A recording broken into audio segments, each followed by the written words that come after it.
The Fox Queen's Ward. Act 4. Chapter 51. The Framework project acquired a name in April, which Sona insisted on because she said that unnamed initiatives died in committee and named ones survived long enough to be properly killed or properly adopted, and she preferred to know which. They called it the Stewardship Accord. Issei learned this from a letter that arrived with considerably more formality than Rias's usual correspondence, typed rather than handwritten, the kind of document that had clearly been drafted by committee even though the committee in question was only 2 people.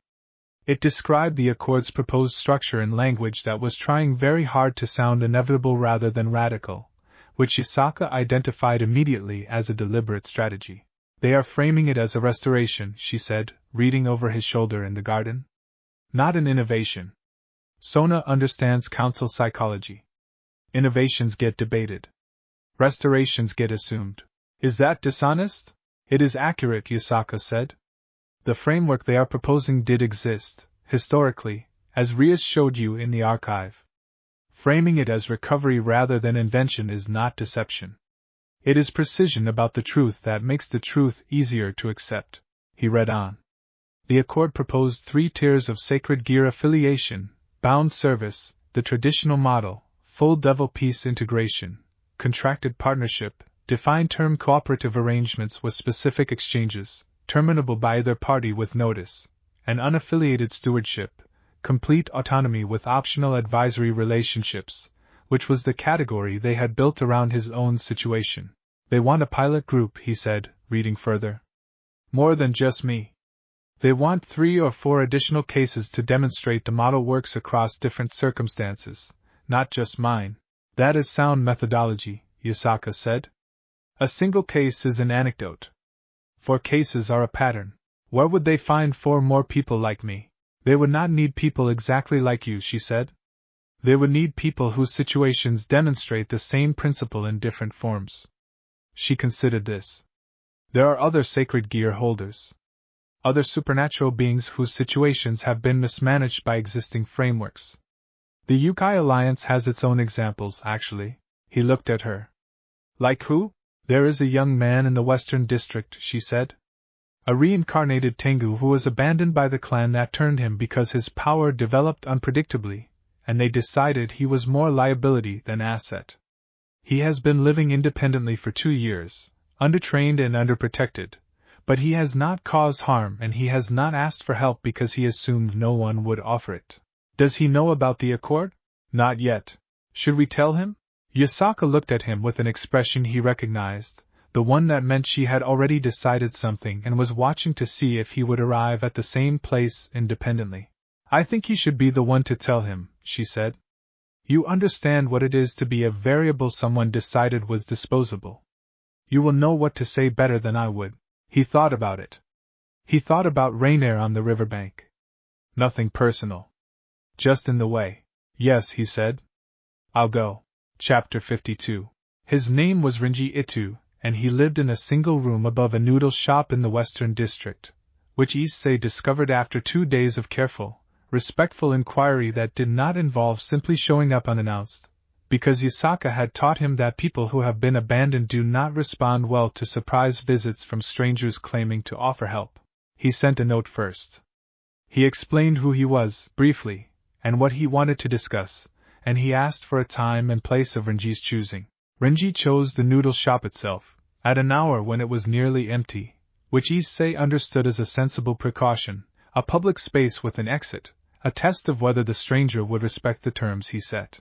Rinji was perhaps 20, with the lean watchfulness of someone who had spent 2 years expecting trouble and developing the reflexes to manage it alone.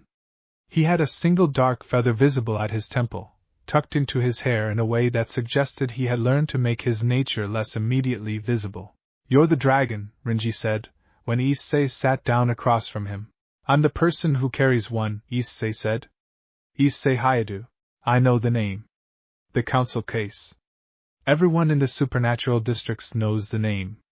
Rinji did not relax. What do you want with me? I want to tell you about something called the Stewardship Accord, Issei said. And I want to tell you why I think it might matter to you specifically. He explained it carefully, the way Yasaka had taught him to explain complicated things, building from the concrete rather than the abstract. He did not lead with theory. He led with Renji's own situation, which he had learned about from Yasaka's careful inquiries, a Tengu clan that had reincarnated him with power that had developed in unexpected directions, who had decided the unpredictability made him not worth the investment, who had simply stopped maintaining contact and left him to manage alone. They didn't try to kill you, Issei said. Which is different from what happened to me. But the principle is the same. Someone decided you were a liability rather than a person worth developing, and they acted on that decision without your input. Renji was very still. How do you know all that? He said. Lady Yasaka has been aware of you for some time. She did not act because she did not know if intervention would help or would simply add another party making decisions about your life without your consent. Issei held his gaze. I'm not here to make a decision about your life. I'm here to tell you there's an option you might not know existed, and let you decide what to do with it. What's the option? Training. Real training, with people who understand what you carry. Not bound service to a clan or a household. A defined arrangement, on your terms, that you can end whenever you choose. He paused. I had this option extended to me by someone who found me dying on a riverbank and decided I was worth the trouble. I'm extending it to you because I think you're worth the trouble too, and because someone should have told you that 2 years ago. Renji looked at the table for a long time. Why would the Fox Queen care about a stray Tengu, he said. It was not quite a question. Because the Fox Queen has spent 3,000 years learning that untidiness, in her territory, is unacceptable, and what happened to you is untidy, Issei said. And because I asked her to let me come find you, and she agreed, because she trusts my judgment about this kind of thing now. That trust took 14 months to build. I'm telling you so you understand it's not casual. Renji looked up. Something in his watchfulness had shifted, not gone, but recalibrated. What would I have to do? He said. Show up, Issei said. That's the first requirement. Everything else gets figured out after that. Chapter 53. Renji showed up. He arrived at the compound gate on a Tuesday morning with a single bag and the specific posture of someone who has decided to take a risk and is bracing for it to go wrong, and Yasaka met him personally at the gate, which Issei understood was itself a calculated gesture, the head of the Yokai Alliance greeting a stray Tengu with her own presence rather than delegating it to staff. You are welcome here, she told him. For as long as that remains useful to you, and not a moment longer than that. Renji looked at her with the wariness of someone who had learned that promises from powerful beings were not reliable, and Yasaka looked back at him with the patience of someone who understood exactly why that wariness existed and did not take offense at it. I don't need charity, Renji said. I am not offering charity, Yasaka said. I am offering an arrangement. You bring a capability that is currently unrefined. We provide refinement. In return, you will eventually be useful to the Alliance in ways that benefit both parties. This is not generosity. It is investment. She paused. I find that people accept investment more easily than charity. I suspect you are one of those people. Something in Renji's face shifted. Yeah, he said. I am. Good. Then we understand each other. Bunta took over Renji's introduction to the compound with the same rolling enthusiasm he had brought to Issei's, and Sora began assessing his spiritual signature with the same thoroughness, and within a week Renji had a training schedule and a room and the beginnings of the specific compound rhythm that Issei recognized from his own first weeks, disorientation slowly giving way to structure. Issei worked with him directly twice a week, not as a primary teacher but as someone who understood the specific texture of being suddenly significant after being treated as disposable. It doesn't feel real yet, Renji told him, during one of these sessions, sitting in the garden with the unfamiliar weight of being somewhere that wanted him. I keep waiting for someone to tell me it was a mistake. That they made an error and I need to leave. That feeling takes a while to fade, Issei said. I had it for months. I'd wake up some mornings and be surprised the compound was still letting me stay. When did it stop? Issei thought about it honestly. I'm not sure it's fully stopped, he said. I think it just got quieter. Replaced by other things. Eventually there's just more evidence of belonging than evidence against it, and the evidence wins. Renji absorbed this. How long did that take? Longer than I expected. Shorter than I feared. Issei looked at the garden, the koi pond, the plum trees that had gone from blossom back to green leaf in the time since spring properly arrived. You'll know when it happens. It's not dramatic. It's just one day you realize you stopped counting the days you've been here, because counting implied it might end, and you've stopped expecting it to end. Renji was quiet for a while. Thank you, he said. For coming to find me. Thank Yasaka, Issei said. She's the one who knew you existed and decided you mattered enough to look into. I will, Renji said. But I'm thanking you too. You're the one who showed up at the noodle shop.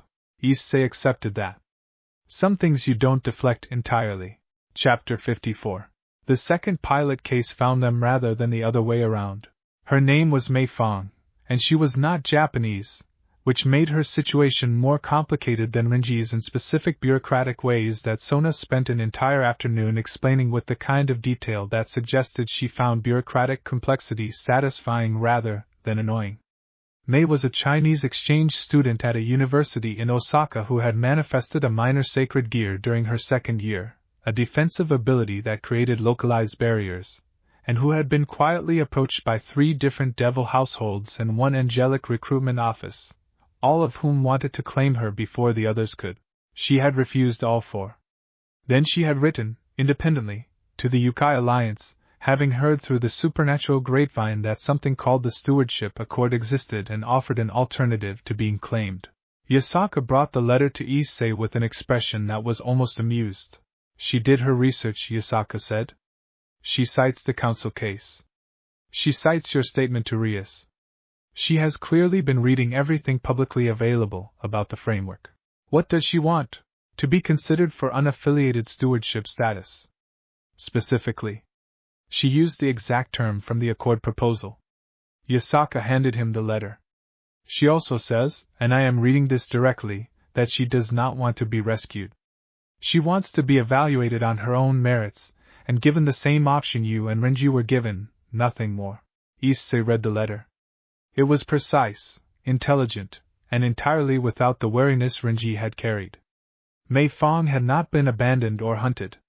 She had simply observed the existing options and found them all unsatisfactory, and had gone looking for a better one with the confidence of someone who assumed better options existed if you looked hard enough. I like her already, he said. I suspected you would, Yasaka said. Right back. Arrange a meeting.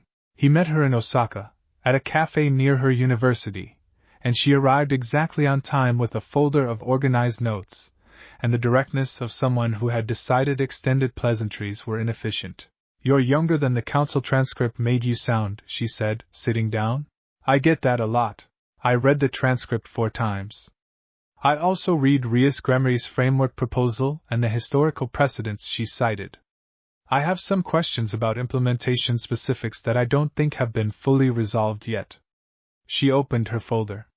Specifically, what happens if an unaffiliated steward's sacred gear develops in a direction that creates genuine risk to others?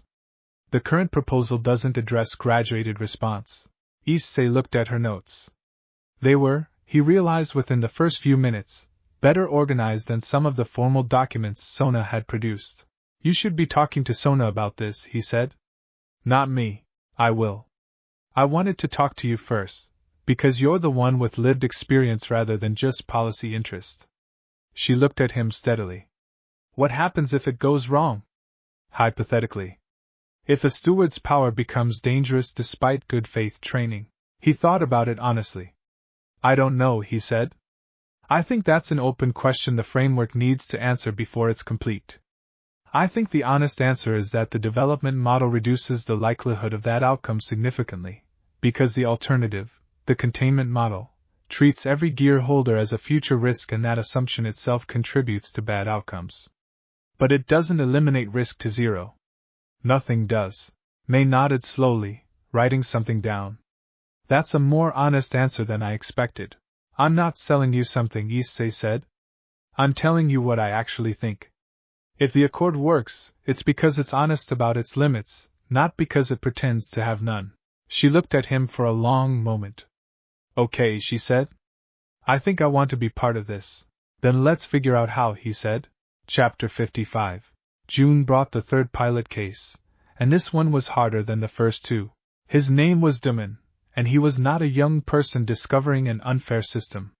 He was older than Bunta, a former Onmyoji practitioner who had spent decades operating outside both the human exorcist establishment and the Yokai community, a man whose relationship with supernatural power had calcified into something defensive and territorial after a long career of being mistrusted by both sides.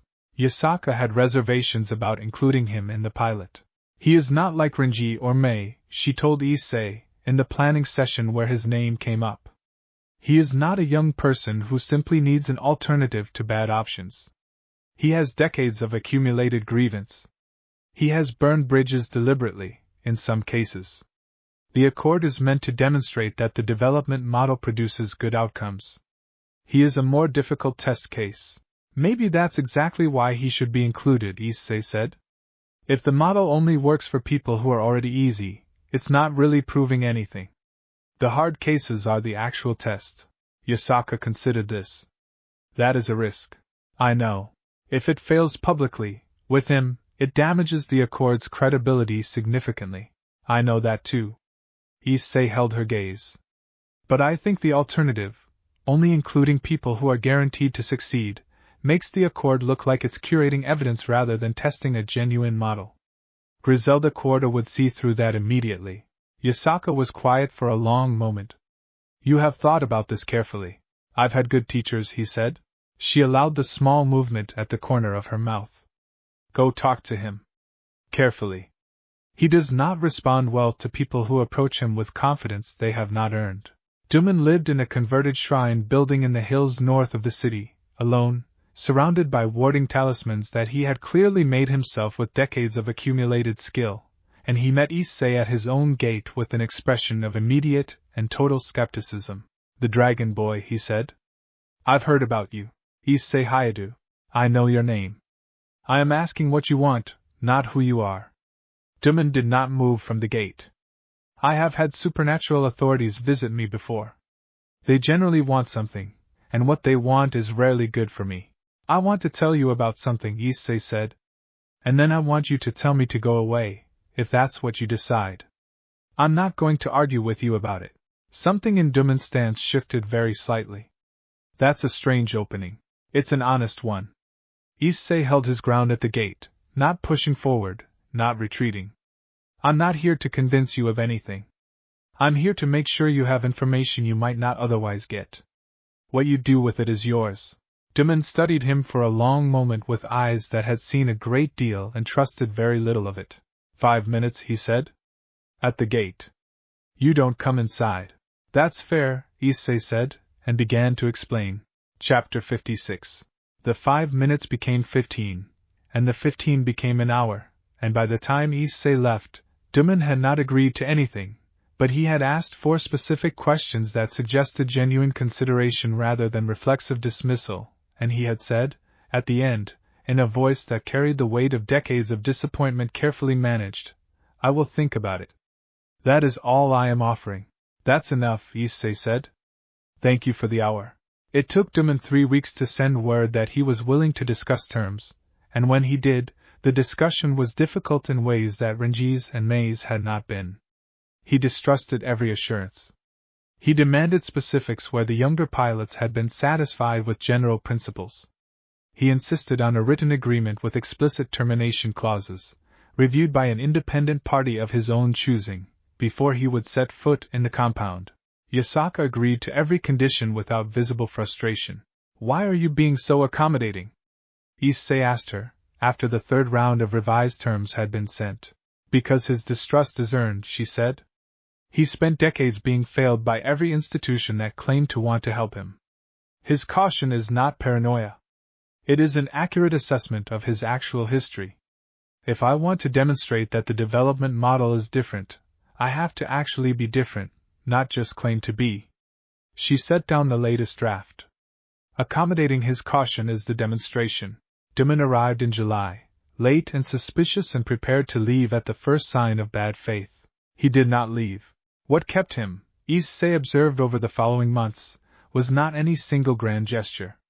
It was the accumulation of small consistencies, the agreement honored exactly as written, The termination clause never invoked against him even when he tested it twice in the first month by threatening to leave over minor disagreements, the patient correction of misunderstandings rather than the assumption of bad faith on his part.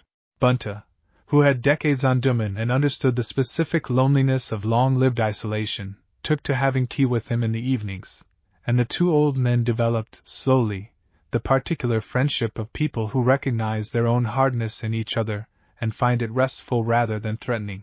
By September, Duman had stopped checking the termination clause's exact wording every week. By October, he had begun, cautiously, to teach. He had decades of Onmyoji technique that the compound's younger residents, including Kanu, found fascinating, and the act of teaching something he knew well to people who were genuinely curious rather than dismissive did something to him that Issei watched happen slowly, like watching ice thaw, not in dramatic breaks but in a steady accumulation of small releases. He's different, Issei told Yasaka, in November. He is the same person, Yasaka said. He has simply stopped needing to defend against an attack that is not coming. Is that the same as being different? She considered this. I think it might be the only kind of different that actually lasts, she said. Chapter 57. The fourth pilot case was the one that nearly broke the entire framework before it began, and it came not from outside but from within the devil faction politics that Rias and Sona had been carefully managing all along.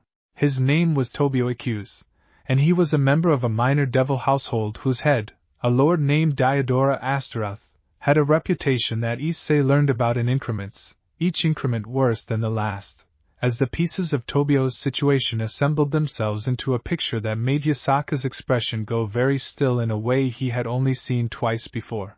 Tobio was a low-tier devil, a pawn piece, who had witnessed something within Astaroth's household that he should not have witnessed, the specific details of which Rias relayed to Issei with the careful precision of someone choosing words to convey severity without unnecessary detail in front of someone she still considered, in some ways, young. He saw what Astaroth does to bishop pieces he claims as his, Rias said, over a secure communication line in September. Specifically, the ones who resemble a particular physical type. It is not something I can describe to you in detail, and would not want to. It is enough to say that Astaroth has a pattern, and Tobio witnessed evidence of it, and Astaroth knows he witnessed it. Issei felt something cold settle in his chest. Is Tobio in danger? Significant danger. Astaroth cannot simply eliminate a piece without consequence within the devil legal structure, but he can engineer circumstances. An accident during a raiding game. A dangerous mission assignment. There are mechanisms. Rias's voice was tight in a way he had not heard from her before. Tobio reached out to Sona's network 3 days ago, asking for help, specifically asking about the stewardship accord, because he had heard it might offer protection. Can the accord protect him? He's a devil piece already. Doesn't that put him outside the framework entirely? That is the question, Rias said. The accord as currently structured deals with unaffiliated sacred gear holders. It does not have a mechanism for an existing devil piece seeking to exit an abusive household. Then we need one, Issei said, building that mechanism in time to help Tobio specifically, while also not provoking a direct confrontation with Astaroth that could destabilize the entire framework before it has any institutional support, is extremely difficult. Rias was quiet for a moment. I want to help him. I am also aware that handling this badly could end the accord before it properly begins. Issei thought about Tobio, whoever he was, trapped in a household with someone capable of what Rias had just described, having reached out and found himself caught in exactly the kind of institutional hesitation that the accord was supposed to be an alternative to. What does helping him badly look like? He asked. A direct extraction. Confronting Astaroth. Removing Tobio by force. Rias's voice carried real weight. It would work, probably.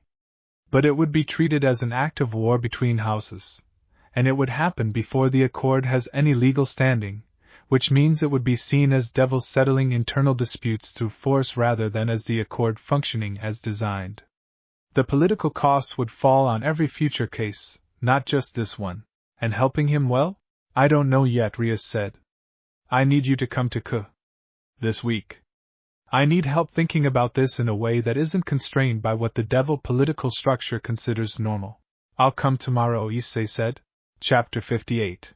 The plan that emerged, after 3 days of intense and careful work between Issei, Rias, Sona, and a reluctant but ultimately essential Griselda Corda, who agreed to be consulted precisely because her neutrality made certain things possible that devil-only negotiation could not achieve, was built on a principle Yasaka had taught Issei in his first months in Kyoto. Find the conjunction point. Apply pressure there. Do not break the whole structure when disrupting one thread will do. The conjunction point, in this case, was not Tobio's safety directly. It was Astaroth's reputation. Griselda Corda, in her capacity as a council-recognized neutral observer, requested a formal welfare review of Astaroth's household, citing patterns that had been reported through multiple independent channels over several years, channels that Sona's network had spent 2 days quietly verifying existed and had simply never been formally compiled before. The request was not an accusation. It was a procedural inquiry, the kind that devil households underwent periodically as a matter of course, except that this one was specifically scoped to examine Bishop Peace welfare and turnover rates within Astaroth's house over the preceding decade. Astaroth could not refuse a neutral welfare review without raising exactly the kind of suspicion that would invite a much more invasive one.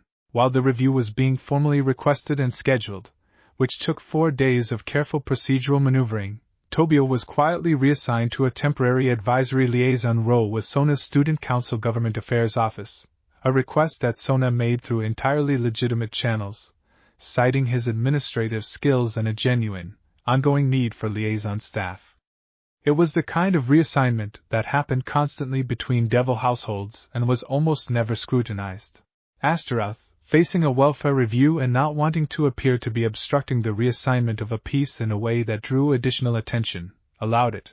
Tobio left Astaroth's household on a Thursday afternoon with no confrontation, no act of war, no violation of any devil legal structure, and arrived at Sona's offices that evening still shaking with an adrenaline he had been carrying for weeks.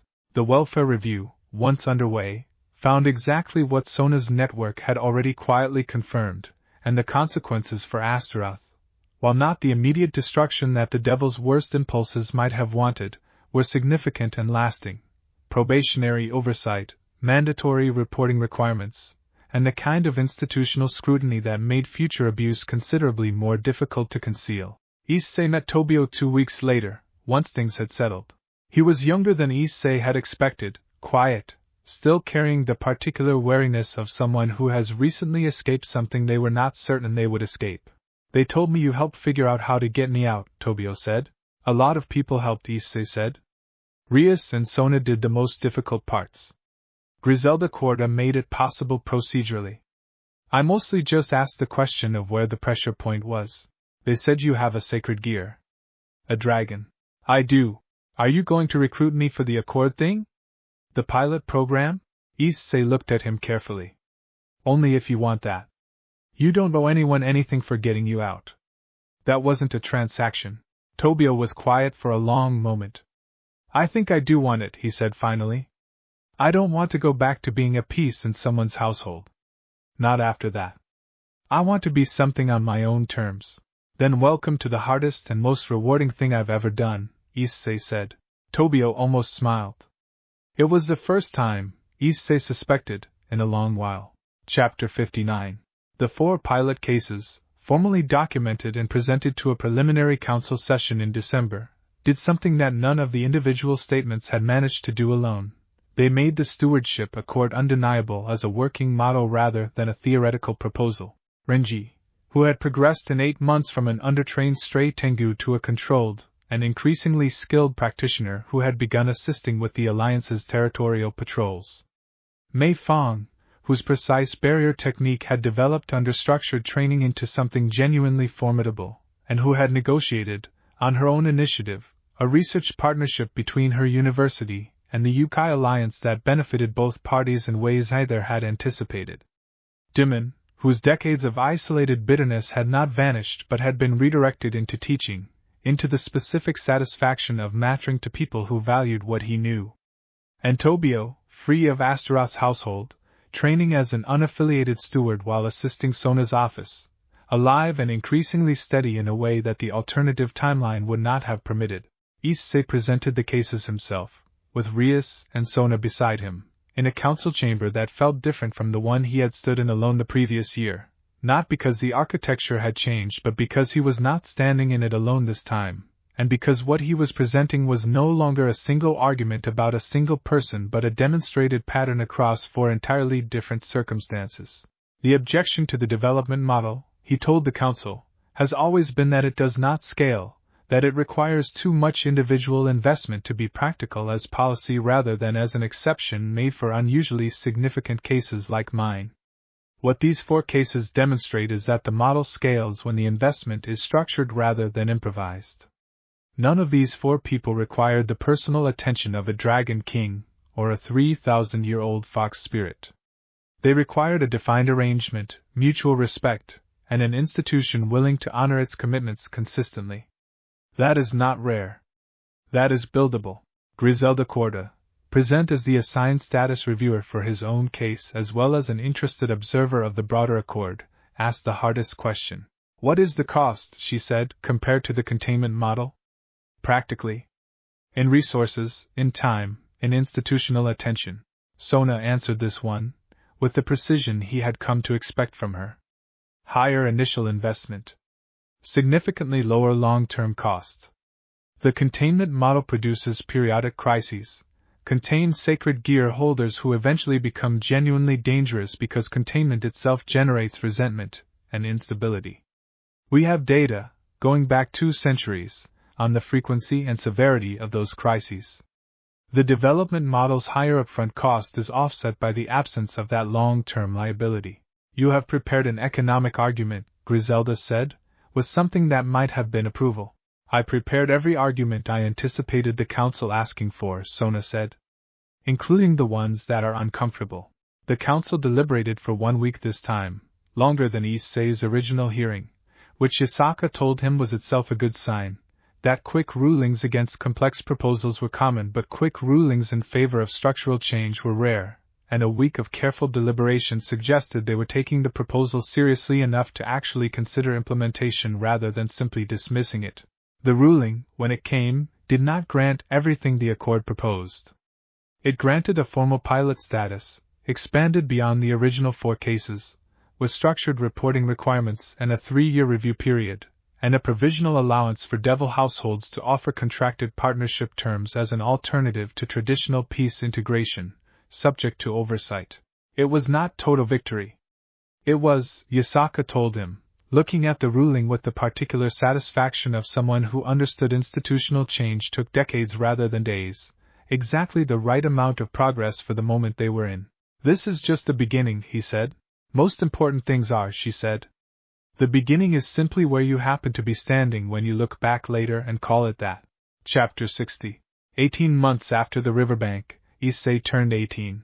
The compound marked it differently than they had marked his 17th birthday, which had been arranged carefully around the looming council hearing, a moment of warmth deliberately created in the middle of stress.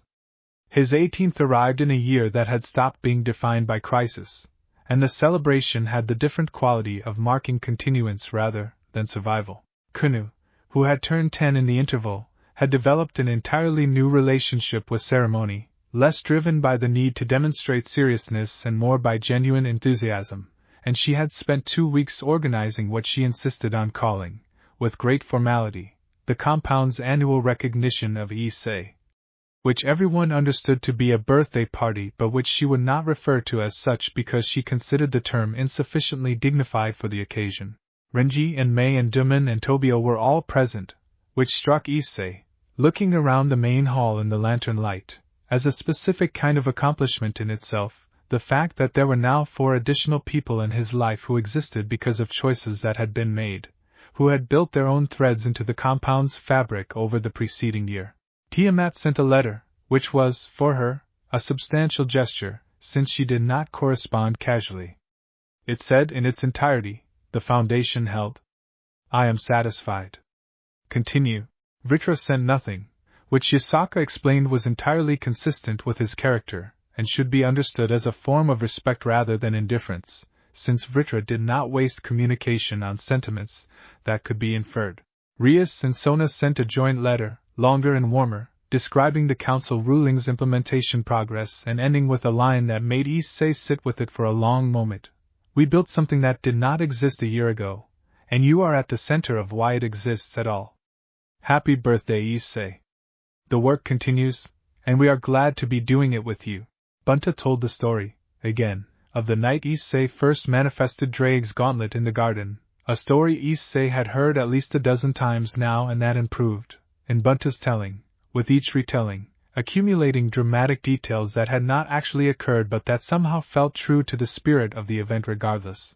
Kuna gave him a second ink painting, more accomplished than the first, depicting the entire compound from above, every resident rendered in careful miniature, Bunta's belly drum visible in detail, Sora's 3 tails caught mid-organization of a stack of books, the koi pond with all 11 fish, and at the center of the garden, 2 figures, one with golden eyes and 9 tails, one with a faint red glow at the left hand, standing close together.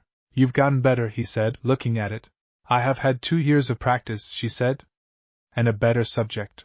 At the end of the evening, when most of the household had drifted to bed and the lanterns had burned down to their last patient light, Yasaka found him in the garden, looking at the koi pond.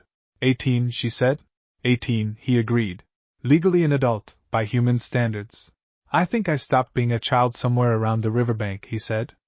The legal designation is just catching up. She stood beside him and looked at the pond. Mikan moved below the surface, slow and patient as he had always been. What do you want, she said, for the next year? Now that the immediate crises have passed, and you have some room to choose rather than react. He thought about it seriously. I want to keep building what we started, he said. The Accord. The pilot cases. I want to see Renji and Mei and Duman and Tobio become whatever they're becoming. I want to keep helping when Rias and Sona need it. He paused. And I want more time. Just ordinary time. With you. With Kanu. With this place. I think I spent the first year mostly surviving and building and proving things, and I'd like the next year to have more room in it for just being here. She looked at him for a long moment. That seems like a reasonable thing to want, she said. Is it something you want too? Yes, she said without hesitation. More than you might expect, from someone who has had 3,000 years of ordinary time, and might be assumed to have had enough of it.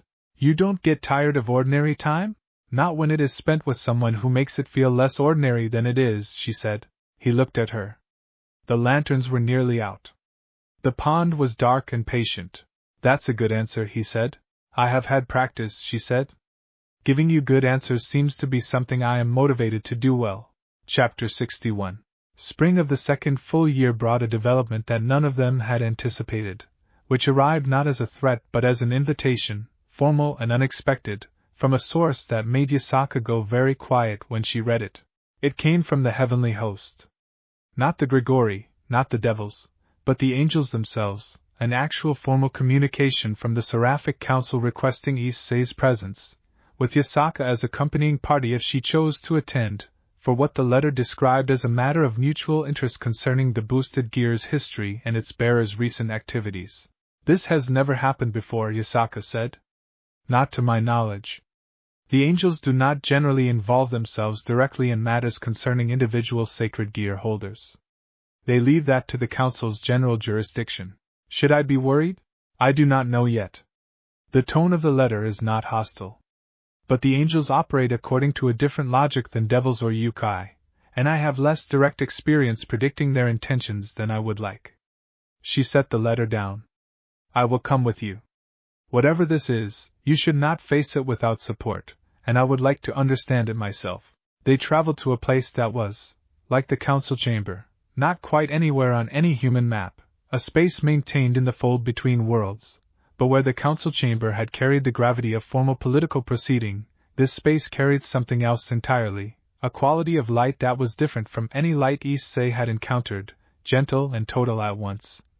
The kind of light that seemed to come from everywhere rather than from any particular source. They were received by an angel whose name Issei would later learn was Michael, though at the time he simply registered an overwhelming sense of presence, something vast and careful and very old contained in a form that did its best to be approachable, golden-haired and gentle-eyed, radiating a warmth that was entirely unlike Yasaka's warmth but was, in its own way, just as genuine. "Issei Hyoudou," Michael said. "Thank you for coming. And Lady Yasaka, your presence honors us." "You requested a meeting concerning the boosted gear's history," Yasaka said, with the careful formality she used for situations whose rules she had not yet fully mapped. "I would appreciate understanding what that means before we proceed further." "Of course." Michael's expression was gentle but direct. "Drake has been sealed within a sacred gear for many centuries.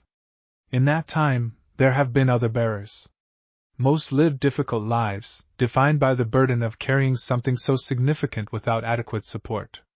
Some cause harm, not from malice, but from the absence of guidance." He looked at Issei.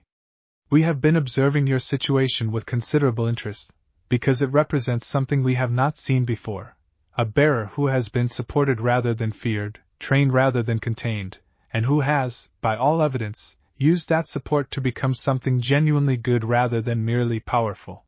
"You wanted to verify that directly," Issei said. "In part. And in part, I wanted to extend something." Michael paused. "We are aware of the stewardship accord. We are aware of its origins in your own case. We would like to offer formal angelic endorsement of the accord's principles, which would carry significant weight with the Council going forward." Yasaka's stillness deepened in the way that meant she was processing something important. "Why would the angels want to endorse a devil-originated policy framework?" she asked. "Because it is not, in its essence, a devil framework," Michael said. "It is a framework about how power should be stewarded rather than seized, and that principle matters to us independent of which faction happens to have proposed its current implementation." He looked at Issei.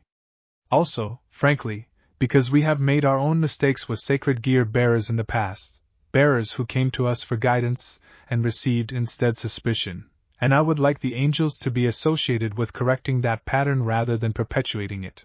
Issei was quiet for a moment, absorbing the size of what was being offered. "What would the endorsement require of me?" he said. "Nothing beyond what you are already doing," Michael said. "Continue. Be what you have been. That is sufficient testimony." Chapter 62. The angelic endorsement, when it was formally registered with the Council in the following weeks, did something to the Accord's momentum that no amount of careful procedural work by Rias and Sona could have produced on their own. A framework that had been a Devil and Yokai initiative, viewed by some Council members as factional self-interest dressed in the language of reform, suddenly had support from a third major faction, and the appearance of factional self-interest became much harder to sustain. The Council's 3-year review period, established the previous December, accelerated unofficially.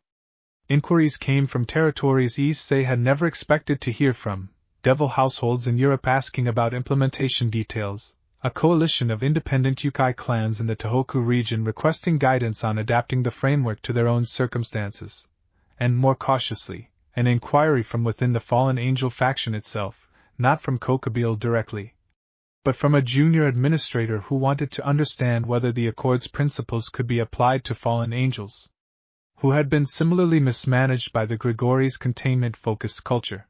"It's spreading faster than we planned for," Rias told him, during one of their now regular planning calls.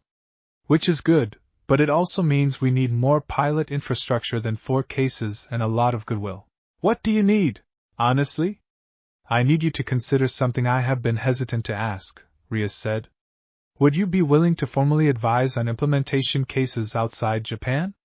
Not full-time. Not a permanent commitment. But your statement and your case history carry weight that translation alone doesn't capture. People want to talk to you directly." Issei thought about this carefully. He thought about the promise he had made at his 18th birthday, about wanting more ordinary time, more room for simply being present in Kyoto. He thought about the genuine importance of what was being built, and the discomfort of choosing between 2 things that both mattered. "I want to do it," he said. "But not in a way that takes me away from Kyoto for extended periods. Can we structure it as occasional consultation? Calls, written guidance, the occasional short visit for something that genuinely requires presence?" "That's exactly what I was hoping you'd say," Rias said. "I didn't want to ask for more than that. The whole point of the Accord is that it doesn't extract people from their actual lives. He discussed it with Yasaka that evening, in the garden, with the early summer warmth settling into the compound's evening rhythm. You are being asked to become something larger than a single case study, she said, after he explained the request. Does that worry you? It interests me more than it worries me, she said.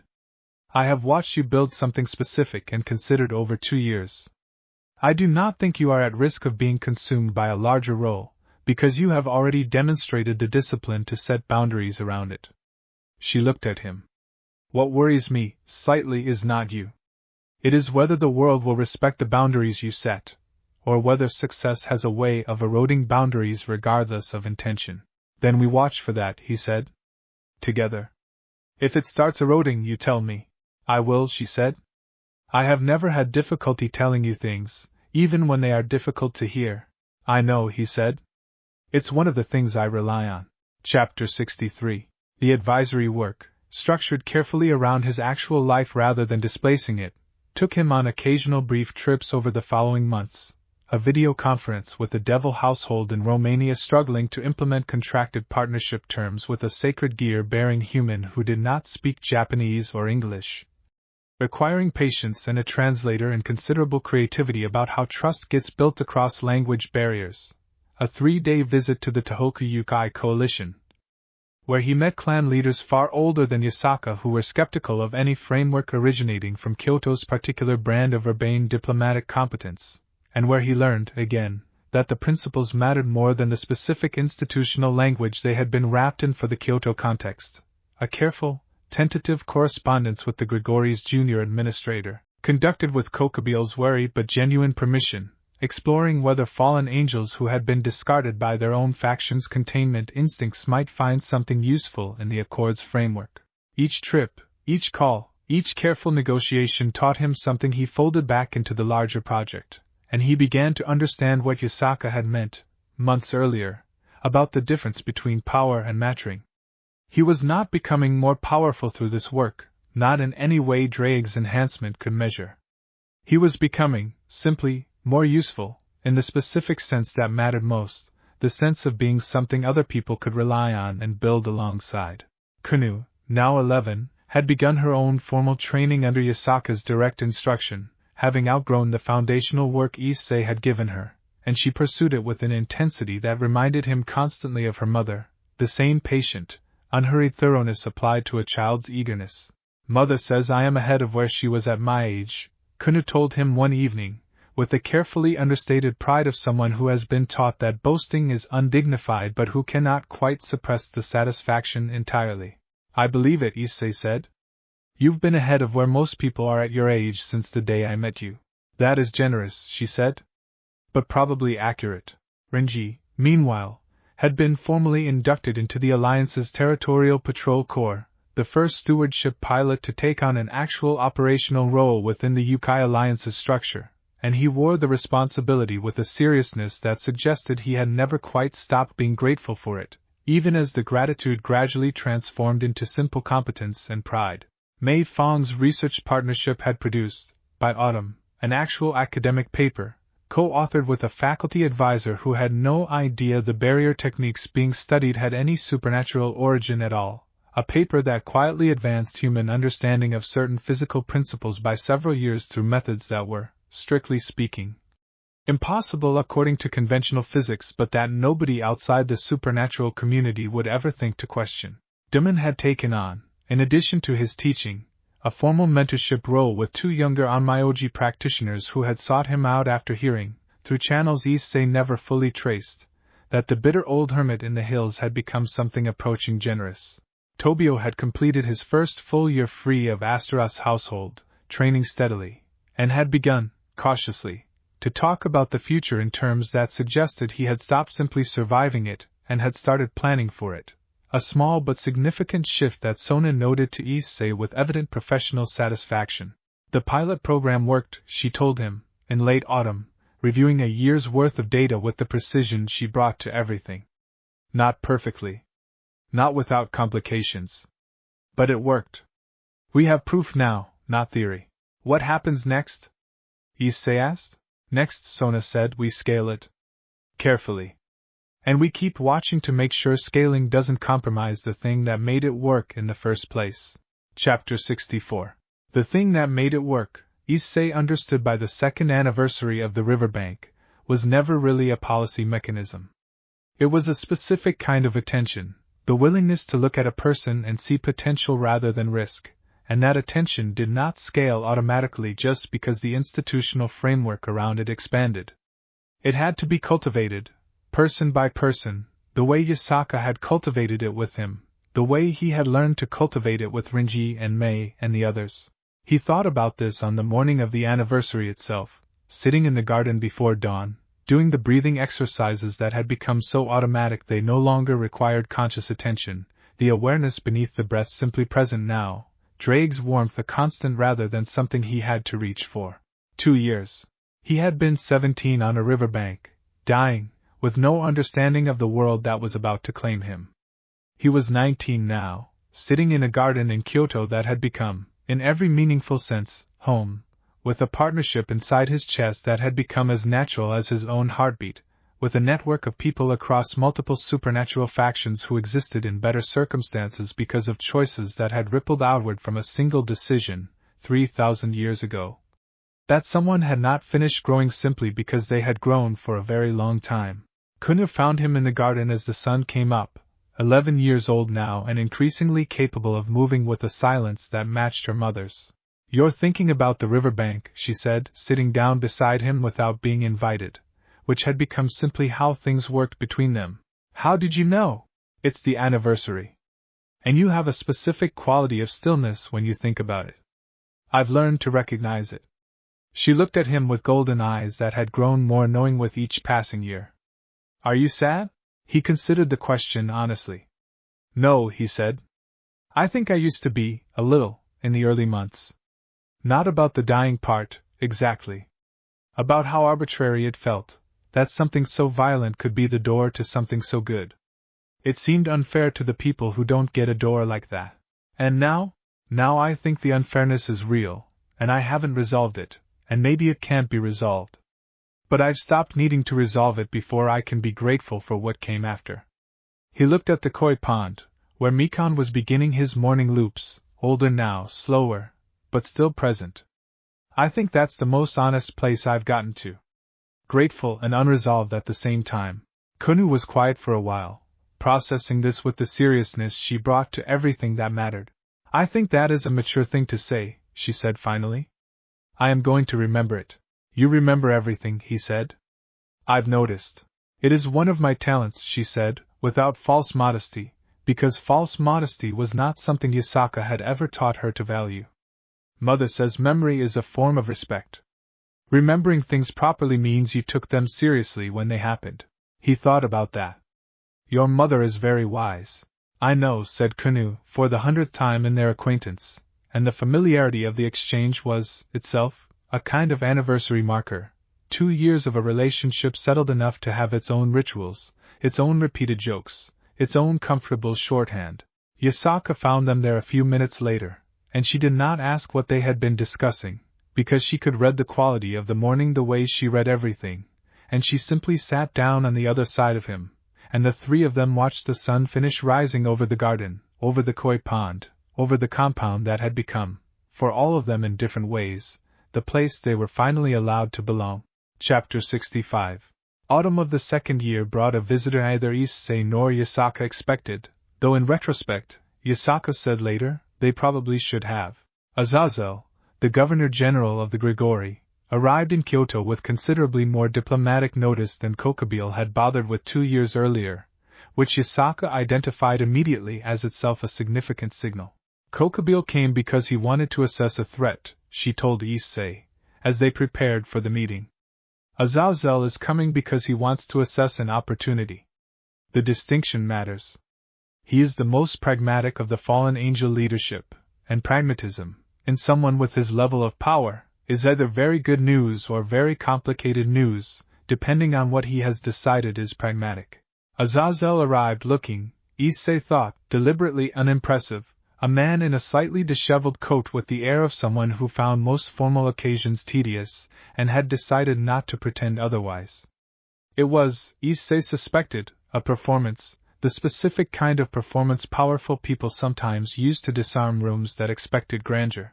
So you're the kid who's been quietly rewriting how 3 factions think about sacred gears, Azazel said, by way of greeting, settling into the garden seat Yasaka offered him with the casual disregard for formality that Issei was beginning to suspect was itself a calculated choice.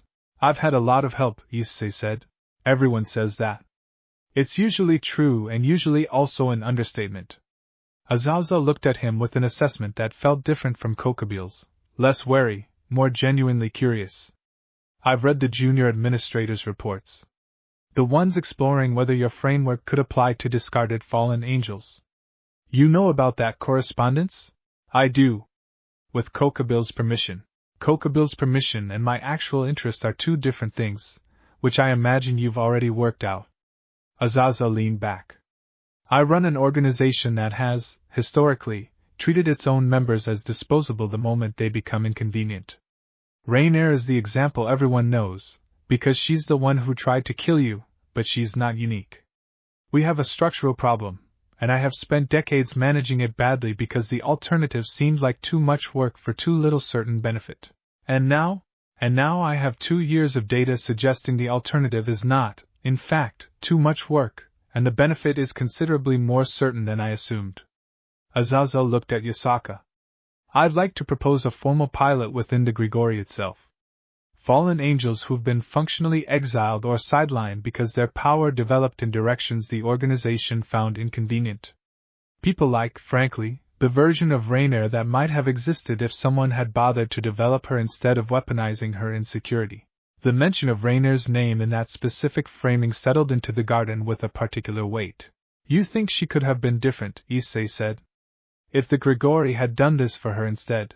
I think it's a genuine possibility, yes, Azazel said, without flinching from the implication.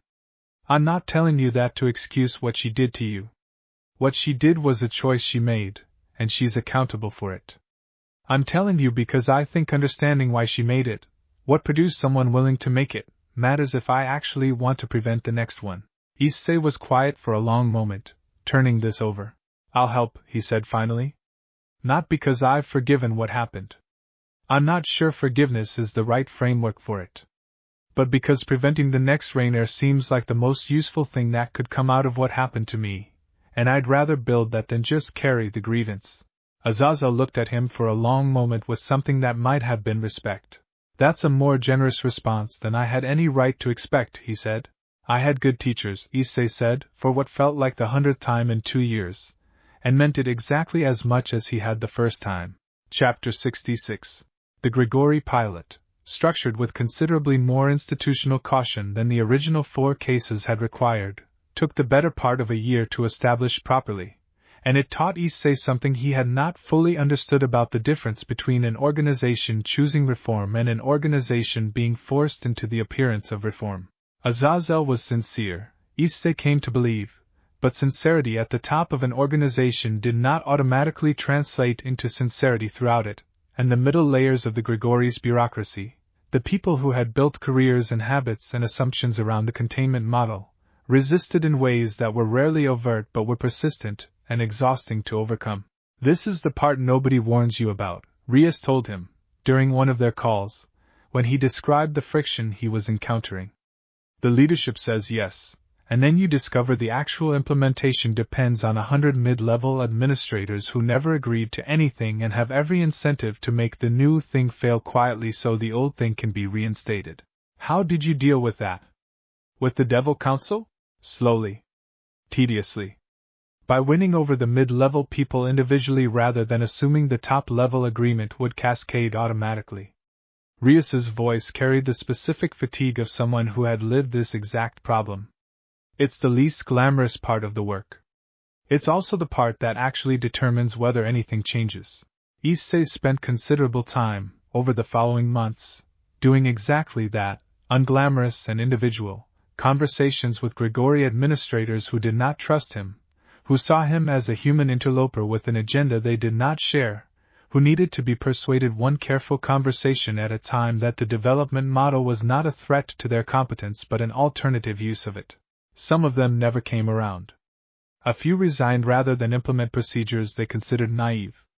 But enough of them, slowly, began to see what Renji and Mei and Duman and Tobio had already demonstrated within the Yokai and Devil contexts, and the Gregory pilot, when it finally launched formally in the spring of the third year, began with 11 fallen angels who had been sidelined or functionally exiled for having power that did not fit the organization's preferred mold. One of them, a young fallen angel named Middlet who had been Raynare's actual subordinate during the original assassination attempt, requested, through proper channels, a meeting with Issei before agreeing to participate. He agreed, with some private uncertainty about what the conversation would require of him.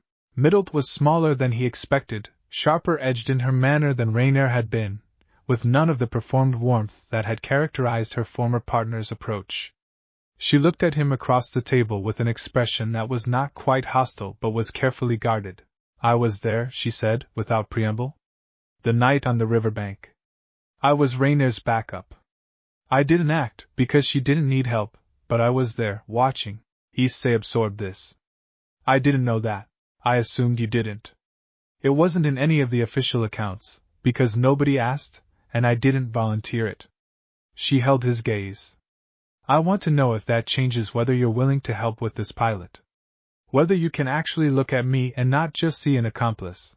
He thought about it seriously, because the question deserved seriousness rather than a reflexive reassurance. "I'm not going to pretend it doesn't mean something," he said. "It does. But I also think you're asking me the same question Renji and Duman and Tobio were implicitly asking, just from a harder starting position. Whether I can see a person rather than a category." He held her gaze. "I can. I'm choosing to. Not because what happened doesn't matter, but because deciding you're permanently defined by standing nearby while it happens seems like exactly the kind of containment thinking this whole project exists to push back against." Middlet was quiet for a long time. "Okay," she said finally. "I'll do the pilot." "Good," Issei said. "I think you should." Chapter 67. Winter of the third year brought snow heavier than any Issei had seen since arriving in Kyoto, the city blanketed white for nearly a week, the compound's garden transformed into something so quiet and so completely altered from its usual self that he found himself standing in it for long stretches simply observing the specific way snow changed the quality of silence. Kunu, 12 now, had reached the age where she found the snow simultaneously beautiful and an obstacle to her training schedule, a tension she navigated with visible internal debate that amused both Issei and her mother considerably. "The forms are harder in snow," she announced, after a frustrated morning session. "My footing keeps shifting." "That's the point," Issei said. "Richter taught me that real situations don't give you ideal footing. If you only train in perfect conditions, you only know how to perform in perfect conditions." Kunu considered this with the seriousness she brought to anything resembling wisdom from people she respected. "That is annoying but probably correct," she said, and returned to the forms. Renji, now fully integrated into the Alliance's patrol structure, had taken on training responsibilities of his own, mentoring 2 newer additions to the Corps with a patience that Issei suspected he had learned, in part, by remembering what it had felt like to be the one who needed patience extended to him. Mei Fong visited for the new year, traveling from Osaka with the same organized efficiency she brought to everything, and she and Kunu had developed, over the preceding months, an unlikely friendship built around Mei's genuine fascination with Yokai history, and Kunu's genuine fascination with anyone who took her questions seriously regardless of her age. "She asked me 41 questions about barrier technique theory last visit," Mei told Issei, with the specific exhausted fondness of someone who found the experience more delightful than draining. "I counted." "She counts everything," Issei said. "It's how she processes the world." "I like it," Mei said. "Most people stop being curious at some point." She hasn't. Duman spent the New Year's holiday, for the first time in longer than Bunta could remember him doing anything socially, actually present at the compound's Hatsumode gathering, walking with the household to the shrine in the snow, a gesture so far outside his established pattern of isolation that Bunta mentioned it to Issei with something approaching wonder. 3 years ago that man would not have walked across the street to acknowledge another living soul, Bunta said. Now look at him. Issei looked. Duman was walking beside Bunta, the 2 old men's breath visible in the cold air, engaged in what appeared to be a genuine argument about onmyoji technique that neither of them seemed interested in actually resolving, the kind of argument that exists because both parties enjoy having it. Tobio, now firmly settled into his unaffiliated steward status, had begun, cautiously, dating someone, a junior member of Sona's student council staff, and the careful way he described this development to Issei, half embarrassed, half hopeful, struck Issei as one of the most quietly significant indicators of how far the man had traveled from the frightened pawn who had fled Astaroth's household. It's strange, Tobio admitted, having room to think about something like that. For a long time all my attention went into just surviving the next assignment. Now I have to figure out what I actually want, which turns out to be its own kind of difficult. Good difficult though, Issei said. Yeah, Tobio said, with a small, real smile. Good difficult. Chapter 68. The third anniversary of the riverbank arrived in a year that had, by any reasonable measure, stopped being defined by crisis at all, and Issei marked it not with the contemplative solitude of the first two anniversaries but with something that felt, for the first time, like simple celebration. The compound had grown. Not just in pilot cases and political reach, but in its basic daily population, the household now including Renji's occasional presence when his patrol schedule allowed, Duman's increasingly regular visits, the steady correspondence and periodic stays of Mei and Tobio, the whole extended structure of people who had been, in one way or another, found and developed rather than discarded and contained. Yasaka organized the anniversary gathering herself this year, with a deliberateness that Issei noticed and appreciated, not Kuna's enthusiastic ceremony building but Yasaka's own quiet attention to detail, the specific dishes she remembered him mentioning he liked, the particular arrangement of lanterns that recreated, intentionally, the warmth of that first lamplit evening in the main hall when she had told him about her husband and he had told her, in turn, that what she described did not make him want to be anywhere else. You remembered that evening specifically, he said, recognizing the lantern arrangement. I remember most evenings specifically, she said. It is one of the benefits and burdens of a very long memory.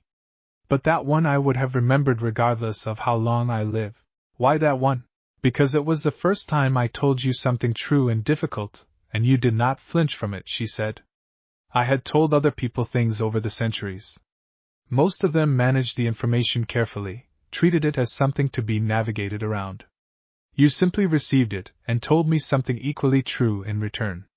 She looked at him in the lantern light, 3 years older now in the way that mattered less to her than to him but mattered to both of them regardless. That is a rare quality.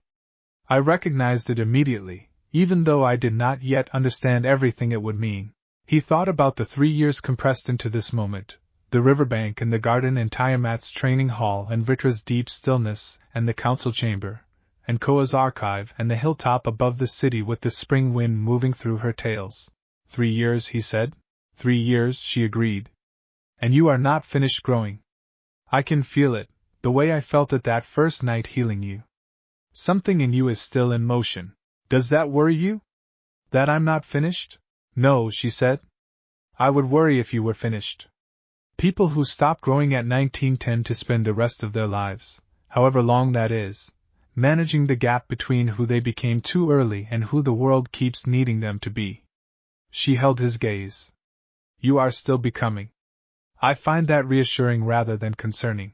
The gathering continued around them, warm and full, Kuna narrating some development in her training to an attentive Mei, Bunta and Duman deep in their perpetual argument, Renji and Sora discussing patrol logistics with the specific shorthand of people who work together regularly, Tobio quietly happy in a corner with the young woman he had been cautiously courting.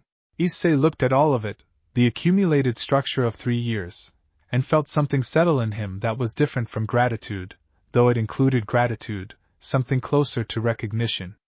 This was not a temporary arrangement he had wandered into. This was the shape his life had actually taken, deliberately, through hundreds of small choices made by dozens of people who had decided, again and again, that he and the others around him were worth the trouble of choosing well. Thank you, he told Yasaka, for what felt like the 1000th time and meant exactly as much as the first. You keep thanking me, she said. I keep meaning it when I tell you that you have earned everything you have built. The thanks should run in both directions. Then thank you, he said again, and you're welcome, in return. She smiled, the real one, the one that had taken him months to learn to recognize and that he now saw more often than not, and the lanterns burned warm around them, and the third year of his life in Kyoto settled into the accumulated weight of everything that had come before it, solid and real and entirely his. Chapter 69.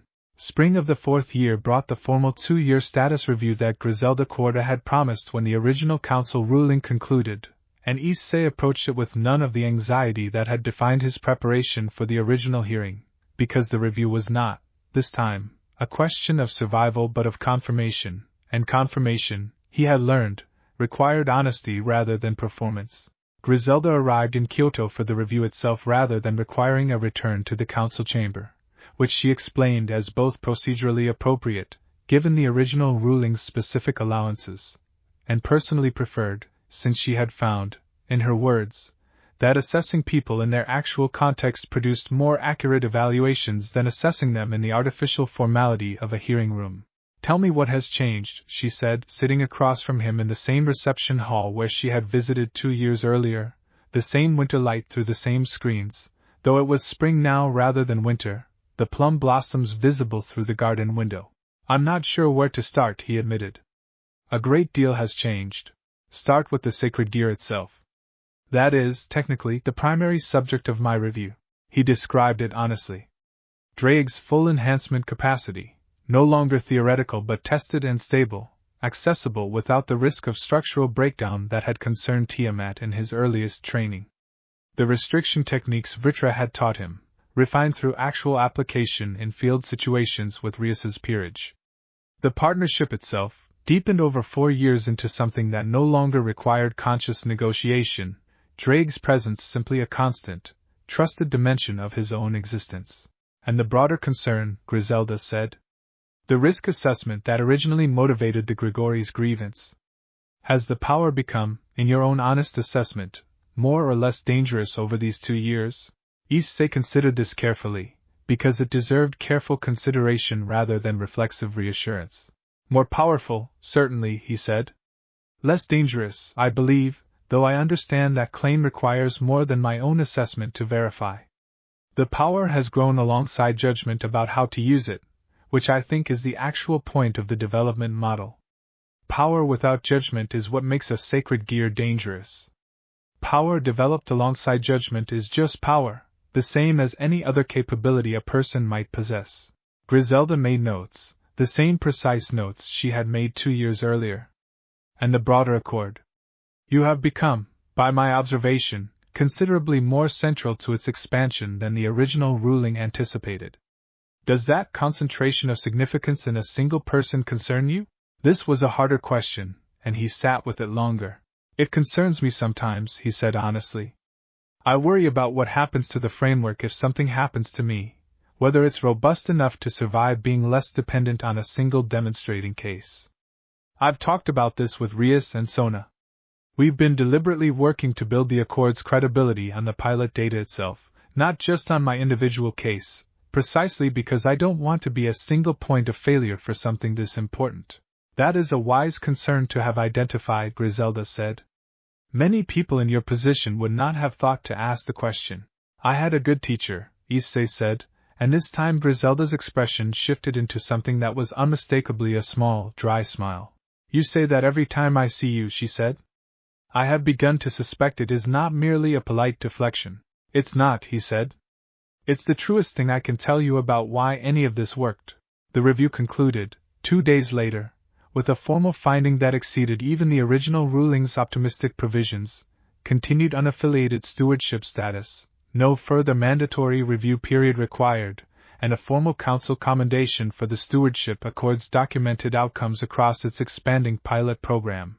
You are, as of this finding, simply a citizen of the supernatural world in good standing, Griselda told him, delivering the news herself rather than through formal correspondence. Which is, I think, exactly what should have been possible for you from the beginning, before anyone tried to kill you for it. Thank you, Issei said. For seeing that possibility, and for being willing to verify it properly instead of just assuming it. I do not require thanks for doing my job correctly, Griselda said, exactly as she had said 4 years earlier. But I will accept it, this time, because I believe you mean it specifically rather than reflexively. I do, Issei said. Chapter 70. With the formal review concluded and no further mandatory oversight pending, Issei found himself, for the first time since the riverbank, in a position where his immediate future was not shaped by an external deadline or institutional process. There was no hearing to prepare for, no pilot case in urgent need of advocacy, no political crisis requiring careful navigation. There was simply the question of what he wanted to build next, asked from a position of genuine freedom rather than necessity. He spent several weeks in a state he could only describe as productively unsettled, the absence of urgent external pressure revealing, gradually, questions he had not had time to ask himself in 4 years of constant motion. What did he want his life to actually look like, structurally, now that survival and validation were no longer the primary organizing forces? He talked about this with Yasaka in the garden, in the unhurried way their conversations had always worked best. I keep waiting for the next crisis, he admitted. Some part of me doesn't know how to operate without one. That is a common condition for people who survived something violent, and then spent years building in response to it, Yasaka said. The building becomes its own kind of crisis response, even after the original crisis has resolved. It is difficult to recognize the difference between purposeful work and compulsive motion until you are forced to sit still long enough to notice. How did you learn the difference? Over 3,000 years? Slowly. With several significant failures along the way that I do not particularly enjoy discussing. She considered the question seriously.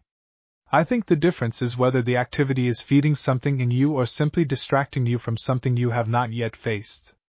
The accord work, the pilot cases, the advisory consultations, none of that strikes me as compulsive distraction.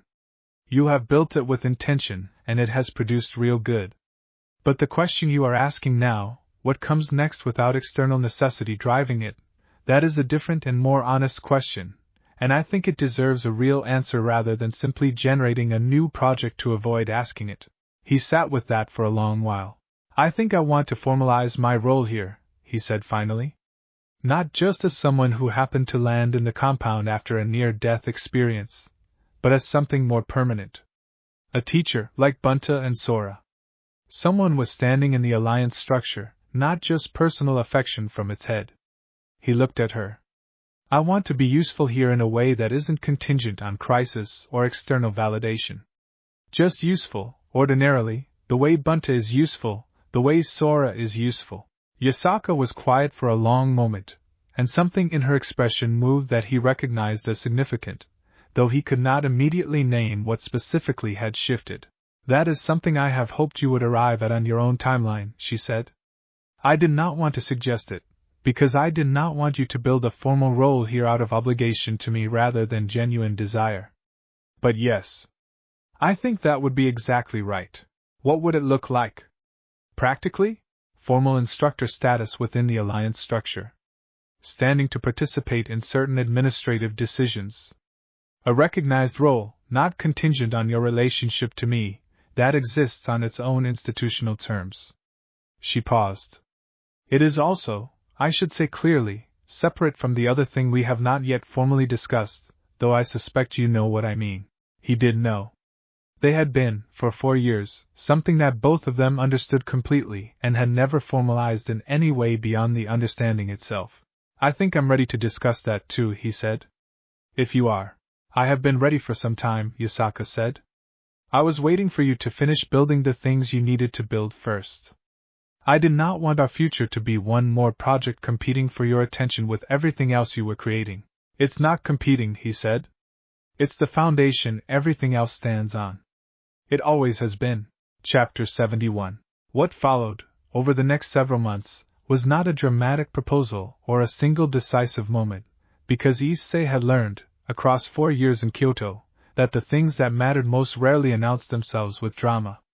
They accumulated, the way the compound itself had accumulated around him, the way trust had accumulated between Duman and Bunta over countless evening teas, the way Kunu's respect for him had grown from childish curiosity into something genuinely substantial.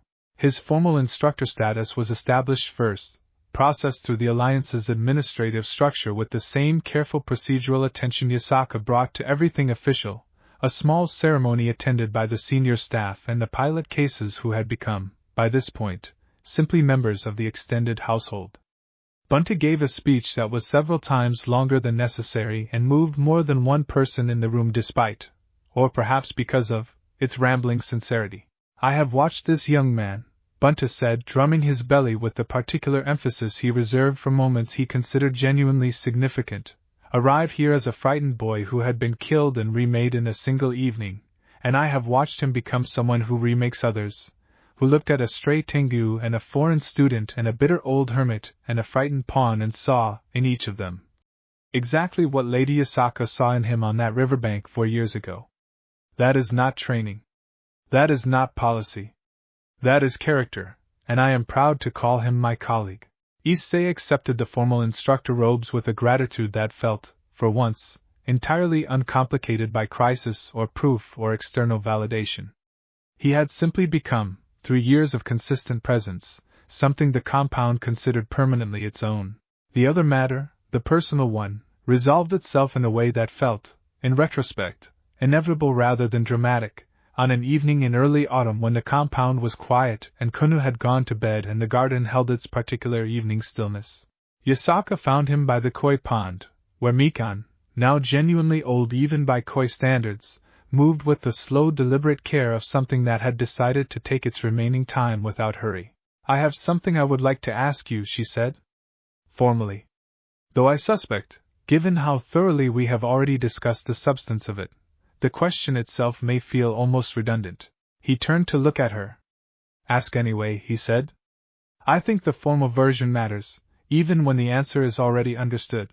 She held his gaze with the same golden eyes that had looked at him on a dark river bank 4 years earlier, the same patience and the same warmth, deepened now by everything that had grown between them in the years since.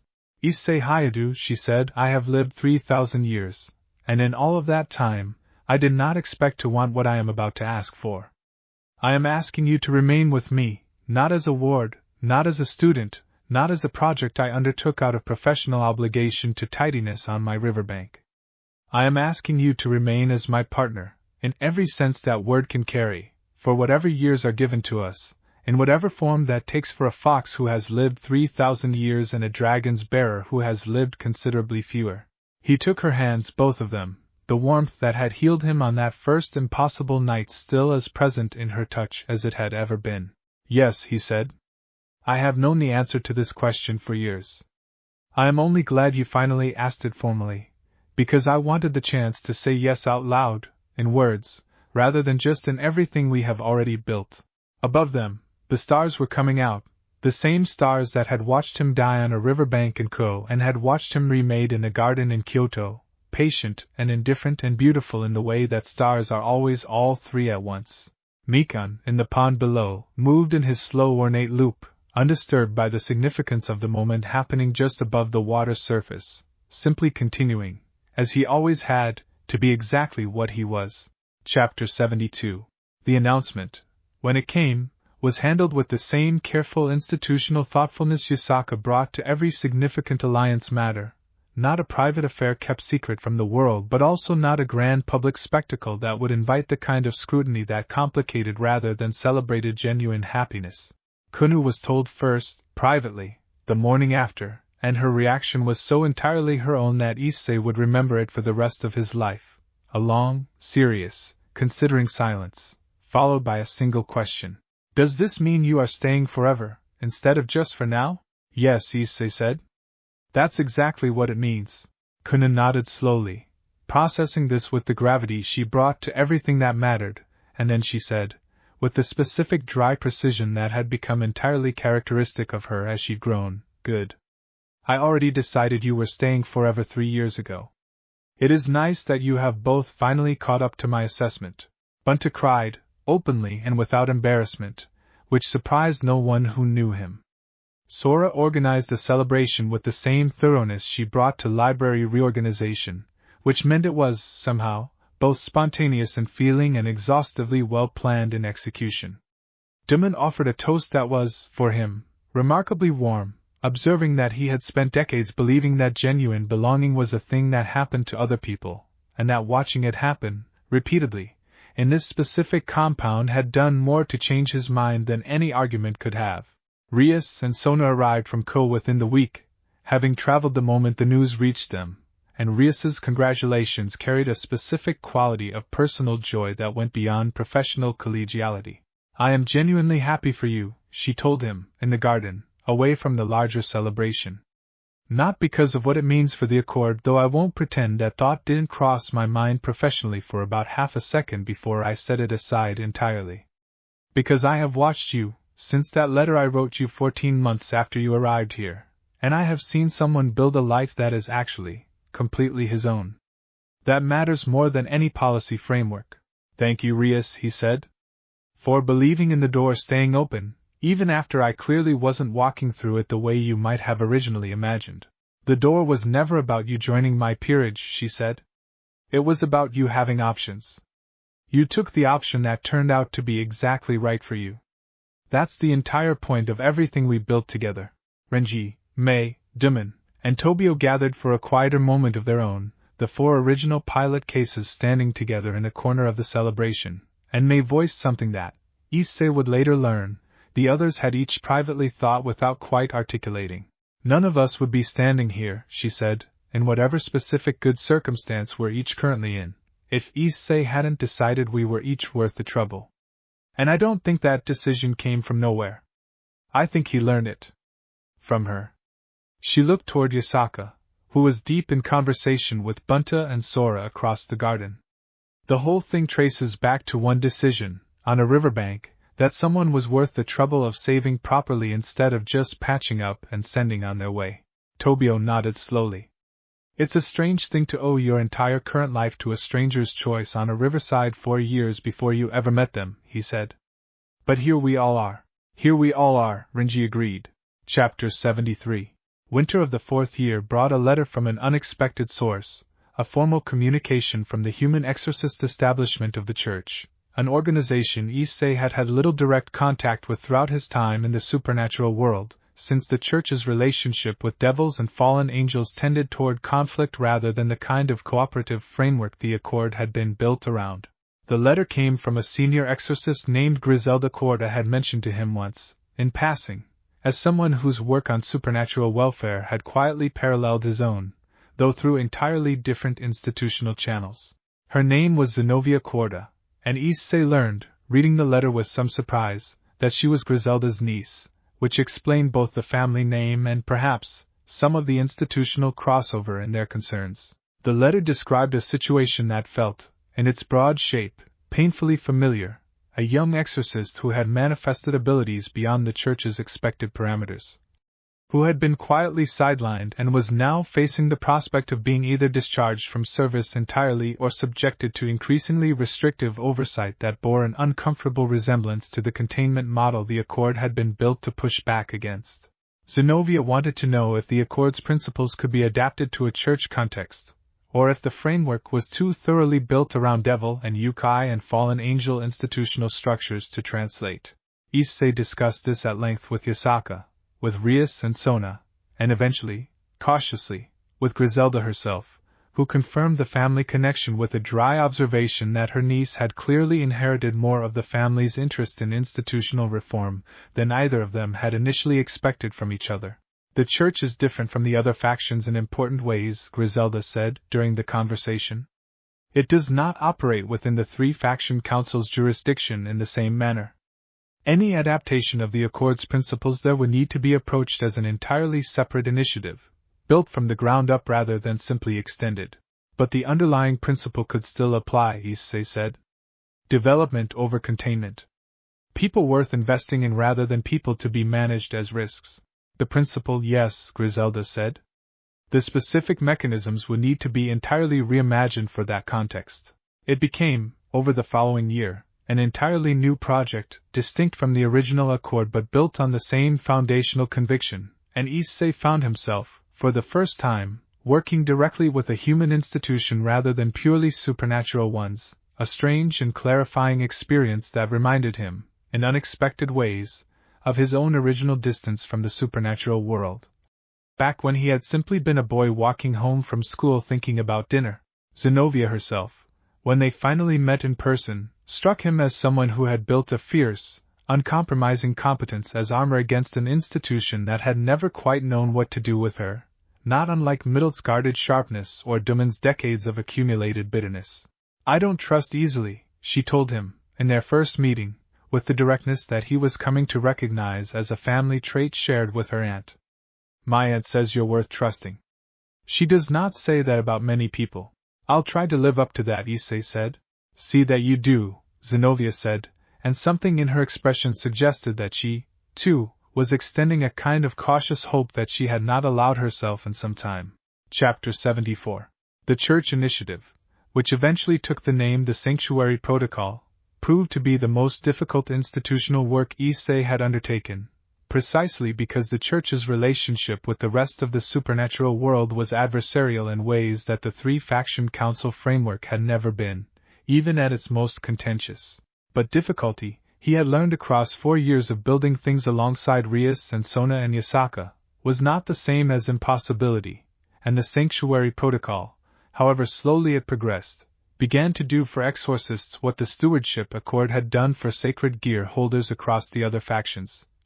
Offer a structured alternative to the assumption that unusual power required either suppression or exploitation, with no room for the third option of simple, patient development.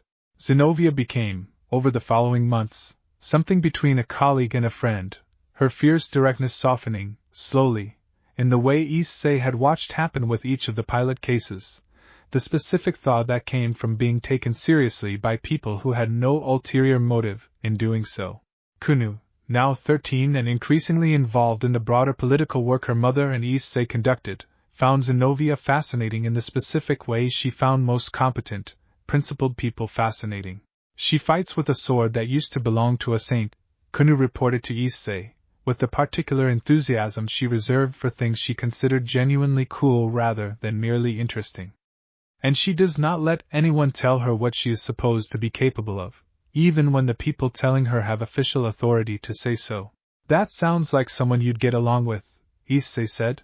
"I already do," Kunu said, with some satisfaction. "We discussed combat philosophy for 2 hours during her last visit.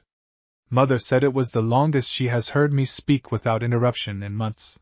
The Sanctuary Protocol's first formal pilot case, the young exorcist whose situation had prompted Zenovia's original letter, completed his first year under the new framework in the spring of the 5th year since the riverbank, and his quiet, steady progress, documented carefully by Zenobia and reviewed by Griselda in her now well-established role as the supernatural world's most trusted neutral evaluator, became the seed of an entirely new institutional precedent within the Church, one that Issei suspected would take considerably longer to fully establish than the original accord had, given the Church's particular institutional conservatism, but that had, at least, finally begun.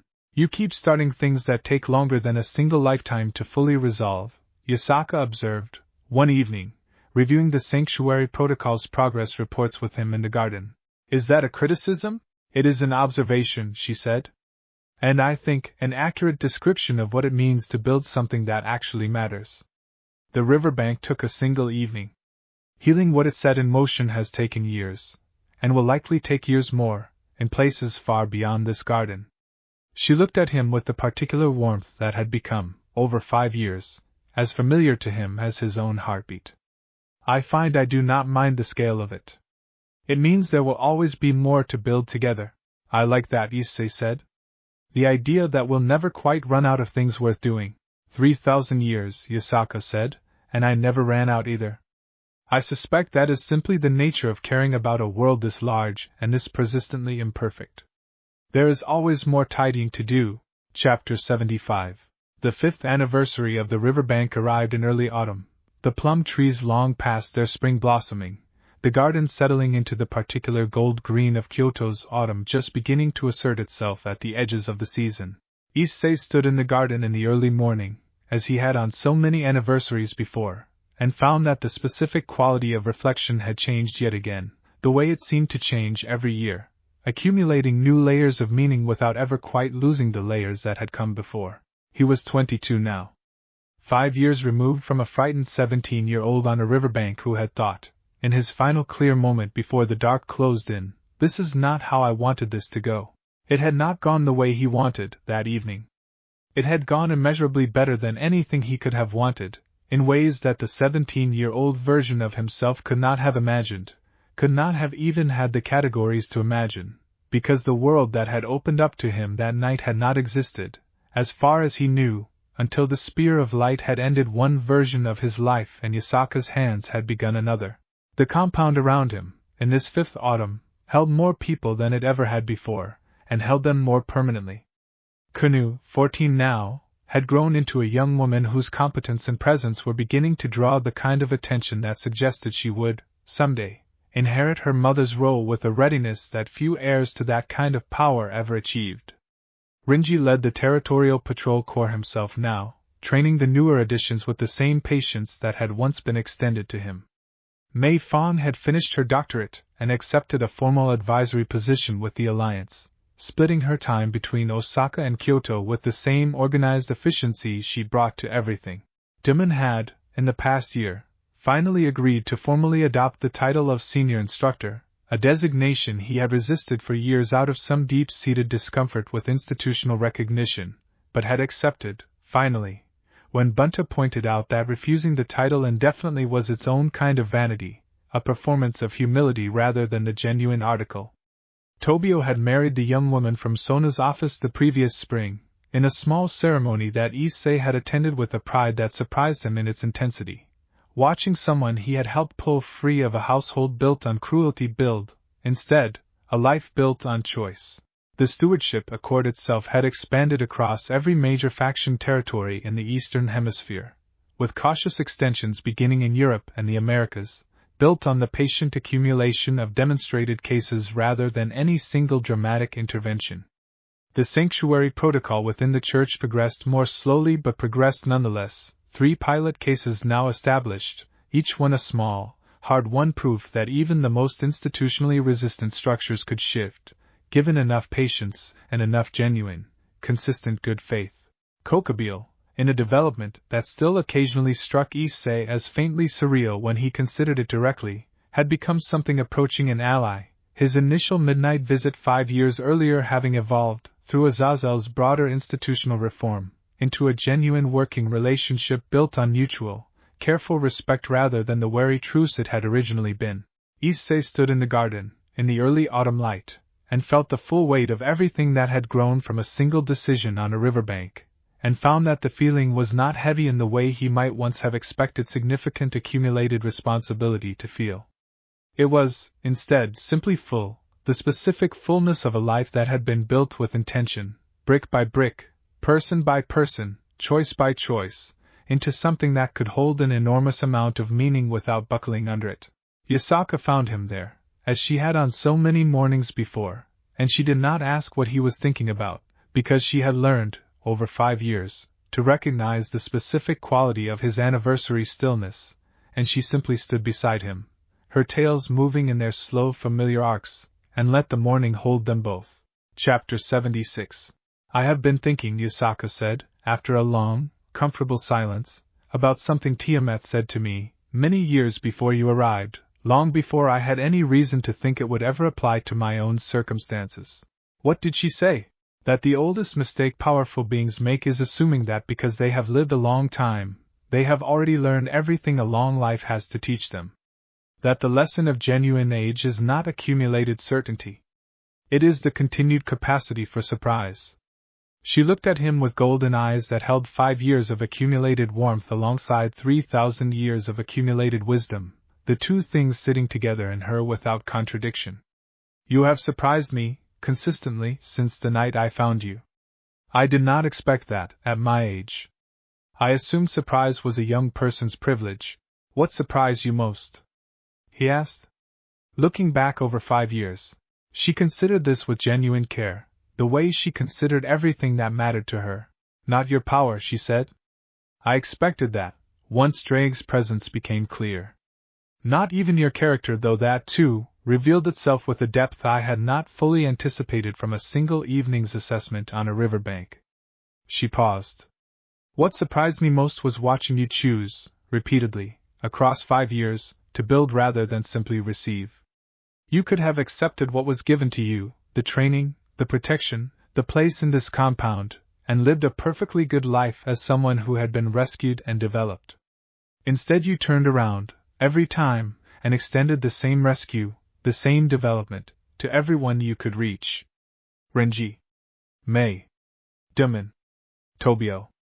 Middlet. The exorcist Zenobia helped. You took what I gave you and you multiplied it, deliberately, again and again, until it became something far larger than anything I alone could have built. Issei was quiet for a long moment, absorbing the weight of being seen this clearly, this completely, after 5 years of being known. I learned it from you, he said finally. Every choice you described, I made because I had watched you make the same choice first, on a riverbank, for a stranger who had no claim on your attention at all. I was just following the pattern you set. Patterns require someone willing to follow them, Yasaka said. Many people witness good examples and do not become them. You did. That is not nothing. That is, I think, the entire substance of what makes a life genuinely well lived. The garden held them both in its early autumn quiet, the koi pond still impatient, Mikun's successor, a younger fish Kunu had named with characteristic seriousness the previous spring, beginning its own slow ornate loops in the water below. 5 years, Issei said. And I think I finally understand something I couldn't have understood at the beginning. The riverbank wasn't the start of my story. It was the end of one story and the beginning of a much better one, but the better one was never really about me surviving. It was about what surviving made possible. For me. For everyone who came after. Yes, Yasaka said. I believe that is exactly right. What happens now? Now that the accord is established, the sanctuary protocol is underway, the immediate work has its own momentum that doesn't depend entirely on either of us anymore? Yasaka looked at the garden, at the koi pond, at the compound around them, full of people who had been found and developed and given room to become exactly what they were always capable of becoming. Now, she said, we simply continue? Not because there is a crisis demanding it, and not because there is a deadline requiring it. Because it is good work, and because we are good at it together, and because 5 years is not very long at all, against the kind of time we have ahead of us. She took his hand, the same warmth that had remade him on that first impossible night still present after everything that had grown between them since. The work continues, Issei. It always will. That is not a burden. It is, I have come to believe, simply what a life well spent looks like, for as long as either of us is given to spend it. Above them, the sky was the particular clear blue of early autumn, and the mountains to the east stood exactly as they always had, patient and permanent, and the city of Kyoto moved below them with its ancient, continuous life, holding everything it had ever held, including, now, the specific shape of this one extraordinary partnership, forged on a riverbank in violence and grown, across 5 years and counting, into something that neither violence nor time had managed to diminish. The work continued. It always would. Act 5. Chapter 77. The 6th year began with a silence that, in retrospect, should have worried Issei more than it did. Not the absence of activity. The Accord's reach continued to expand, the Sanctuary Protocol's 3 pilot cases continued their patient progress, the compound's daily rhythms continued their settled, comfortable repetition. What was missing was the low background pressure of opposition, the sense that something out there was testing the structures they had built, and finding weaknesses to probe. Kokubile had become, in his gruff and unsentimental way, something close to a friend of the institution if not quite of Issei personally. Azazel's reforms had taken root deeply enough that the Gregory's containment culture, while not eliminated, had become a minority position rather than the organizational default. The devil houses had, for the most part, settled into the new equilibrium the Accord had created, contracted partnerships becoming an unremarkable feature of the supernatural landscape rather than a contested innovation. It was, Yasaka observed one evening, the kind of quiet that experienced leaders learn to distrust. Quiet after years of contested change does not always mean peace has been achieved, she told him, in the garden, in the early spring of what would become a year either of them would forget easily. Sometimes it means the parties who lost the argument have simply gone elsewhere to plan a different one. You think someone's planning something. I think the Cows Brigade has been unusually absent from our affairs for the better part of 2 years, after their earlier interest in Kyoto's territorial considerations, she said. An organization built around chaos and disruption does not simply lose interest in a region this significant without a reason. I would like to understand the reason before it presents itself as a problem rather than as an observation. He thought about the brigade representative who had come to the Alliance's formal session years earlier, the graduate student appearance that had concealed something far more calculating, the careful territorial proposal that Yasaka had rebuffed with a demonstration rather than a threat. What do we do with an observation like that? He asked. We watch more carefully, she said. And we make sure the structures we have built are resilient enough to withstand something more serious than political maneuvering, in case the silence is the calm that precedes exactly that. Renji's patrol corps increased its surveillance routines, subtly, without alarming the broader household. Sora began cross-referencing reports from across the Alliance's territorial network for patterns that might otherwise have gone unnoticed individually. Issei found himself, for the first time in years, returning to intensive training with a seriousness he had allowed to relax somewhat during the calmer years of institutional building. Kunu, now 15, noticed the shift immediately, because she had spent her entire life learning to read the specific quality of her mother's attention, and she came to Issei directly rather than asking Yasaka, which had become, over the years, her own particular pattern when she wanted an answer without the careful diplomatic framing her mother sometimes brought to difficult subjects. Something is wrong, she said, finding him in the practice hall during an evening session. Or not wrong yet. About to be wrong. Your mother thinks the brigade has been too quiet, Issei said, because he had learned, across 9 years of knowing her, that Kunu deserved honesty rather than management. We don't know what it means yet. We're just paying closer attention. Kunu absorbed this with the particular stillness she had inherited directly from her mother. I want to be part of paying attention, she said. Not protected from finding out. Part of actually doing it. He looked at her, 15 years old and already carrying herself with a presence that suggested the eventual scale of what she would become, and he thought about every conversation he and Yasaka had ever had about preparing people rather than protecting them from the world entirely. Then let's talk to your mother about that, he said. Properly. As a request she should consider seriously, not as something to manage around. Chapter 78. Yasaka considered the request with the gravity it deserved, sitting with Issei and Kunu together in her office, the formal arrangement itself a signal that she was treating this as more than a casual family conversation. You are 15, she said to her daughter. Your training is significant for your age, but it is not yet complete. The brigade, if it is indeed planning something, would not hesitate to use a vulnerability against us, and you would represent exactly that kind of vulnerability if positioned incorrectly. I'm not asking to be positioned on the front line of a confrontation, Kunu said, with the precise diplomatic clarity she had clearly absorbed from years of watching political negotiations unfold around her. I'm asking to be included in the intelligence work. The pattern analysis. The planning.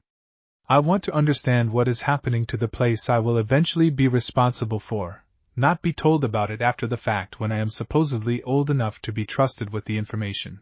Yasaka was quiet for a long moment, and Issei recognized the specific stillness that meant she was weighing something important against her own deeply held instincts. That is a fair distinction, she said finally. Intelligence work and pattern analysis. Not direct confrontation. You may be included in the former. The latter remains contingent on your training reaching a point I consider sufficient, and that determination remains mine to make, not negotiable through argument however well constructed. Kunu nodded, accepting the boundary with a grace that suggested she had expected exactly this compromise and had been prepared to accept it as a reasonable starting position rather than a final concession. Thank you, she said. I won't push past what you've allowed. But I want you both to know I'm not asking because I think I'm ready for everything. I'm asking because I think understanding what threatens this place, before I'm forced to understand it in a crisis, will make me actually ready when the time comes, instead of just hoping I will be. Issei looked at her with something that felt, in that moment, like the specific pride he imagined a parent might feel, though he was careful never to claim that role explicitly, since it was not his to claim and Kuna had a mother who filled it more than adequately. That's exactly the right way to think about it, he said. Over the following weeks, Kuna began sitting in on the careful, methodical pattern analysis Sora was conducting across the Alliance's territorial reports, and her contribution, when it came, surprised even Yasaka with its specificity. There's a gap, Kuna said 3 weeks into her involvement, spreading several reports across the low table in Sora's analysis room. Look at the territorial incident reports from the past 18 months. Every region adjacent to ours has had at least one minor unexplained disturbance. Spirit displacement, minor ward failures, things easily dismissed as natural fluctuation individually. She traced a finger across a hand-drawn map she had constructed herself, overlaying the incident locations. But none of them have happened inside our actual territorial boundary. It's like someone has been testing the perimeter systematically without ever crossing it. She appeared in the outer garden on a quiet afternoon, without any of the ceremony that should have accompanied an entity of her significance, simply present, small and unassuming in appearance, with flat black hair and eyes that held an emptiness that was not malicious but was, in its own way, more unsettling than malice would have been. Drake went very still in Issei's chest, a stillness that was different from his usual attentiveness, something closer to ancient, wary recognition. You know her, Issei said, internally, to the warmth in his chest. Everyone who has existed long enough knows her, Drake replied. Be very careful. She does not operate according to motivations you will easily understand. Yasaka met Ophis in the garden with a formal caution that Issei had rarely seen her display, even toward Kokobile in his most threatening posture. This is unexpected, Yasaka said. I have been observing your territory, Ophis said, in a voice that carried no particular inflection, flat and direct in a way that felt less like rudeness and more like an entity that had simply never developed the social calibration most beings acquired through long practice. I wanted to understand what you have built here before deciding whether it required my attention. And your conclusion? Yasaka asked. It is interesting, Ophis said. I do not often find things interesting. Most of existence has become repetitive to me. Across the span of time I have observed it. What you have built, the framework around development rather than containment, produces outcomes that are genuinely difficult to predict in advance. I find that valuable, in the specific sense that unpredictability is rare and rarity has its own kind of worth. Issei stepped forward carefully. Are you here on behalf of the Cows Brigade? I am here on behalf of my own curiosity, Ophis said, looking at him directly for the first time, and the emptiness in those eyes felt, for a moment, less like absence and more like an entity genuinely searching for something it had not yet found.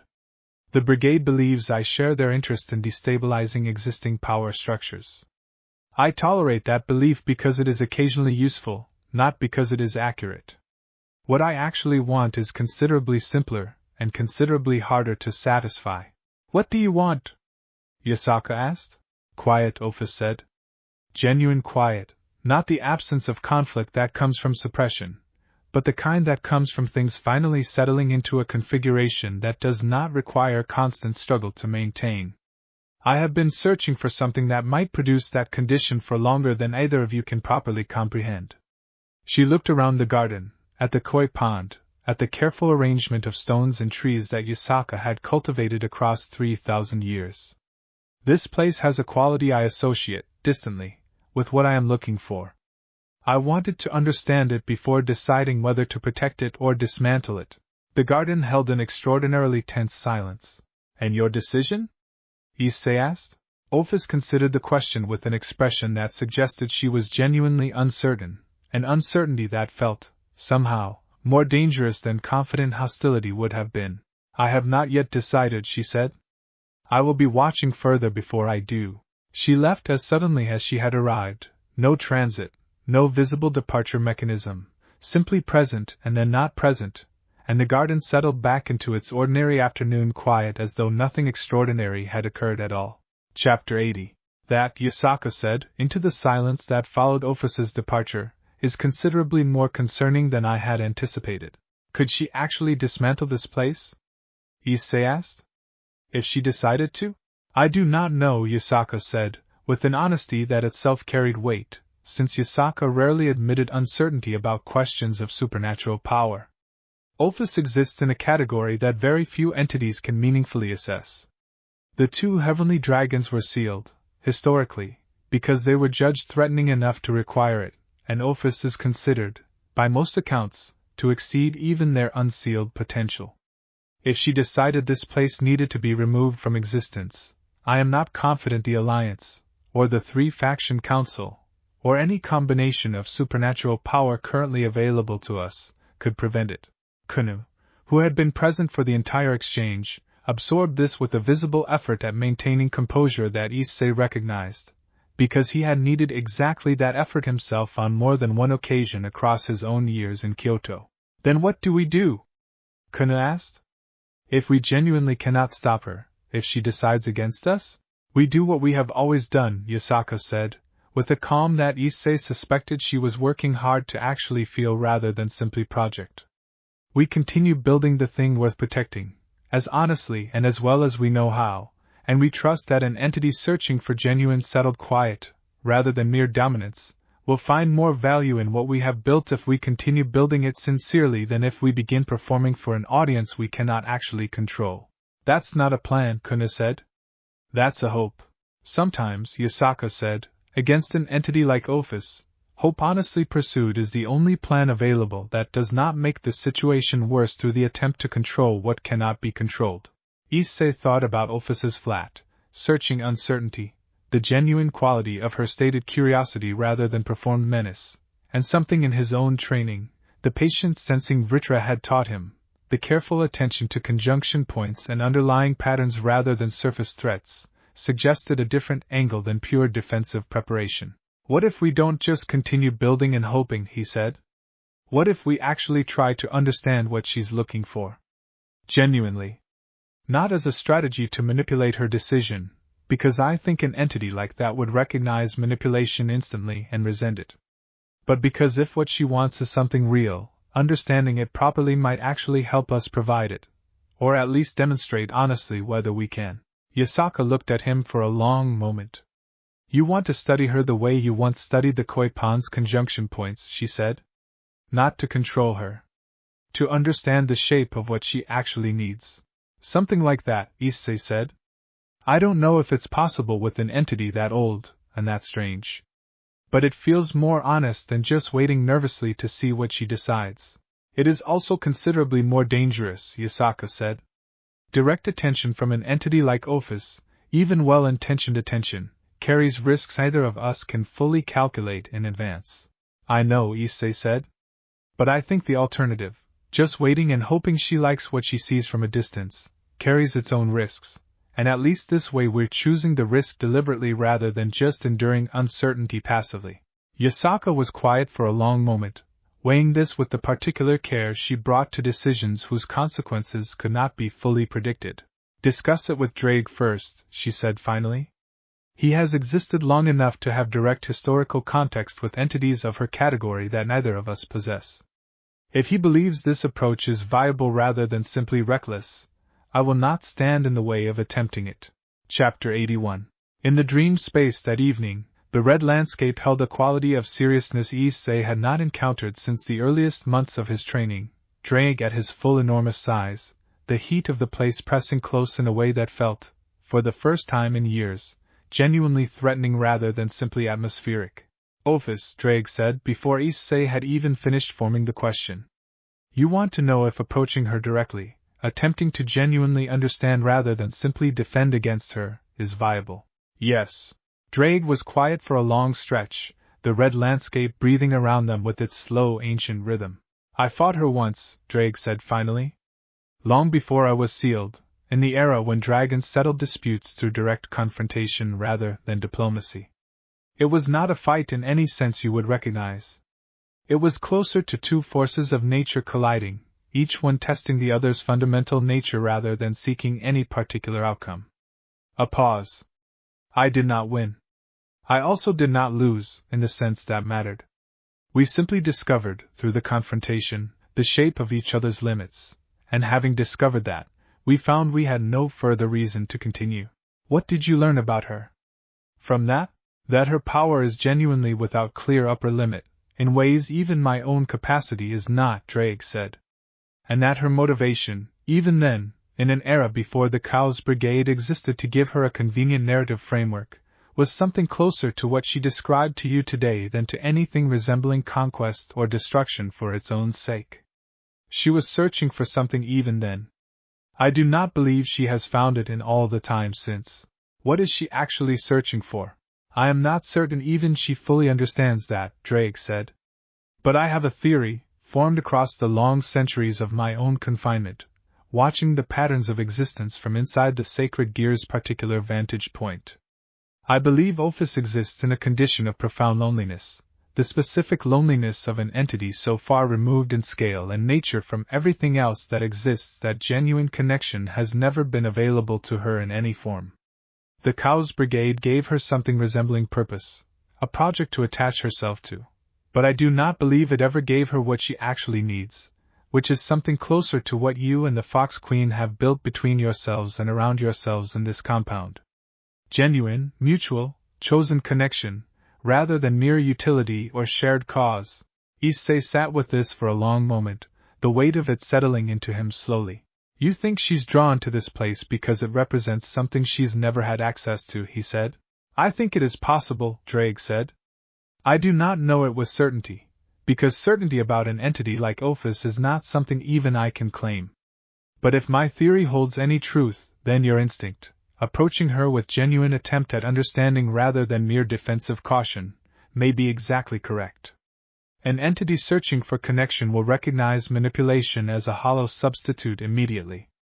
But genuine attempt at understanding, even imperfect, even uncertain of its own outcome, might be the one thing that actually resembles what she has spent eons failing to find. And if I'm wrong? If approaching her goes badly? Then we will discover the shape of her limits the way I once did, Drake said, through direct confrontation rather than diplomacy. I do not relish that possibility. But I do not believe it is significantly more dangerous than simply waiting passively for her decision, and I believe genuine attempt carries a meaningfully better chance of producing an outcome you would actually want.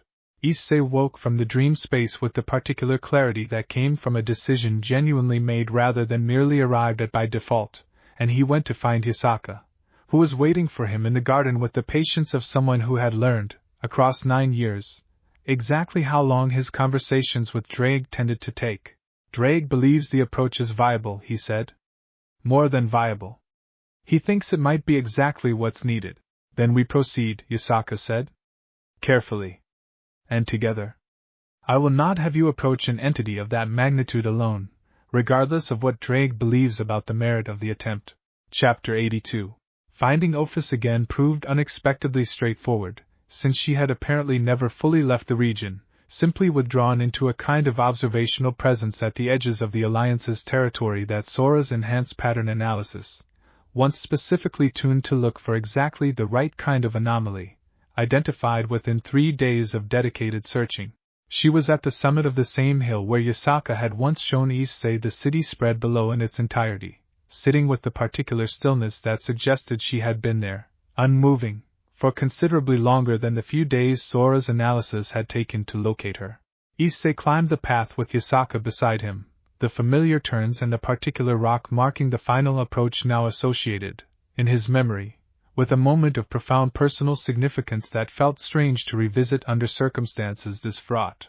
Ophis did not turn as they approached, simply continued looking out over the city, the lights of Kyoto spread below in the gathering evening, exactly as they had been on that first visit so many years earlier. You came to talk further, she said, before either of them had spoken. We did, Issei said. Not to convince you of anything specific. Just to understand, more honestly, what you're actually looking for.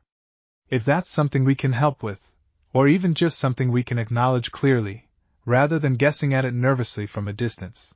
Ophis was quiet for a long stretch, the city lights flickering below in their ordinary evening rhythm, entirely unaware of the conversation taking place above them that might, in some small way, determine their continued existence. Drake told you something, she said finally. About what I am looking for. He has a theory, Issei said carefully. He doesn't claim certainty. He thinks you might be searching for genuine connection.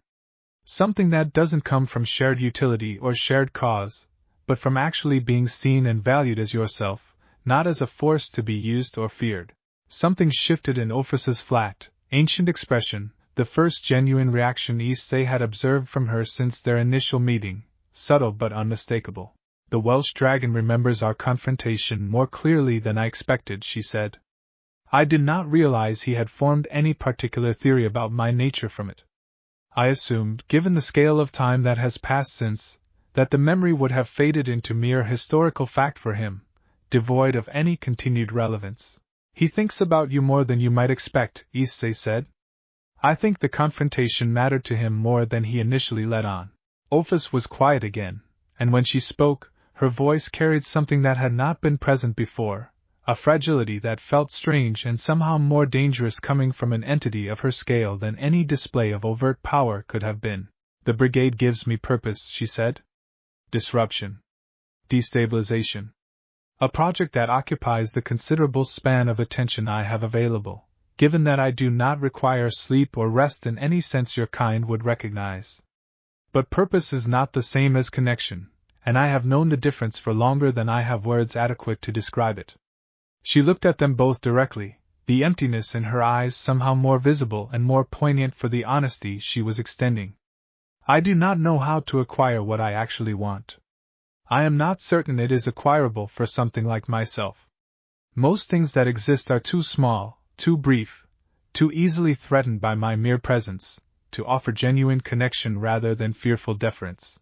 Yasaka stepped forward, her own ancient weight settling into the moment with a gravity that matched, as closely as anything could, the scale of what Ophus was describing. I have lived 3,000 years, Yasaka said. Which is, against your own span, scarcely a moment at all. But I have learned something in that comparatively brief time that I believe applies regardless of scale. Connection is not acquired through power or through the absence of fear in others.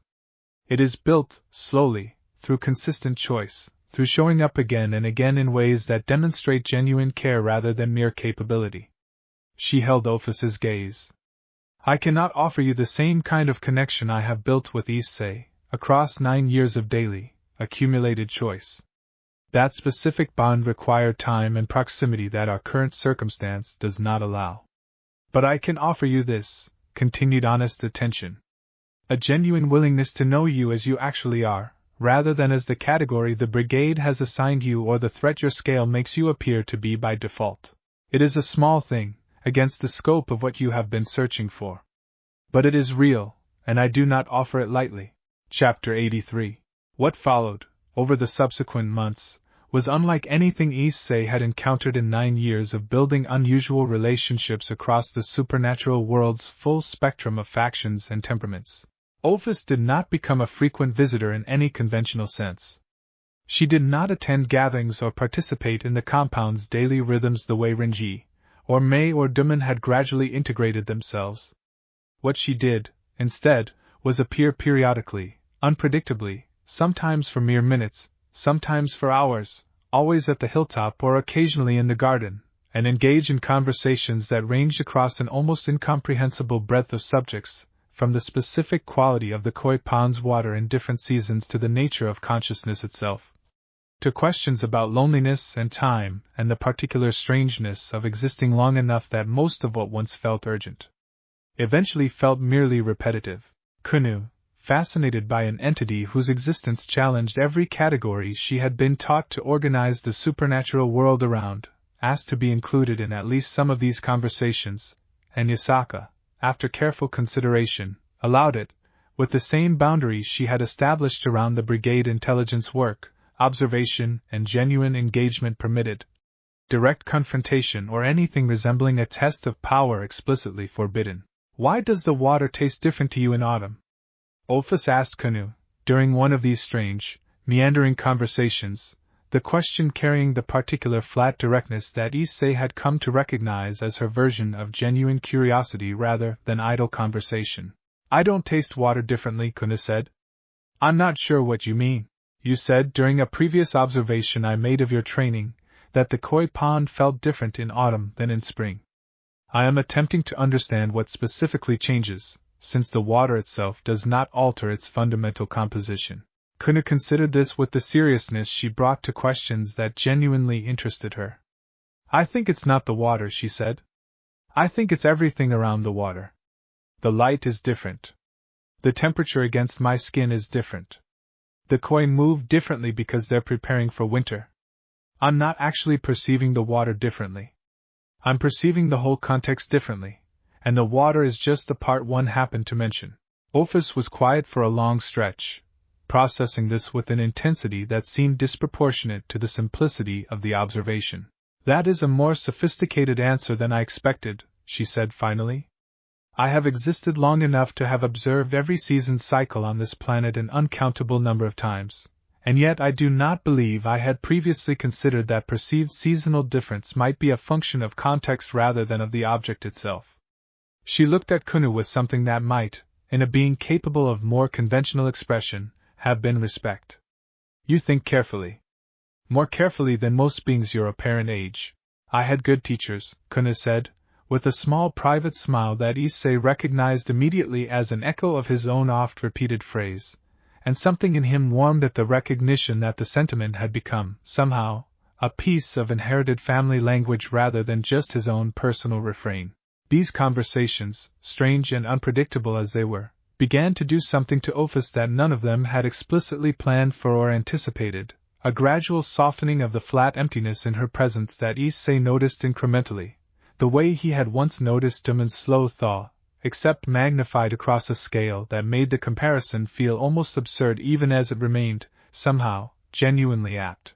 She is changing, Bunta observed, after one of Ophis's longer visits, during which she had spent nearly 3 hours simply sitting in the garden, occasionally asking questions, occasionally simply present in a silence that no longer felt as unsettling as it once had. Slowly. The way ice changes before it visibly melts. You cannot see it happening directly, but you can sense, somehow, that the structure of the thing is different than it was. Is that good? Issei asked. Or are we creating a different kind of risk, an entity that powerful becoming attached to something she might eventually feel she needs to protect at any cost, including costs that might not be sustainable? Bunta considered this with his characteristic rolling thoughtfulness. I do not know, he admitted. I have lived a long time, but not long enough to have useful precedent for what happens when something like Ophis begins, perhaps for the first time in its existence, to genuinely care about something outside itself. We are in territory none of us has mapped before. Chapter 84.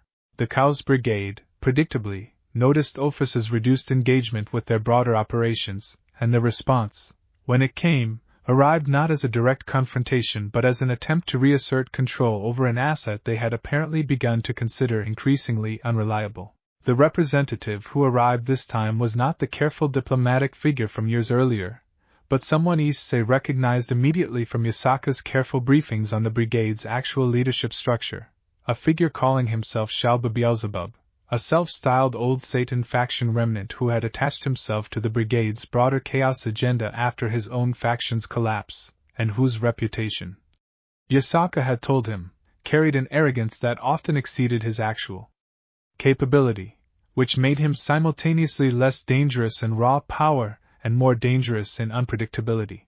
He arrived at the compound gate without the formal notice that even Kokabeel and Azazel had eventually learned to extend, demanding entry with a confidence that suggested he had not adequately calculated the specific nature of the territory he was attempting to enter uninvited. I am here, Shalba announced, when Yasaka's retainers finally permitted him into the outer garden under careful guard, to retrieve what belongs to the brigade's broader strategic interests. Ophis has been compromised by whatever influence this place has exerted on her, and I intend to remind her of her actual priorities. Ophis belongs to no one, Yasaka said, with a coldness Issei had rarely heard her direct at anyone. If you have come here believing you can command her presence or her allegiance, I would advise reconsidering that belief before it produces consequences you have not adequately anticipated. The Fox Queen presumes to lecture me about Ophis's nature, Shalba said, with a sneer that suggested he had badly miscalculated the room he was standing in. I have worked alongside her for years. I understand her purposes considerably better than a regional Yokai leader with delusions of broader relevance. Issei felt dragging stir in his chest, a warning rather than aggression, the specific quality of attention that meant something significant was about to occur. Ophis appeared in the garden without any visible transit, simply present, the same flat directness in her expression that had characterized their first meeting, though something in the set of her presence felt, to Issei's now practiced attention, subtly different than it had been before the months of patient conversation. "Shalba," she said, "you have come to retrieve me, as though I were an object misplaced rather than an entity capable of independent decision." Shalba's confidence faltered slightly, recalibrating in real time. "Ophis, I have come because your absence from our operations has become a strategic liability. The brigade's broader objectives require your continued, consistent participation." "The brigade's objectives have never been mine," Ophis said, with a directness that carried, for the first time in Issei's observation of her, something that might have been actual conviction rather than mere flat statement of fact. "I tolerated alignment with your purposes because they offered structure to my own searching. I no longer require that structure in the same way I once did." "You are choosing this place over the brigade's purpose," Shalba said, his voice rising with a frustration that suggested he had genuinely not anticipated this outcome. "Over a fox queen's garden and a human boy's misguided philosophy of development and partnership. I am choosing genuine connection over performed purpose," Ophis said. "I did not expect, given the scale of my own existence, that such a choice would ever become available to me. I find I am unwilling to discard it simply because you find the choice inconvenient to your own strategic calculations." Shalba's expression shifted into something approaching genuine fury, the specific dangerous fury of someone whose plans had collapsed in a manner he had not prepared for, and the spike in his spiritual output that followed suggested he intended to resolve the disagreement through force rather than acceptance. Issei stepped forward, the gauntlet already forming on his left arm. Chapter 85. What followed lasted less than 2 minutes, and it was, Issei would later reflect, one of the more genuinely frightening encounters of his entire supernatural career, not because Shalba himself proved especially formidable once his arrogance collided with the actual capability arrayed against him, but because of what almost happened in the moment before Ophis intervened.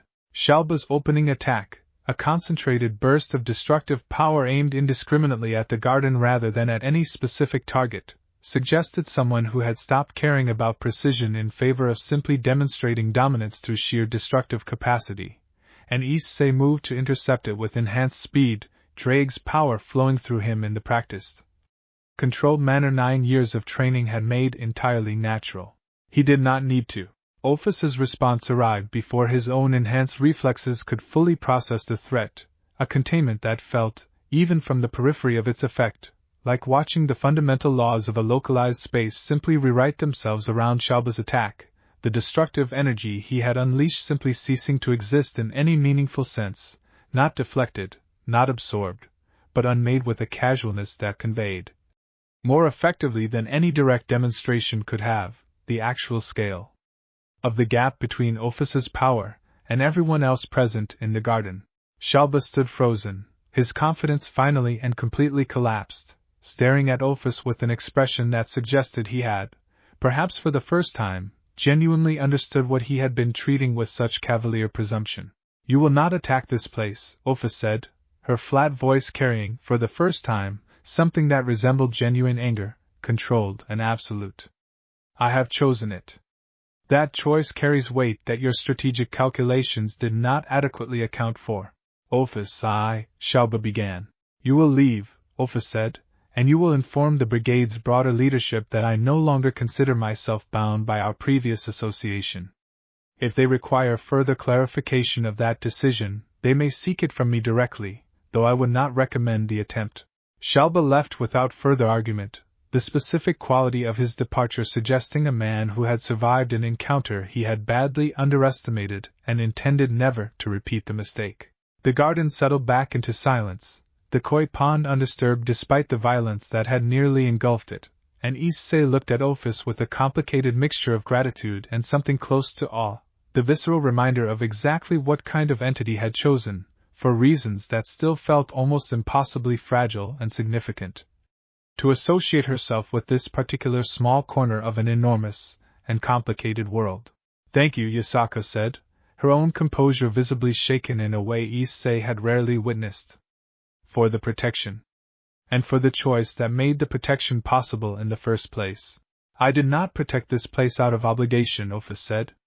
I protected it because I find I genuinely do not wish to see it harmed, and because the prospect of its destruction produced, in me, a reaction that I believe corresponds to what your kind calls fear, an experience I had not previously associated with my own existence in any meaningful way. She looked around the garden, at the koi pond, at Kunu standing pale but composed near the main house, at Issei with the gauntlet still manifested on his arm. I find I do not wish to lose what I have found here. That realization is, I believe, the actual answer to the question you asked me on this hilltop, months ago. I did not know, then, what I was searching for clearly enough to name it. I believe I do now. Chapter 86. The aftermath of Xiaoba's failed intervention rippled across the supernatural world with a speed that surprised even Yasaka, who had decades of experience anticipating how quickly significant news traveled through the various factional networks. The Chaos Brigade, deprived of Ophis's tacit association and humiliated by the manner of her departure, suffered a credibility collapse that several factions had apparently been waiting for an opportunity to exploit, and within weeks, the loose coalition that had caused low-level disruption across supernatural territories for years began fragmenting into smaller, less coordinated factions, several of which approached the three-faction council independently, seeking the kind of structured legitimacy the stewardship accord had demonstrated was possible for entities and individuals who had previously existed outside formal institutional structures. You may have just accomplished, inadvertently, something I have been attempting for years through careful diplomatic pressure, Sona told Issei, during a call shortly after the news fully settled across the supernatural networks. The brigade's coherence depended substantially on the implicit threat of Ophis's involvement. Without that, several of its constituent factions have apparently concluded that continued chaos for its own sake offers less benefit than the kind of structured legitimacy your framework has demonstrated is achievable. I didn't accomplish anything, Issei said. Ophis made her own choice. I just happened to be present when she made it. That is, I think, a significant understatement of your actual contribution, Sona said, with the precise dryness that had become characteristic of their long working relationship. But I will allow you the modesty if you insist on it. The practical outcome remains the same regardless of how you choose to characterize your role in producing it. Ophis herself, in the weeks following the confrontation, began appearing at the compound with a regularity that gradually shifted from unpredictable visitation to something closer to genuine, if still unusual, residence, though she never formally moved into the household structure the way Renji or Duman had, maintaining instead her own particular relationship with presence and absence that seemed to follow rhythms entirely her own. Kunu, increasingly fascinated by an entity whose existence challenged every framework she had been taught for understanding the supernatural world, developed, over the following months, something that genuinely resembled friendship with Ophis, the two of them spending hours in conversations that ranged from philosophy to the practical mechanics of restriction technique, Ophis demonstrating, on several occasions, a willingness to teach Kunu directly that surprised everyone who observed it. Given how rarely Ophis had previously displayed any interest in conventional instruction, she asked better questions than most beings who have lived 1,000 times longer than her, Ophis told Issei, after one such session, with the flat directness that no longer carried quite the same unsettling quality it once had, softened, gradually, by months of accumulated familiarity. I find I genuinely enjoy answering them, which is itself a novel experience I am still adjusting to. She has a gift for that, Issei said. Asking the right questions. I noticed it almost immediately, the day we met, when she corrected my breathing without being asked. She will be formidable, Ophis said, when she eventually inherits her mother's role. I do not say that as casual praise. I have observed enough leaders across enough centuries to recognize genuine capability when I encounter it, and your young fox demonstrates considerably more of it than her age would typically allow. Issei thought about this, the accumulated weight of 9 years of watching Kunu grow from a curious child crouched at a koi pond into someone whose presence and judgment now drew careful, genuine respect from an entity whose scale defied easy comprehension, and felt something settle in him that was difficult to name precisely but that resembled, more than anything else, profound contentment with the specific shape his life had taken. Chapter 87. The 7th anniversary of the riverbank arrived in a year defined, for the first time in the entire span of Issei's supernatural life, by something approaching genuine, settled peace. The Cow's brigade fractured and diminished, the major factions all aligned, in varying degrees, around the stewardship accord's principles. And an entity once considered among the most dangerous and unpredictable in existence now occupying a place in the garden that felt, increasingly, like simple belonging, rather than uneasy tolerance. Issei stood in the garden on the anniversary morning, 24 years old now, and found that the quality of his reflection had shifted yet again, the way it seemed to every year, accumulating new dimensions without losing the ones that had come before. He thought about the riverbank less often now, not because the memory had faded but because it had settled into a different relationship with the present, less an event he revisited with deliberate ceremony and more a quiet, foundational fact that simply underlay everything that had grown from it.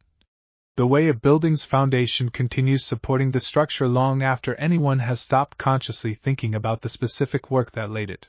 Kunu, 16 now, had grown into a presence that drew respect from across the supernatural world independent of her relationship to her mother, her formal training nearly complete, her involvement in alliance governance increasingly substantial, and her relationship with Ophis having produced, among other things, a depth of philosophical and technical knowledge that exceeded what even Yasaka's careful instruction could have provided alone.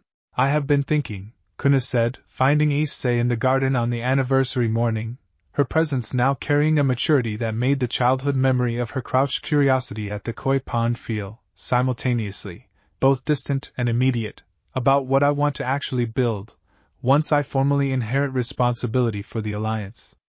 Not just maintaining what Mother has built, though I intend to honor that thoroughly. Something of my own, the way you built the accord on the foundation Mother gave you. What are you thinking? Issei asked, genuinely curious rather than simply performing parental interest, since Kunu's ideas had, across the years, consistently surprised him with their sophistication. I want to formalize something between the Accord's principles and Ophis's particular existence, Kuna said. An institutional framework for entities whose scale or nature places them genuinely outside conventional categories, the way the Accord eventually expanded beyond sacred gear holders into broader applications. Ophis is not the only being who exists at a scale that makes ordinary factional politics essentially irrelevant to her actual needs. I suspect there are others, equally lonely, equally without any existing structure that could offer them genuine connection rather than mere strategic utility.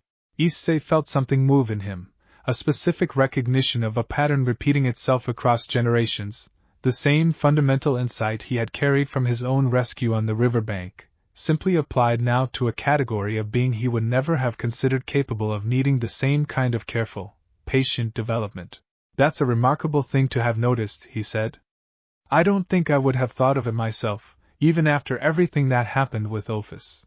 I had good teachers, Kuna said, with a small, private smile that had become her own particular inheritance of the phrase, and Issei laughed, genuinely, the specific warm laugh that came from watching something he had built carefully across years continue to grow and develop in directions he could never have fully predicted or controlled.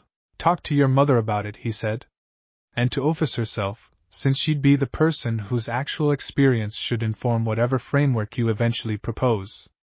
Don't build something for entities like her without genuinely consulting them about what they actually need, the same way the Accord only worked because Renji and Mei and Duman and Tobio were genuinely consulted rather than simply managed according to assumptions about what would help them.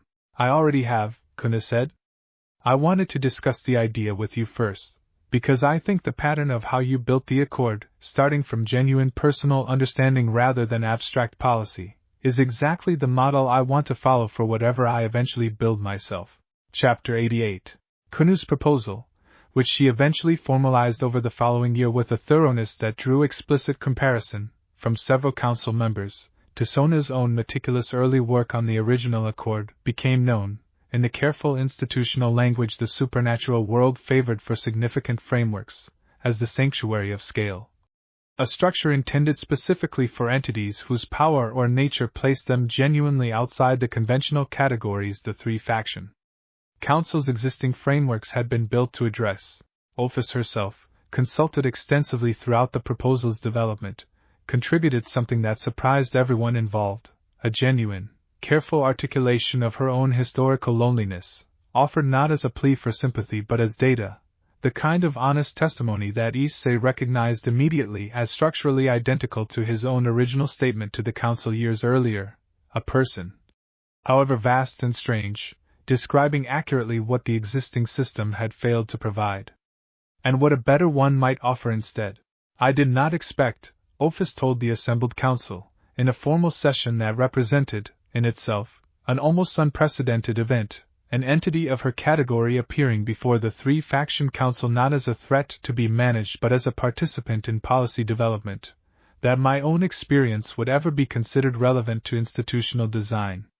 I have existed, for the entirety of recorded history and considerably longer, as a category to be feared or a force to be courted for strategic advantage, never as a being whose actual needs might be worth genuine consideration. She paused, and the flat directness of her voice carried, even in that formal setting, the same careful honesty that had characterized her conversations in the compound garden. The young fox who proposed this framework asked me, directly, what I actually needed, rather than assuming she already knew based on my category. I do not believe anyone has asked me that question, with genuine intent to act on the answer, in the entirety of my existence prior to this compound's involvement in my circumstances. The Council's eventual ruling, formalizing the Sanctuary of Scale as an official structure within the broader Accord framework, passed with a margin that surprised even Sona, who had expected considerably more institutional resistance to a proposal that asked the supernatural world's most powerful factions to genuinely consider the well-being of entities they had previously only thought to manage or contain.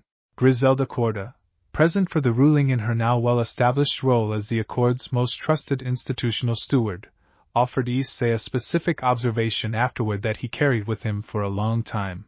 7 years ago, she said, you stood in that chamber alone, arguing that a single 17-year-old deserved development rather than containment.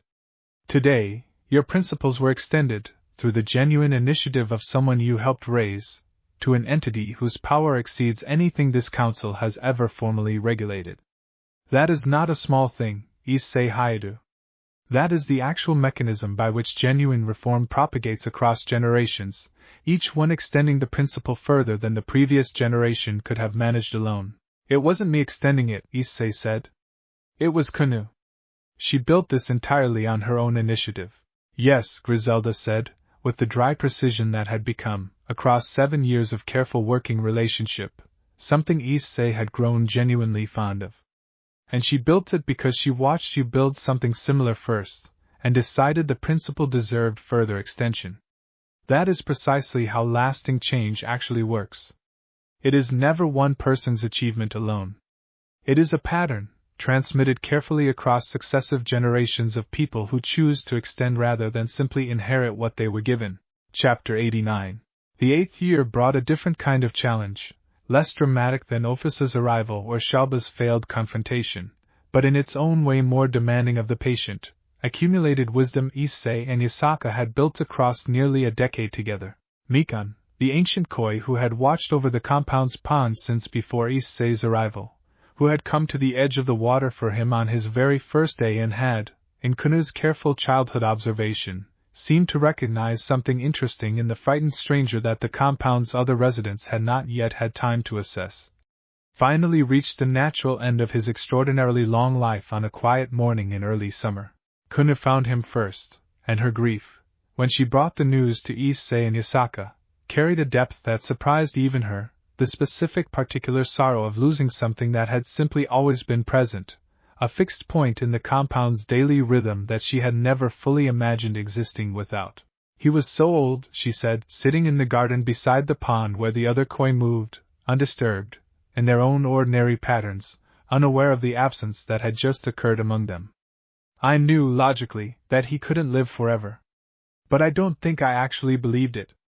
Not really. He felt like he was simply part of the garden's permanent structure, the way the stones are, or the old pine by the gate. He was part of the structure, Yasaka said, sitting beside her daughter with the particular gentleness she reserved for moments that required it. But structures, even the most enduring ones, are built from things that eventually change, even when the change takes longer than we expect to arrive.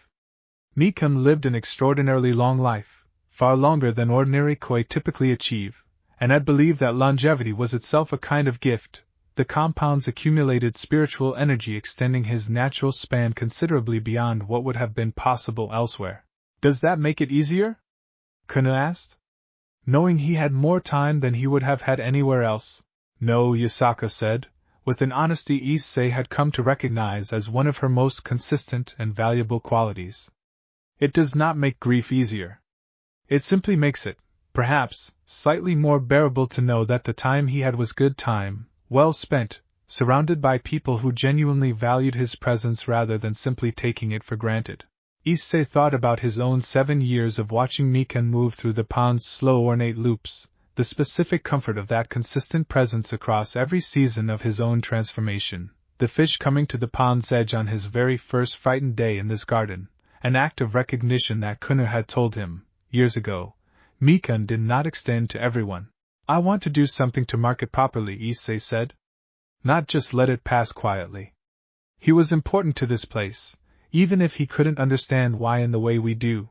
The compound held a small, careful ceremony that evening, the entire household gathered at the pond's edge, Bunta offering a story about the day Mikan had first arrived in the garden, decades before Issei's own arrival, a gift from a visiting dignitary that had, through some combination of the garden's spiritual energy and the koi's own particular constitution, simply outlived every reasonable expectation for his species.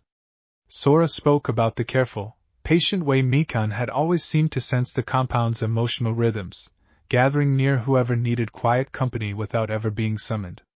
Renji, Mei, Duman, and Tobio, each of whom had developed their own particular relationship with the old koi across their years in and around the compound, each offered their own small memory. Kunu, when her turn came, simply said, he came to the edge of the pond for Issei on his first day here, when no one else in this place had any reason to trust a stranger. I think he understood, somehow, before any of us did, what this place would eventually become because of that one frightened boy. I am grateful he was here to see it happen.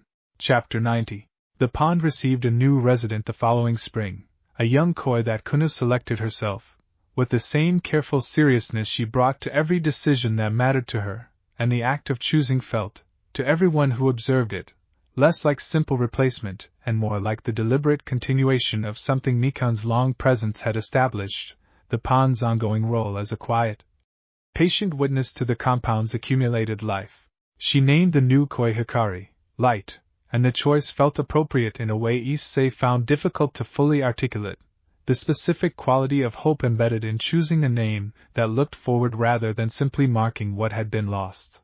Tobio and his wife, in the same spring, announced the arrival of their first child, and the news rippled through the compound's extended household with a specific warmth that reminded Issei, once again, of how thoroughly the structures he and Yasaka had built across 8 years had become genuinely generative, producing not just institutional reform across the supernatural world's major factions but actual, ordinary human flourishing among the specific people whose lives had been touched directly by the choices made on that long-ago riverbank. It's strange, Tobio told Issei, holding his newborn daughter with the careful, slightly overwhelmed tenderness of new parenthood, to think that none of this would exist if Rias and Sona hadn't found a way to get me out of Astaroth's household all those years ago. My daughter only exists because of a welfare review you helped design as a way to extract me without starting a war between houses. He looked down at the small, sleeping face. I don't know how to properly thank people for something that large. It feels insufficient to just say thank you, when what you actually gave me was an entire possible future that simply wouldn't have existed otherwise. You don't need to thank me, Issei said. You built this yourself. I just helped clear the obstacle. Everything that came after, the life you built, the person you became, the family you're starting now, that's entirely yours. I know that's what you'll say, Tobio said, with a small, knowing smile. You always deflect it back to the person who actually lived the life. But I think you should let yourself accept, at least sometimes, that you were a genuinely necessary part of how this happened. Not the whole story, but a necessary part. Issei thought about this, the specific discomfort he had always carried around accepting credit for outcomes that felt, to him, like they belonged primarily to the people who had actually lived through the difficult circumstances and built something good from them, and found himself, for once, genuinely considering Tobio's gentle correction rather than simply deflecting it by habit. Okay, he said. I'll try to hold both things at once. That you built this yourself, and that I was a necessary part of how it became possible. That's all I'm asking, Tobio said. Mei Fong, visiting that same season with her own news, having accepted a permanent faculty position that would keep her formally affiliated with both her university and the Alliance for the foreseeable future, found Issei in the garden and offered her own particular version of the same gentle correction. You know, she said, for someone who spent years building a framework specifically designed to demonstrate that people deserve to be seen and valued rather than just managed as resources, you are remarkably resistant to applying that same principle to your own contribution. I've heard that observation before, Issei said, in slightly different words, from several different people. Maybe that consistency should tell you something, Mei said, with the precise, organized logic she brought to everything. If multiple people who genuinely know you keep independently arriving at the same observation, the probability that the observation is accurate increases considerably.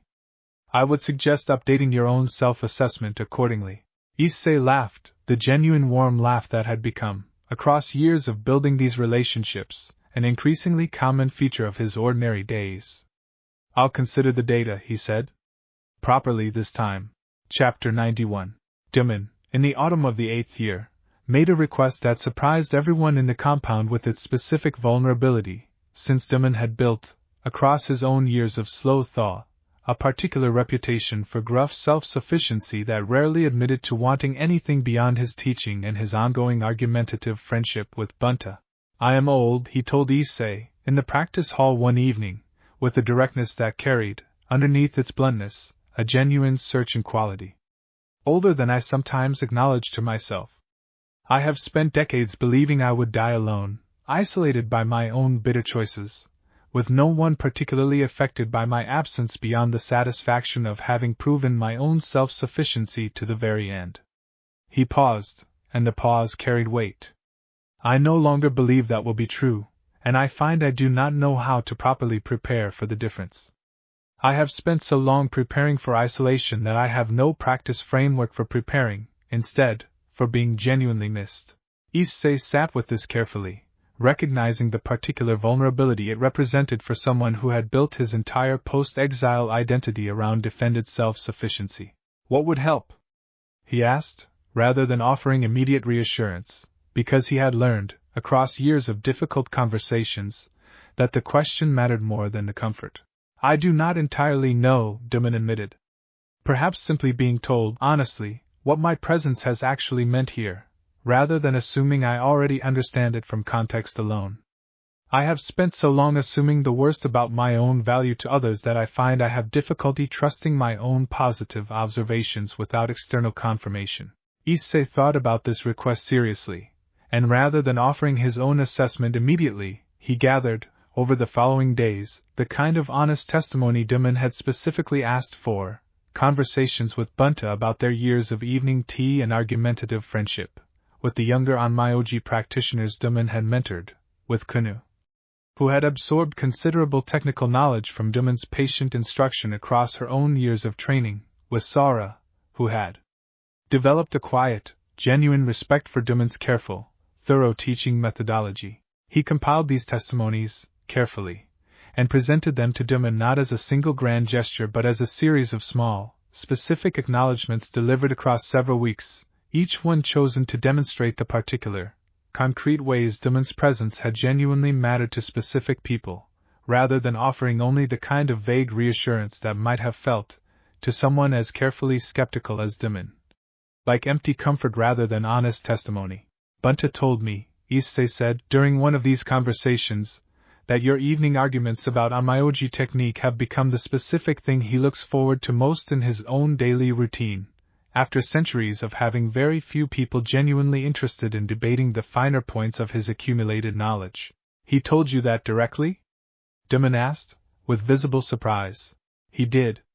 And the younger practitioners you've mentored told me, independently, that your specific teaching style, demanding and exacting but never cruel, gave them a confidence in their own developing skill that they hadn't found anywhere else, because you never pretended their mistakes were acceptable when they weren't, but you also never let a single mistake define your assessment of their overall potential. Demon was quiet for a long stretch, processing this with visible difficulty, the careful accumulated armor of decades of self-protective isolation working against the simple acceptance of genuine, specific testimony about his own value. I do not know how to properly hold this, he said finally. I have spent so long assuming the worst that I find I have no practice framework for genuinely accepting the opposite. You don't need a framework, Issei said. You just need to keep showing up, the way you have been, and let the evidence of your own value accumulate naturally, the way it already has, whether or not you've fully believed it yet. Chapter 92. The 9th year arrived with a quiet, settled rhythm that Issei found himself appreciating with a specific gratitude he had not always possessed in earlier, more crisis-defined years, the simple pleasure of ordinary continuity, the compound's daily life proceeding through its established patterns without the constant pressure of institutional crisis or existential threat that had characterized so much of the preceding decade. Kunu, 17 now and increasingly prepared for the formal inheritance of her mother's responsibilities, had begun taking on substantial alliance governance duties directly, her judgment, even Yasaka readily admitted, having developed a sophistication that exceeded what most heirs achieved at twice her age. I am genuinely considering, Yasaka told Issei, one evening in early autumn, with a specific seriousness that suggested this was not idle conversation but a decision she had been weighing carefully, formalizing a transition timeline. Not immediate. Kunu is not yet ready for full responsibility, and I do not believe rushing that readiness would serve her or the alliance well. But a clear timeline, established and communicated, rather than an indefinite continuation of the current informal arrangement where she simply takes on increasing responsibility without any explicit structure around the eventual transition. What timeline are you thinking? Issei asked. 5 years, Yasaka said. She will be 22, an age at which I believe she will have accumulated sufficient experience and judgment to assume full leadership, while still leaving adequate time for her to continue developing under my direct guidance before that transition occurs. She paused. It is also, I will admit, a timeline that allows me to consider what my own life might look like, for the first time in 3,000 years, structured around something other than direct leadership of the Alliance. Issei looked at her with genuine curiosity. What would you want that to look like? If you're not leading the Alliance directly anymore. Yasaka considered this question with the same careful seriousness she brought to everything significant. I do not entirely know, she admitted. I have led this alliance for the entirety of its existence in its current form.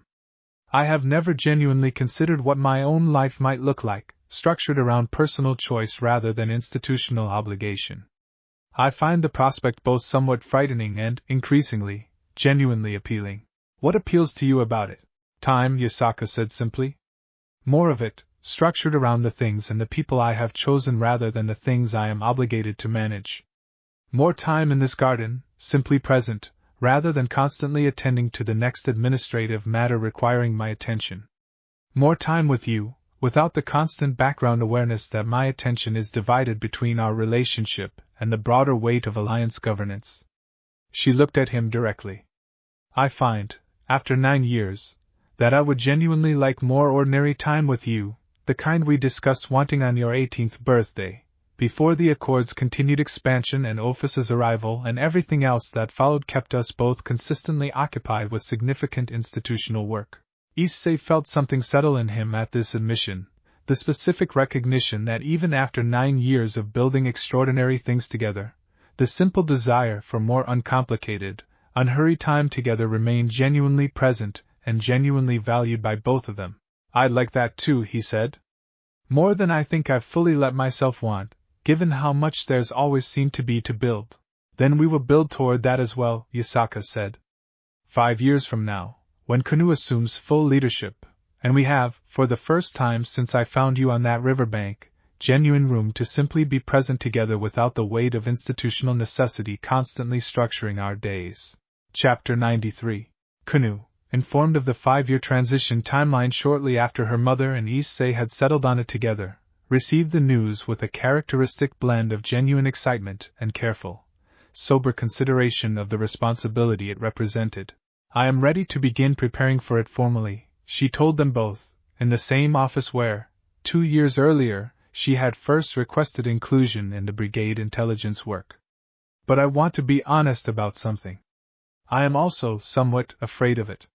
Not of the responsibility itself, which I believe I am increasingly prepared to carry, but of what it will mean for this specific configuration, the 3 of us, to shift into something different than what it has been for as long as I can clearly remember. What specifically worries you? Yasaka asked, with the careful attention she had always extended to her daughter's genuine concerns rather than dismissing them as merely youthful anxiety. That once I am fully responsible for the alliance, the specific relationship we have now, where I can simply come to both of you for guidance without the formal weight of my own eventual authority complicating the dynamic, will necessarily change in ways I cannot fully predict, Kunu said. I have built so much of my own confidence on the foundation of being able to ask both of you difficult questions without needing to already have the answers myself. I worry that full leadership will require me to already have those answers, rather than continuing to genuinely learn them from people I trust. Issei thought about this carefully, recognizing in Kunu's specific worry an echo of his own early uncertainty, years earlier, about whether becoming significant within the Accord's framework would require him to abandon the genuine, ongoing learning that had characterized his earliest years in Kyoto. I don't think leadership requires you to stop asking questions, he said. I think the best leaders I've encountered, across 9 years of building things alongside Rias and Sona and your mother, are precisely the ones who never stopped genuinely seeking guidance, even after they had accumulated enough authority that they could have, theoretically, simply pretended to already know everything. He held her gaze. Your mother has led this alliance for 3,000 years, and she still genuinely sought Tiamat's guidance, and Vritra's, when she believed I needed something she couldn't provide alone. Leadership that stops learning isn't actually strength. It's just a more sophisticated kind of fragility, pretending toward a certainty no one actually possesses. Yasaka nodded, with the particular warmth she reserved for moments when she felt Issei had articulated something she herself believed deeply but had not yet found the precise words to express. He is correct, she said. I have never stopped genuinely seeking counsel, across the entirety of my leadership, precisely because I learned early that pretending toward complete self-sufficiency produces worse decisions than genuine, ongoing humility about the limits of any single perspective, however experienced. She looked at her daughter directly. You will not lose access to either of us, simply because your formal authority increases. If anything, I expect you will need our perspective, and offices, and the broader network of relationships you have built across these years, more rather than less, precisely because genuine leadership requires more careful judgment, not less consultation. Kunu absorbed this with visible relief, the specific tension she had been carrying around the transition timeline visibly loosening. Thank you, she said. Both of you. I think I needed to hear that explicitly, rather than simply assuming it would remain true without being told. That is, I think, Yasaka said, one of the more valuable lessons your own eventual leadership might carry forward. The things people most need to hear explicitly are often the things we assume are too obvious to require saying. I have learned, across years of watching Issei build the Accord, that explicit, honest communication, even about things that feel like they should be self-evident, consistently produces better outcomes than assumed understanding. Chapter 94. The transition years that followed unfolded with a gradual, deliberate rhythm that Issei found himself appreciating for its specific lack of crisis, each year bringing Kunu further into genuine, substantial leadership, while preserving the careful relationships that had defined the compound's life across the preceding decade. Office, in the 3rd year of the transition timeline, made a request that surprised everyone, including, Issei suspected, Office herself, given the specific vulnerability it represented for an entity who had spent the entirety of existence prior to her arrival in Kyoto avoiding anything resembling genuine, sustained commitment to a single place or relationship. I would like, she told Yasaka and Issei, during one of her now regular evening visits to the garden, to formally establish some manner of continued presence here. Not full residence, in the conventional sense your other household members maintain, since my own existence does not require the same kind of consistent physical proximity. But something more structured than my current pattern of unpredictable visitation. I find I genuinely wish for this place to remain, in some explicit sense, a place I can reliably call my own, rather than simply somewhere I happen to visit when the impulse arises. Yasaka considered this request with the same careful seriousness she had extended to every significant decision across her 3,000 years of leadership. What would that structured presence look like, practically, for an entity of your particular nature? I do not entirely know, Ophis admitted, with the flat honesty that had become, over years of accumulated familiarity, simply her ordinary mode of communication rather than the unsettling quality it had once carried. Perhaps simply a formal acknowledgement, within whatever structure governs this compound's household, that I am considered a member of it, regardless of how irregularly my physical presence manifests. I find I wish for the clarity of that designation, even if its practical implications remain somewhat undefined. Kunu, present for the conversation in her increasingly substantial role within Alliance governance, offered a suggestion that struck Issei as precisely the kind of careful, creative institutional thinking that had characterized her own sanctuary of scale proposal years earlier. What if we formalized a category specifically for entities like you, Kuna said, members of the household whose presence operates according to fundamentally different patterns than conventional residents, but who are nonetheless genuinely included in the compound's structure and decision-making in whatever capacity makes sense given their particular nature. Not a lesser category. Simply a different one, designed around your actual circumstances rather than forcing your participation into a framework built originally for beings with more conventional needs. Ophis considered this with visible interest. That is precisely the kind of solution I would not have generated myself, she said. I find I continue to be surprised, across years of association with this place, by the specific creative generosity its inhabitants bring to problems I had assumed were simply unsolvable given my own unusual nature. The formal designation, when it was established, became known within the compound's own internal language as honored irregular presence, a category that Bunta, with his characteristic enthusiasm for institutional storytelling, soon began explaining to visitors with considerably more dramatic flourish than the simple administrative term technically warranted. Describing Ophis's place in the household with a reverent specificity that suggested the old Tanuki had developed, across years of proximity, a genuine affection for the strange, ancient entity that few outside the compound would have predicted possible.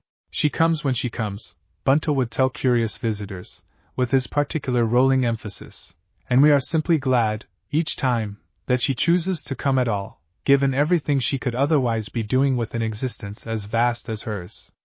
That gladness, more than any formal designation, is what actually makes her part of this place. Chapter 95. The fourth year of the transition timeline brought news from Ko that, while joyful, carried its own particular weight of accumulated time, the specific reminder that the people who had been young and uncertain alongside Issei in his earliest years of building the Accord were themselves now arriving at significant transitions of their own. Rias Gremory and Akino Himejima, whose particular partnership had developed gradually across years that Issei had watched unfold with quiet, genuine pleasure, announced their formal engagement, the specific evolution of a relationship that had grown, slowly and deliberately, from the close, trusting partnership of peerage members into something considerably deeper, the kind of bond that Issei recognized, with a specific warmth, as carrying many of the same qualities that had characterized his own relationship with Yasaka. I wanted you to know before the broader announcement, Rias told him, during a call that carried a specific personal warmth distinct from their usual professional collaboration. You have been part of this journey for so long, since that first letter I wrote you after the riverbank, that it felt important you heard this directly rather than through general announcement. I'm genuinely happy for you, Issei said, and meant it completely. Both of you. I think I've watched this coming for longer than either of you might realize. Sona suggested the same thing, Rias said, with a small laugh. Apparently I was the last person to recognize what everyone else had already concluded. That tends to happen, Issei said. I was fairly thoroughly oblivious about my own situation with Yasaka for longer than I'd like to admit, looking back. Sona herself, in a development that Issei found genuinely surprising given her characteristically focused, work-oriented approach to her own life, had begun, cautiously, a relationship with Tsubaki Shinra, her own queen and longtime closest confidant, the kind of slow, careful development between two people who had worked alongside each other for years before finally allowing themselves to genuinely consider what else might exist between them.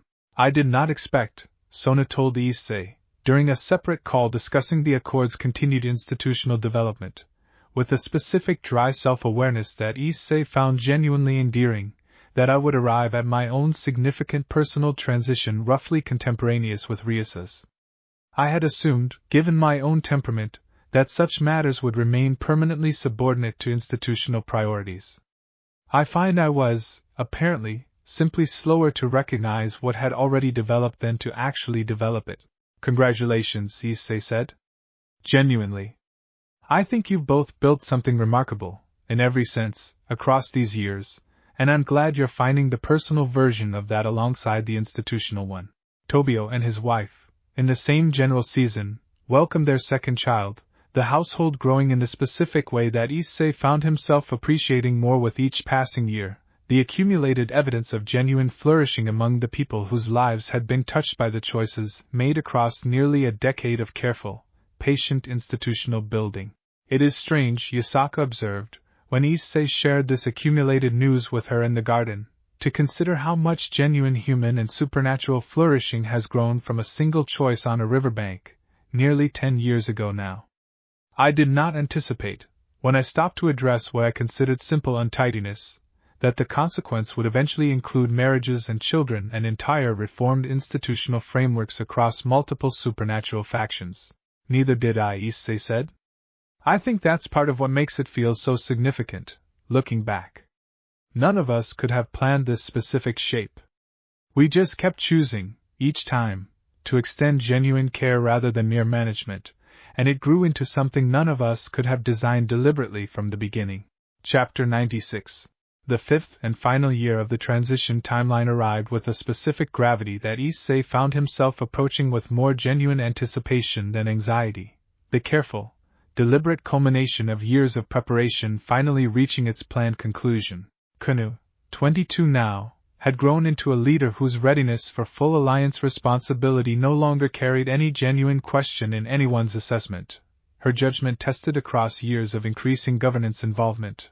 Her relationships across the supernatural world's major factions cultivated with the same careful, genuine attention Issei had watched her develop since her earliest childhood curiosity at the Koi Pond's edge. The formal transition ceremony, when it finally arrived in early spring, drew attendance from across the entire network of relationships Issei and Yasaka had built across the preceding decade. Rias and Akino, recently married, attending together with evident joy. Sona and Tsubaki, similarly settled into their own quiet, deliberate partnership. Rinji, now the established head of the Alliance's Territorial Patrol Corps. Mei Fong, presenting alongside her university colleagues a formal academic recognition of the supernatural adjacent research her partnership with the Alliance had quietly enabled. Duman, considerably softened from the bitter hermit who had once demanded 5 minutes at his own gate, now genuinely beloved across the compound's extended household. Tobio and his family, his 2 children running through the garden with the particular energy of childhood untouched by any awareness of the significance occurring around them. Griselda Corda, present in her now well-established role as the supernatural world's most trusted institutional steward. Even Azazel, arriving with characteristic informal disregard for the ceremony's careful protocol, offering his own particular brand of gruff, genuine respect for what the occasion represented. Ophis attended as well, her presence now an established, beloved feature of the compound's gatherings rather than the unsettling novelty it had once represented. sitting quietly beside Kuna throughout the ceremony with an expression that, for an entity who had once described existence as largely repetitive and devoid of genuine novelty, carried something Issei recognized, across years of accumulated familiarity, as authentic, settled contentment. Yasaka, formally transferring leadership of the Yokai alliance to her daughter in a ceremony conducted with the same precise, deliberate care she had brought to every significant decision across her 3,000 years of governance, spoke with a brevity that carried more weight than any extended address could have managed. I have led this alliance, she said, since before most of those gathered here today existed in any form.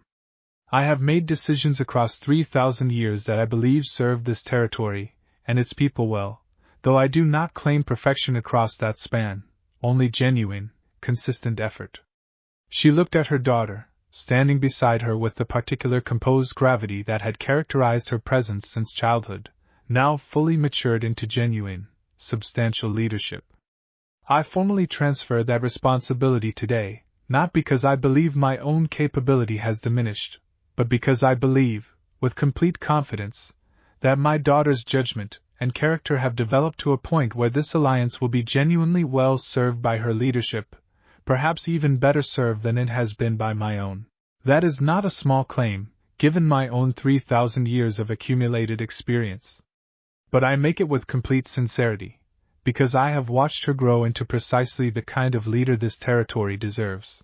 Kunu, accepting the formal transfer of authority with a composure that only barely concealed the depth of emotion the moment clearly carried for her, spoke briefly in return, her words carrying the specific quality of someone who had spent years preparing exactly what she wanted this moment to convey. I do not inherit this alliance, she said, as though it were simply mine by right of birth. I inherit it as a trust, built across 3,000 years by my mother's careful, patient leadership, and expanded, across the past decade, by principles that a frightened, dying boy on a riverbank taught all of us, about what it means to choose development over containment, genuine connection over mere management. I intend to honor both legacies, my mother's 3,000 years and Issei's decade of careful, deliberate building, by continuing to extend what both of them taught me, that every being, however small or however vast, deserves to be seen clearly and valued genuinely, rather than simply categorized and managed. Chapter 97. The years immediately following the formal transition unfolded with a quality Issei found himself savoring specifically because of how thoroughly it differed from the crisis-driven urgency that had characterized so much of the preceding decade, Kunu settling into full alliance leadership with a competence that drew genuine admiration from across the supernatural world's major factions, while Issei and Yasaka, for the first time since the riverbank, found themselves with the kind of genuine, unstructured time together they had discussed wanting on his 18th birthday, so many years earlier. I find I do not know quite what to do with this much unstructured time, Yasaka admitted, during one of their early mornings in the garden, several months into Kuna's formal leadership, the particular weight of constant administrative obligation no longer structuring her daily attention the way it had across 3,000 years. I have spent so long with my time organized around necessary governance that genuine leisure feels, somehow, almost unfamiliar, despite how genuinely I have wanted it. What do you want to do with it? Issei asked. Now that we actually have the chance to choose, rather than just discussing the choice abstractly. Yasaka considered this with the particular careful seriousness she brought to questions that genuinely mattered to her. I would like to travel, she said, somewhat to her own evident surprise. I have lived in Kyoto for the entirety of my 3,000 years, deeply rooted in this specific place and its particular history. I find I am curious, now, genuinely curious rather than merely dutiful, about what exists beyond this territory's boundaries, in ways I never previously had the freedom or the inclination to explore. Where would you want to go? I do not entirely know, she admitted. Perhaps simply wherever genuine curiosity leads us, rather than planning according to any particular itinerary. I find I would like to experience the specific pleasure of discovery without the underlying awareness that I must eventually return to attend to pressing alliance matters. They traveled, over the following 2 years, with a deliberate, unhurried pace that Issei found himself appreciating more than he had anticipated, visiting the Tohoku Yokai coalition territories that had once sought his advisory guidance on adapting the Accord's principles, finally seeing in person the communities his earlier consultation work had helped support, spending several weeks in Romania, meeting the Devil household whose early implementation struggles he had once helped navigate.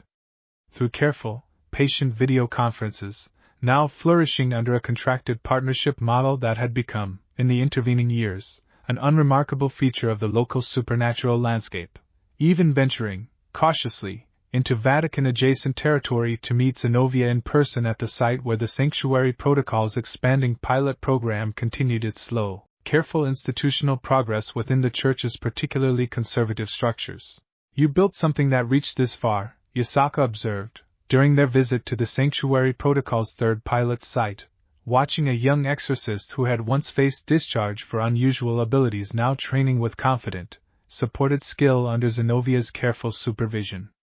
From a single conversation on a riverbank in Ko, to this specific young person's flourishing, in a country and an institution you had never previously had any direct contact with. "We built it," Issei corrected, with the particular gentle insistence that had become, across years of practice, his own way of properly honoring Tobio's and Mei's earlier gentle corrections about accepting genuine credit. "You and Rias, and Sona, and Kunu, and dozens of people across years of patient, accumulated choice. I was never building any of this alone." "No," Yasaka agreed, with the particular warmth that had become, across a decade and counting, the steady foundation of their entire shared life. "None of us ever build anything truly significant alone. But I think it is worth acknowledging, clearly, that your specific contribution, your willingness to extend what was given to you rather than simply receiving it gratefully and moving on, was the necessary catalyst that made everything else genuinely possible." Chapter 98. The 10th anniversary of the riverbank arrived during their travels, in a small town in the Tohoku region where they had chosen, somewhat by accident, to spend several quiet weeks simply existing without any particular institutional purpose driving their presence. Issei woke that morning with the specific awareness that the date carried, the particular quality of reflection that had accompanied every anniversary across the preceding decade, though this year, for the first time, the reflection arrived without any accompanying crisis or institutional pressure competing for his attention. He found Yasaka already awake, sitting by the window of their small lodging, watching the early morning light settle over the unfamiliar landscape, and she looked at him with the particular warmth that 10 years of accumulated shared history had only deepened rather than diminished. 10 years, she said, before he had said anything himself. 10 years, he agreed, sitting beside her by the window. "I keep trying to imagine explaining this to the version of me who was lying on that riverbank, thinking that's not how I wanted this to go. I don't think you would have any framework for understanding what actually happened next." "What would you tell him?" Yasaka asked. "If you could send some message back across that decade, to the frightened boy who had just been stabbed through the chest by someone who called him a variable." Issei considered this question seriously, the way he had learned to consider every question Yasaka asked him with genuine care across their years together. "I think I would tell him that the worst thing that ever happened to him was also, somehow, impossibly, the beginning of the best thing," he said. "Not because the violence itself was good, or because I'm grateful to Raynare for what she did, but because surviving it, and choosing, again and again, to build something good from what survival made possible, turned out to matter more than the violence that started it all." He looked at Yasaka, the particular golden warmth of her eyes in the early morning light. "I'd tell him that someone was about to find him who would decide he was worth the trouble, and that everything that grew from that single decision would eventually exceed anything either of them could have separately imagined."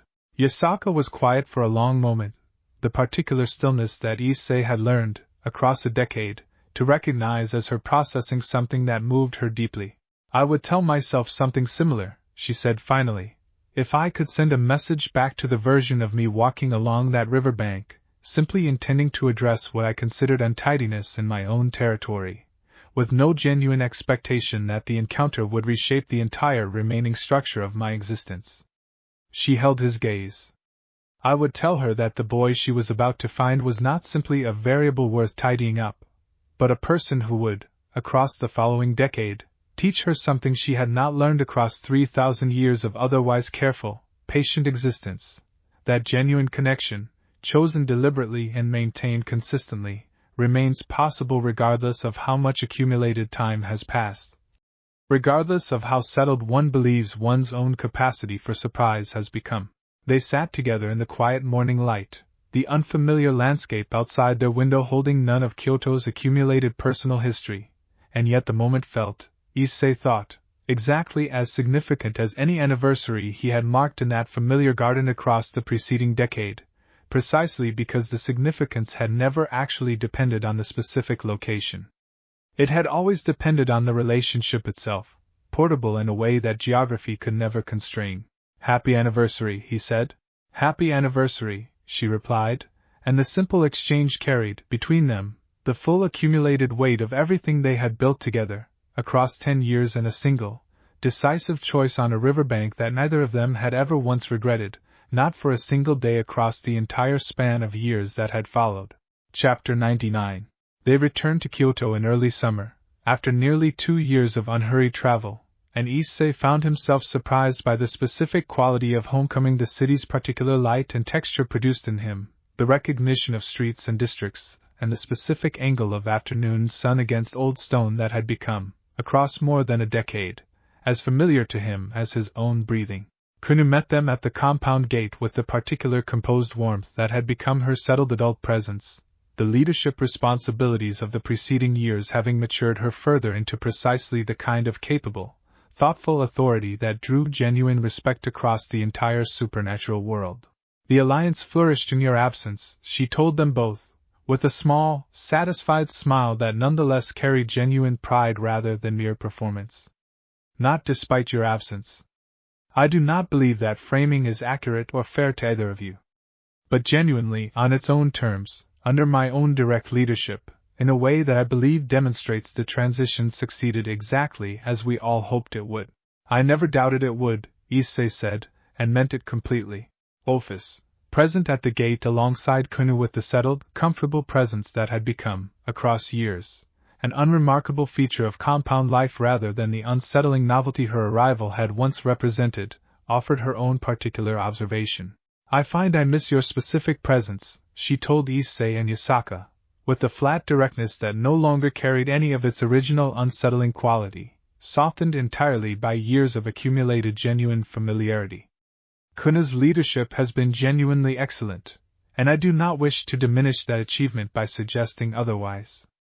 But I find that missing specific people, rather than simply existing without particular attachment to any individual presence, remains a relatively novel experience for me, even after years of practice at genuine connection.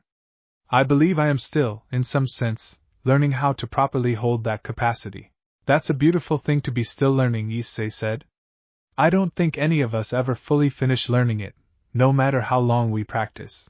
The compound's broader household gathered that evening to welcome them home properly, Rinji and his own family, having married within the preceding year, a young woman from the patrol corps whose own steady competence had drawn his quiet, careful affection across years of working alongside her, Mei Fang, visiting from Osaka with her usual organized efficiency, now bringing with her a research assistant whose own curious, careful questions reminded Issei, with a specific warmth, of Mei's own early directness years before.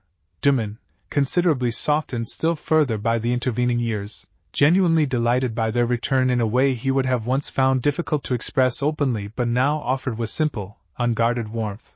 Tobio's children, now old enough to run through the garden with genuine purpose rather than simple toddling curiosity, their particular energy filling the compound with the specific sound of childhood that Issei had come to genuinely treasure across the years of watching the household grow. Bunta, older now but no less enthusiastically expansive in his storytelling, immediately launched into an account of Kuna's leadership across the preceding 2 years that managed to be simultaneously accurate in its essential substance and considerably more dramatic in its specific details than the actual events likely warranted, a quality that Issei had come to recognize. Across more than a decade of Bunta's particular brand of affectionate exaggeration, as itself a form of genuine love, rather than mere embellishment. "You should have seen her," Bunta told them, drumming his belly with characteristic emphasis, negotiating the territorial dispute with the Shikoku coalition.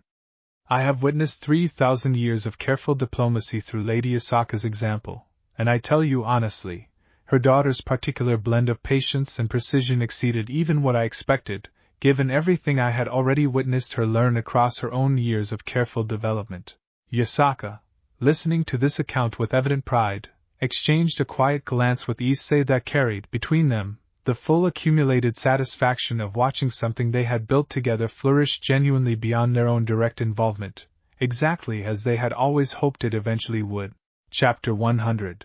Settling back into Kyoto's familiar rhythms after their extended travels, Issei found himself drawn, increasingly, toward a specific kind of work that felt, in its own particular way, like a natural culmination of everything he had built across the preceding decade, not new institutional frameworks, which Kunu and Sona and Rias now managed with capable, established confidence, but the patient, individual mentorship of the next generation of people whose circumstances mirrored, in various ways, his own original rescue on the riverbank. He began working, formally, alongside Bunta and Sora and Duman as a senior instructor within the Alliance's now well-established training structure, his own particular contribution centered on the specific skill of recognizing genuine potential in circumstances that others might dismiss as merely troublesome or inconvenient. The careful attention that had once been extended to him by Yasaka, now passed forward, deliberately, to successive generations of young sacred gear holders and supernatural beings whose own circumstances required exactly the kind of patient, individual investment that had once transformed his own life so completely. His first formal student in this new capacity was a young woman named Hannah, 15 years old, who had manifested a minor sacred gear during a school trip to Kyoto and had been quietly identified by Sora's careful monitoring network as someone whose circumstances closely resembled the original pilot cases from years earlier, undertrained and uncertain, with no existing framework for understanding what she now carried. "I don't know what to do with this," Hannah told him, during their first meeting, holding up a hand that occasionally, unpredictably, generated small bursts of localized weather, rain clouds forming briefly above her palm before dissipating just as quickly. "My parents don't know. My teachers don't know. I've just been trying to hide it, mostly successfully, but I'm starting to worry I won't be able to keep hiding it forever." Issei looked at her, recognizing, with the particular clarity that a decade of similar encounters had given him, the same frightened uncertainty he himself had once carried, and the same fundamental question underneath it: was she a problem to be managed, or a person worth developing? "You don't have to hide it from me," he said. "And I'd like to help you find people who can teach you how to understand it properly, rather than just suppress it indefinitely. That's a very different approach than what you might expect, if anyone else has approached you about this before." "No one else has," Hannah admitted. "You're the first person who's said anything about it directly." "Then let's start there," Issei said. "Tell me what it actually feels like, when the weather happens. Not what you think it should feel like, or what you're afraid it means. Just what you actually experience." Working with Hannah, over the following months, reminded Issei of something he had perhaps allowed himself to forget, in the years of institutional building and policy negotiation and diplomatic travel that had occupied so much of his attention across the preceding decade, that the actual substance of everything he had built, the entire elaborate structure of the Stewardship Accord and the Sanctuary Protocol, and the Sanctuary of Scale, existed ultimately in service of exactly this kind of individual, patient encounter, one frightened person at a time, learning that they were worth developing rather than merely managing. "This is the part that matters most," he told Kunu, during one of their regular conversations about the Alliance's broader institutional direction, underneath all the policy frameworks and council rulings and diplomatic negotiations. "It's this. One person at a time, learning that someone genuinely sees them and believes they're worth the trouble of careful, patient development." "I know," Kunu said, with the particular warmth of someone who had absorbed this specific lesson as thoroughly as any policy framework she had ever studied. "I learned it from watching you do exactly this, with me, before either of us had any framework for what it would eventually become." Chapter 101. The 11th year brought Hannah's formal completion of her foundational training, her control over the localized weather manifestations now refined into something genuinely useful rather than merely disruptive, and her graduation into the Alliance's broader pilot program structure marked, for Issei, a specific milestone in his own evolving relationship with the work he had been doing for more than a decade. "I want to keep teaching," Hana told him, during the small ceremony marking her transition from foundational student to independent steward. "Not just for myself. I want to do what you did. Find other people like me, who don't know yet that there's a better option than hiding." Issei felt something settle in him at this declaration, the specific recognition of a pattern he had now watched repeat across multiple generations. Yasaka finding him, he finding Renji and Mei and Duman and Tobio, Kanu extending the principle further into the sanctuary of scale, and now Hana, barely 16, already considering how she might extend the same careful attention to others who needed it. That's exactly the right instinct, he told her. The work was never meant to stop with any single generation. It's meant to keep extending, each person who receives genuine care eventually choosing to extend it further, the way ripples keep moving outward long after the initial stone has settled. Yasaka, present for the ceremony alongside Kunu and the broader compound household, offered Issei a quiet observation afterward that he carried with him for a long time. "You have built something that no longer requires your direct involvement to continue propagating," she said. "That is, I believe, the actual measure of whether reform genuinely succeeds, rather than merely persisting through the continued effort of its original architects. The principle has become self-sustaining, passed forward through each generation's own choice to extend rather than simply receive." "I didn't build it alone," Issei said, with the now well-practiced correction that had become, across years of gentle pushback from people who knew him well, his genuine, considered position rather than mere reflexive deflection. "You started it, on a riverbank, more than a decade ago. I just happened to be the first person significant enough, or fortunate enough, to carry it forward in a way that became visible to the broader supernatural world." "Perhaps," Yasaka said. "Though I would note that many people receive significant kindness across their lives without choosing to extend it forward themselves. The choice to multiply rather than merely accept remains genuinely yours, regardless of how the initial circumstance arose." She looked at him with the particular warmth that more than a decade of shared history had only continued to deepen. "I started something, yes. But you are the reason it became what it actually is, rather than remaining simply one fortunate young man's personal good outcome." Renji, now leading the Territorial Patrol Corps with established confidence, approached them both during the ceremony's quieter moments, accompanied by his wife and their own young daughter, barely 2 years old, already showing the particular curious energy that suggested she might, eventually, inherit some version of her father's careful attentiveness. "I've been thinking," Renji said, "about what I want to teach my own daughter, eventually, about why this place matters so much to our family. I think I want her to understand, from the very beginning, that she comes from people who chose to extend genuine care to a stranger at a noodle shop, rather than simply managing him as an inconvenient problem to be contained." "That's a good thing to want her to understand," Issei said, looking at the small, curious child who would, someday, carry forward her own version of the principle that had reshaped her father's entire life, more than a decade before her own birth had even been conceivable. Chapter 102. The compound, across the 11th and 12th years, settled into a particular rhythm of generational continuity that Issei found himself observing with a specific, quiet satisfaction. The original pilot cases now established, settled members of an extended community that continued, steadily, to grow and develop in directions none of them could have fully anticipated from their own original, frightened beginnings. Mei Fang's research partnership, now well into its second decade, had produced a small cohort of graduate students who, without ever fully understanding the supernatural origins of the physical principles they were studying, had nonetheless made genuine, significant contributions to human scientific understanding. The quiet, careful collaboration between supernatural knowledge and human academic rigor producing benefits that rippled outward into the broader human world in ways that few people, supernatural or otherwise, would ever fully trace back to their actual origin.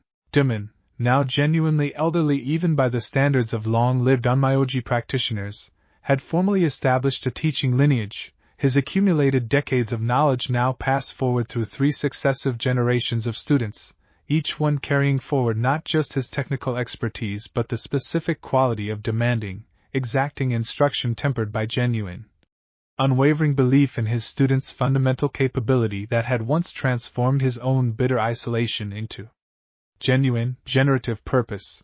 I did not expect, Dumon told Issei, during one of their now regular evening conversations, the particular gruff warmth that had developed between them across more than a decade of working alongside each other, that I would ever come to think of my own legacy in terms of the people I have taught, rather than simply the techniques I have preserved.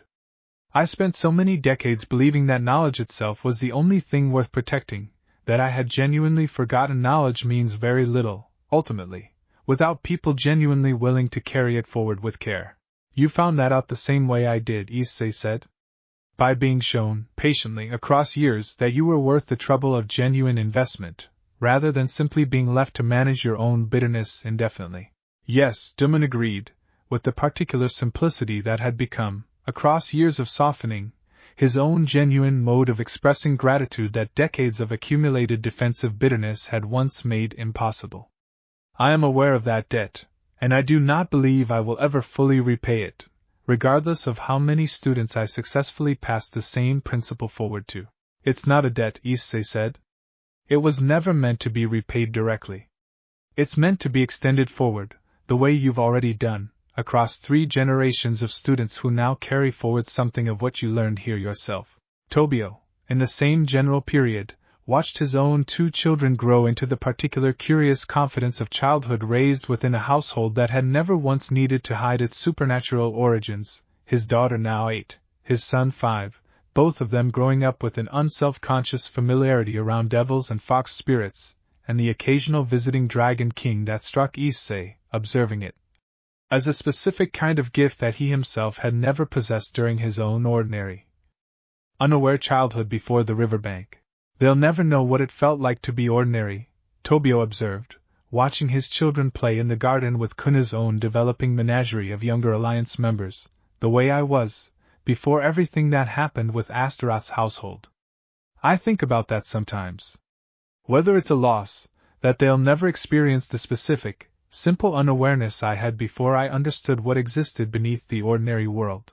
I don't think it's a loss, Issei said, considering the question seriously. I think it's simply a different starting point. They'll grow up understanding, from the very beginning, that the world contains both ordinary and extraordinary elements, woven together, rather than discovering that fact through crisis the way most of us did. I think that's actually a genuine gift, even if it means they'll never experience exactly the specific journey we each had to take to arrive at the same understanding. Chapter 103. The 13th year brought a development that none of them had explicitly planned for but that, in retrospect, felt like the natural culmination of everything the preceding years had built. Kunu, now 26 and thoroughly established in her own confident, capable leadership, announced her own engagement to a young man named Haru, a member of a respected Yokai clan from the Shikoku coalition whose careful, thoughtful character had drawn her genuine affection across several years of careful, patient courtship that had unfolded with the same deliberate seriousness she brought to every significant decision in her life. I want both of you to know, Kuna told Issei and Yasaka, during the careful, private conversation she arranged before any broader announcement, that I would not have arrived at this decision, or at the particular clarity with which I hold it, without watching the example both of you set across my entire life. I learned what genuine partnership actually looks like, the patient kind, built across years of consistent choice rather than mere infatuation, by watching the 2 of you build exactly that, slowly and deliberately, since before I was even old enough to fully understand what I was witnessing. Yasaka received this declaration with the particular depth of emotion that Issei had learned, across more than a decade, to recognize even beneath her characteristically composed exterior, the specific pride of a mother watching her daughter arrive at genuine, mature happiness built on principles she herself had helped instill. I am profoundly glad, Yasaka told her daughter, that you found in Haru what I found in Issei, not merely compatibility, but the specific, rare quality of someone who makes you genuinely better simply through the consistent example of their own character, across years of accumulated, deliberate choice. She paused, and the pause carried weight. I want you to know, also, that I do not believe your own happiness in any way diminishes my pride in your leadership. I have watched some leaders across my 3,000 years sacrifice genuine personal connection in service of their broader responsibilities, believing the two could not coexist. I am deeply glad you have found a different model, one where genuine partnership and genuine leadership strengthen rather than compete with each other.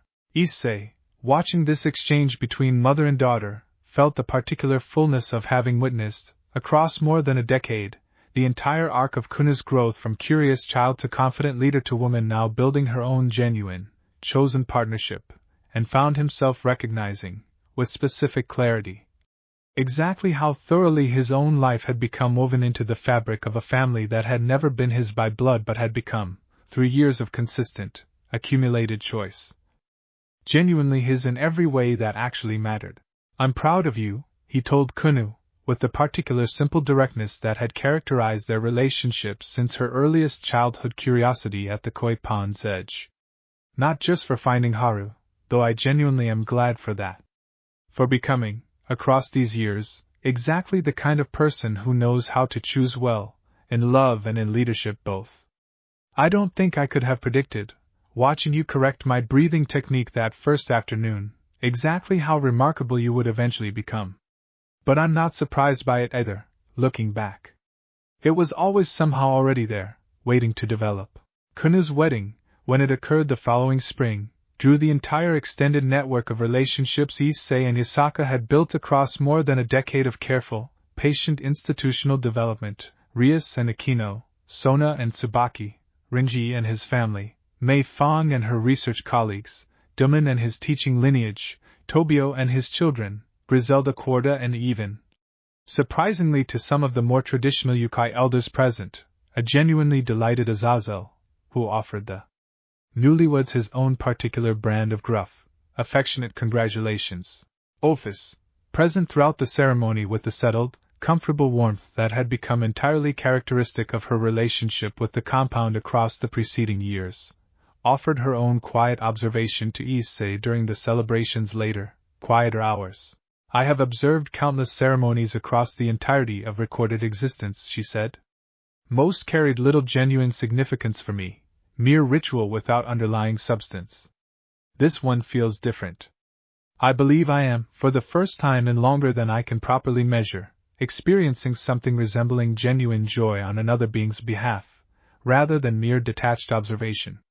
She looked at the celebration around them, at Kunu and Haru, at the entire gathered network of chosen family that had grown from a single decision on a riverbank more than a decade earlier. I find I am deeply grateful to have been included in this. I do not believe I fully understood, before this place became part of my own existence, what genuine belonging actually felt like.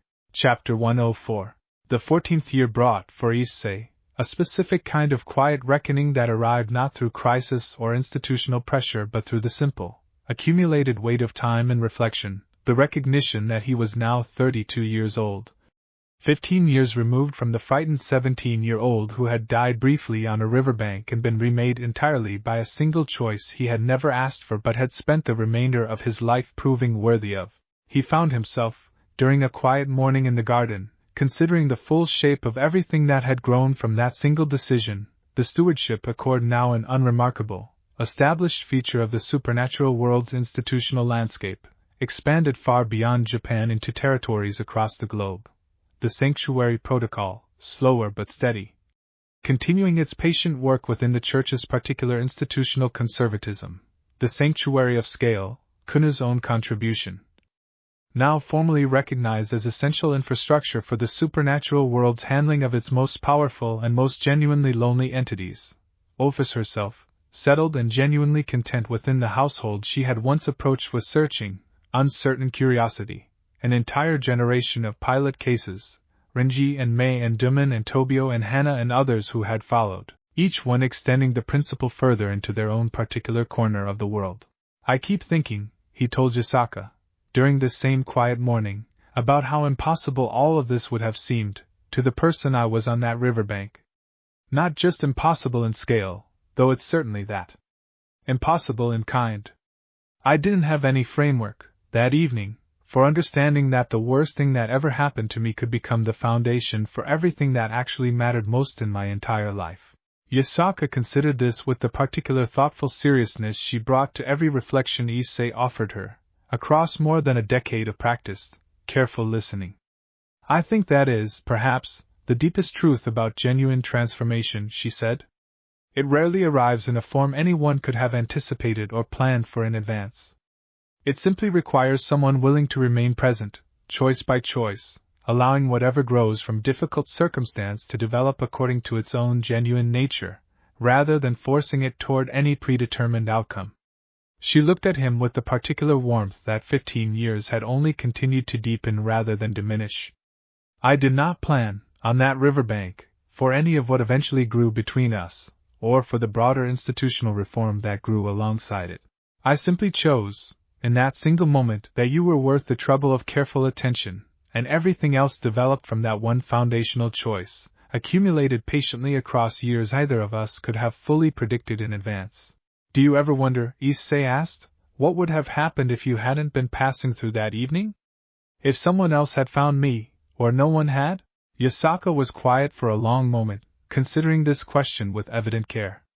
I have wondered occasionally, across these years, she admitted.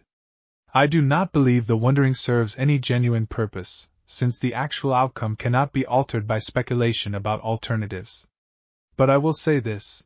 I do not believe, given everything I have observed about your character across 15 years of close acquaintance, that you would have remained simply a tragic statistic, even in circumstances less fortunate than the ones that actually occurred. I believe something essential in your own nature, the specific quality that drew my attention on that riverbank in the first place, would have found some way to assert itself eventually, regardless of the particular circumstances surrounding it. She held his gaze. But I am profoundly grateful, regardless, that I happened to be the one present that evening, to witness and support that essential quality's development, rather than simply hearing about it secondhand, years later, from whatever different path it might have taken without my direct involvement. Chapter 105. The 15th anniversary of the riverbank arrived on an ordinary Thursday, much like the original evening itself had been an ordinary Thursday before everything changed, and Issei found himself, standing in the garden in the early morning light, struck by the specific symmetry of that detail, the way 15 years had carried him from one unremarkable Thursday to another. The accumulated weight of everything between them settling, finally, into something that felt less like an ongoing journey, and more like a genuinely arrived destination, even as he understood, with the wisdom 15 years had given him, that no destination was ever truly final, that the work, as Yasaka had told him years earlier, would always continue in some form. Kunu and Haru's first child, a daughter named Sakura, had been born the previous autumn, and the small, curious presence of this new generation, Yasaka's first grandchild, carried a specific weight of continuity that Issei found himself appreciating with particular depth on this 15th anniversary morning, the recognition that whatever he and Yasaka had built together would continue, now, not just through institutional frameworks and policy reform but through the literal, biological continuation of the family that had grown, across 15 years, from his own unlikely rescue. She has your eyes, Issei observed, watching Kunu hold her own infant daughter in the garden's early morning light, the small, golden-eyed face peering up at the world with the particular curious attention that seemed, already, to carry some inherited echo of her grandmother's careful, patient assessment. She has many things from many people, Kunu said, with the particular warmth of new motherhood layered over her already established maturity. I hope, among everything else, she inherits some version of what you taught me, all those years ago, at this same pond's edge. That genuine curiosity, properly nurtured, can become the foundation for an entire well-lived life.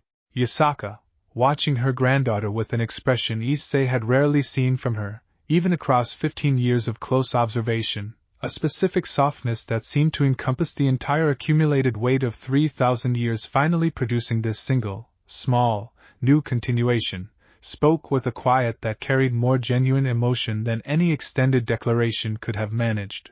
I did not believe, she said, that I would live to see this.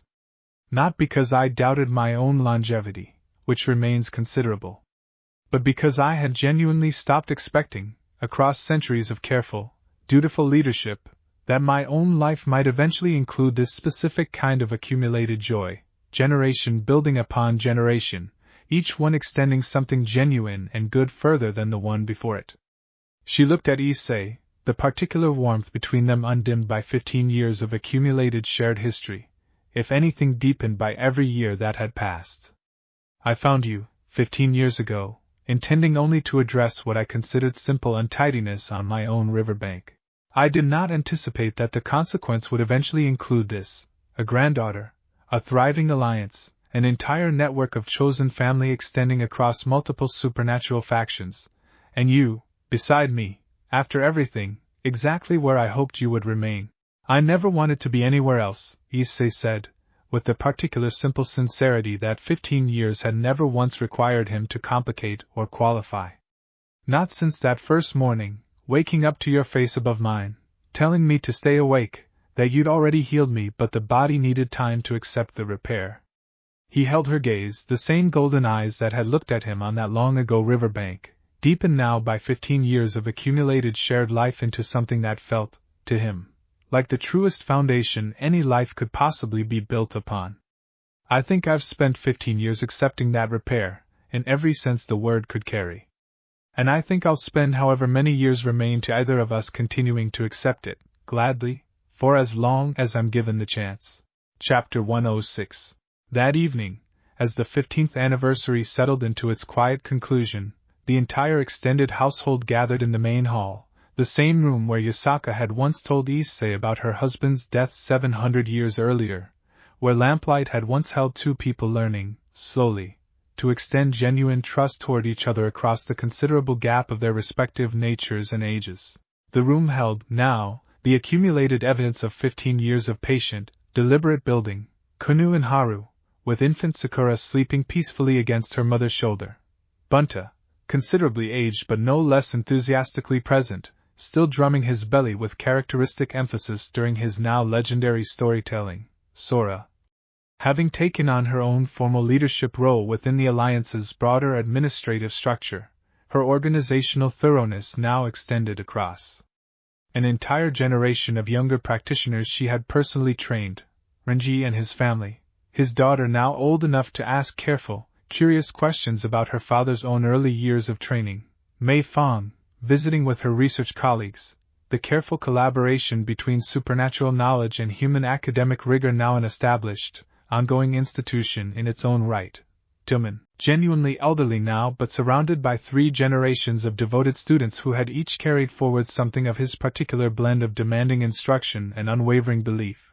Tobio and his wife and their now teenage children, the family that had grown from a careful, patient extraction from an abusive household into something genuinely thriving across 15 years. Hannah, now an established instructor herself, having brought several of her own students to the gathering, the principle of careful, individual development continuing to extend itself across successive generations. Ophis sat near the center of the gathering, her settled presence now an unremarkable, beloved feature of every significant compound occasion, occasionally engaging young Sakura in the particular careful, gentle attention she had learned, across years of practice, to extend toward the household's youngest members, the specific quality of genuine care she had once believed entirely beyond her own nature now simply, comfortably, part of who she had become.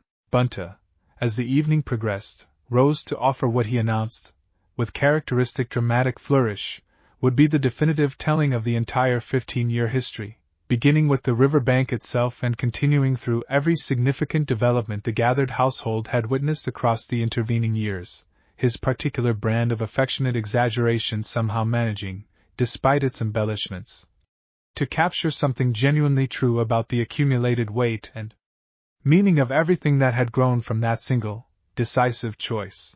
When he finished, the room held a particular quiet that felt, to Issei, like the specific silence that follows genuine recognition of something significant having been properly honored, and into that silence, Yasaka rose, and spoke with the same brevity that had characterized her formal transfer of Alliance leadership years earlier, brief words carrying considerably more weight than any extended address could have managed.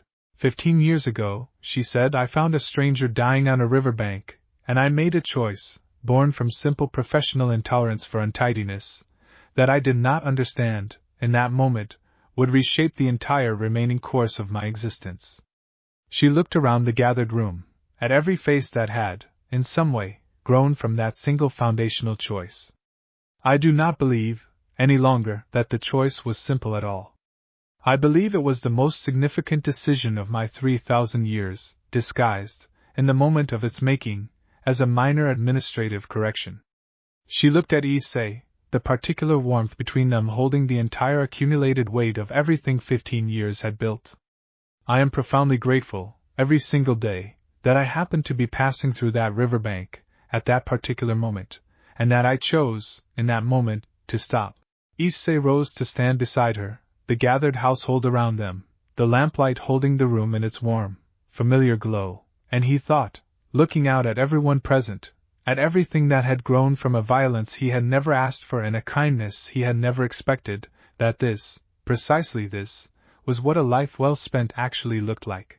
The work continues, he said, the phrase that had become, across 15 years, the closest thing to a family motto the extended household had ever needed. It always will.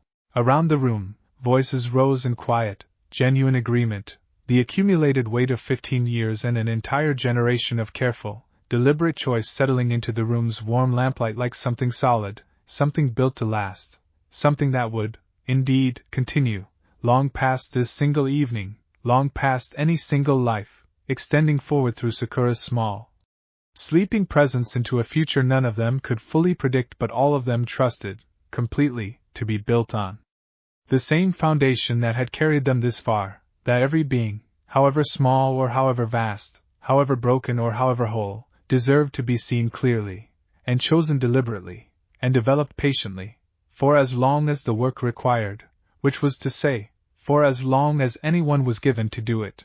Act 6, Chapter 107. Sakura was 7 years old the first time she asked her grandmother why the garden felt different at the koi pond than anywhere else in the compound. She had been crouched at the water's edge in the particular posture that had, by now, become a kind of family inheritance passed down without anyone explicitly teaching it, the same crouch her mother had once held at the same pond's edge, decades earlier, watching the same patient orange shapes move beneath the surface.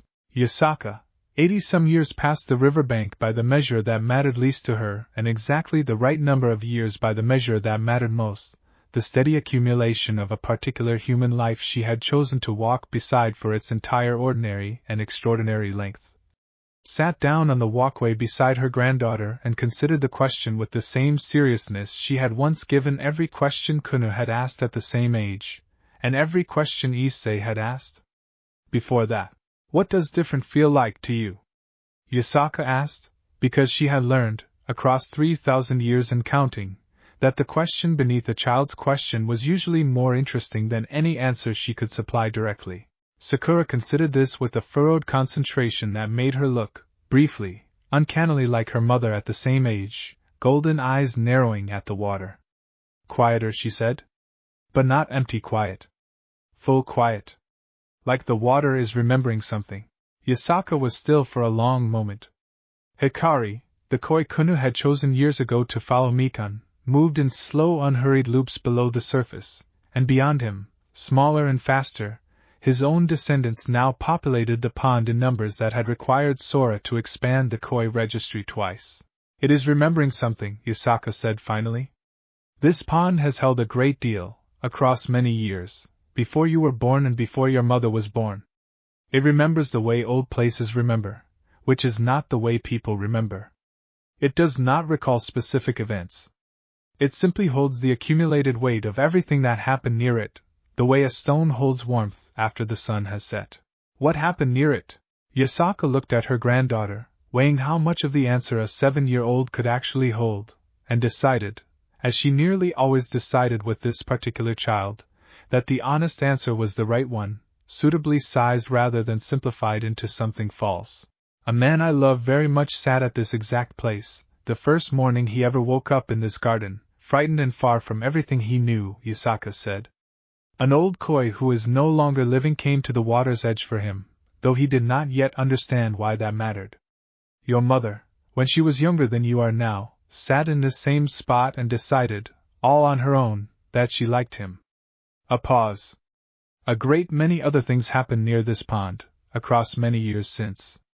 Conversations that changed how the entire world thinks about power and kindness. Decisions that saved people you will never meet but who are alive, right now, somewhere in this world, because of choices made within a few steps of where you are sitting. Sakura absorbed this with the specific gravity that Yasaka had come to recognize, with quiet delight, as entirely characteristic of this particular grandchild, a seriousness that arrived not from anxiety but from genuine respect for the size of what she was being told. "Is that why Grandpa Issei always stops here first," she said, "before he goes anywhere else in the garden?" "Yes," Yasaka said. "I believe that is exactly why." Chapter 108. Issei found them there a few minutes later, the particular afternoon light slanting low and gold across the garden in the specific way it did in early autumn, and he sat down on Sakura's other side without needing to be told what they had been discussing, because he had learned, across decades now, to read the quality of a conversation's aftermath the way Yasaka had once taught him to read conjunction points in a spiritual signature. "Grandma told me about the pond," Sakura said. "She tells that story well," Issei said. "Better than I do, honestly. I always get the order of things slightly wrong, because I lived it instead of just remembering it from the outside, and living things and remembering things are different kinds of knowing." Sakura looked at him with the directness that had, by now, become a recognizable family trait across 3 generations, the same unflinching attention Kunu had once turned on him at this exact pond, the same patient assessment Yasaka had given him on a riverbank decades before that. "Were you scared?" she asked. "On the riverbank. Before Grandma found you." Issei considered the question with the care it deserved, because Sakura was old enough now to ask the harder questions, and he had decided, years ago, alongside Yasaka, that this particular grandchild would never be given less truth than she was capable of holding. "Yes," he said. "I was very scared. I didn't understand what was happening to me, and I thought, in the last clear moment before everything went dark, that it wasn't fair, that things had gone wrong in a way I hadn't chosen and couldn't fix." He looked at the water. "I didn't know, in that moment, that someone was about to choose me. That's the part that's hard to explain to someone your age. You can be in the worst moment of your entire life and not have any way of knowing that it's also, somehow, about to become the door to everything good that comes after.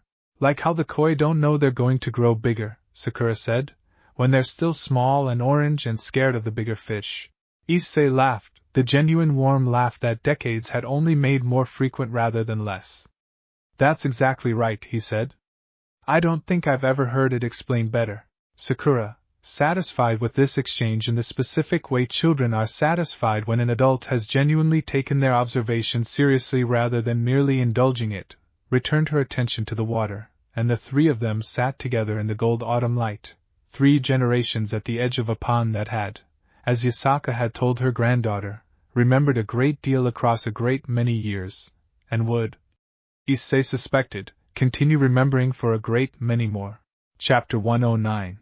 Sakura grew, across the following years, in the specific way the compound's children always seem to grow, faster in understanding than in years, the accumulated weight of supernatural history and institutional purpose simply present in the air she breathed from the earliest stages of her own awareness. Never something she had to discover through crisis the way her great-grandfather figure had once discovered it on a riverbank.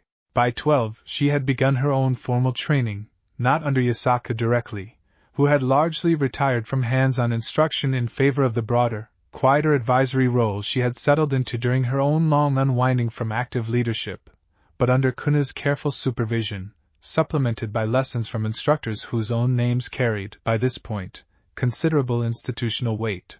Renji, still leading the Territorial Patrol Corps with the steady competence of someone who had spent decades proving that a stray Tengu's potential had never actually been in question, only neglected. Hana, now in her mid-30s, having built her own substantial teaching practice around exactly the kind of patient, individual attention that had once been extended to her. "You corrected my breathing wrong," Sakura told Hana, during one of her earliest formal lessons, with the particular blunt confidence that had, by now, become entirely characteristic of her. the same way I once heard Grandpa Issei tell the story about how Mother corrected his. Hana, who had heard this specific family legend recounted to her many times across her own years of association with the compound, laughed with genuine delight. Is that so? She said.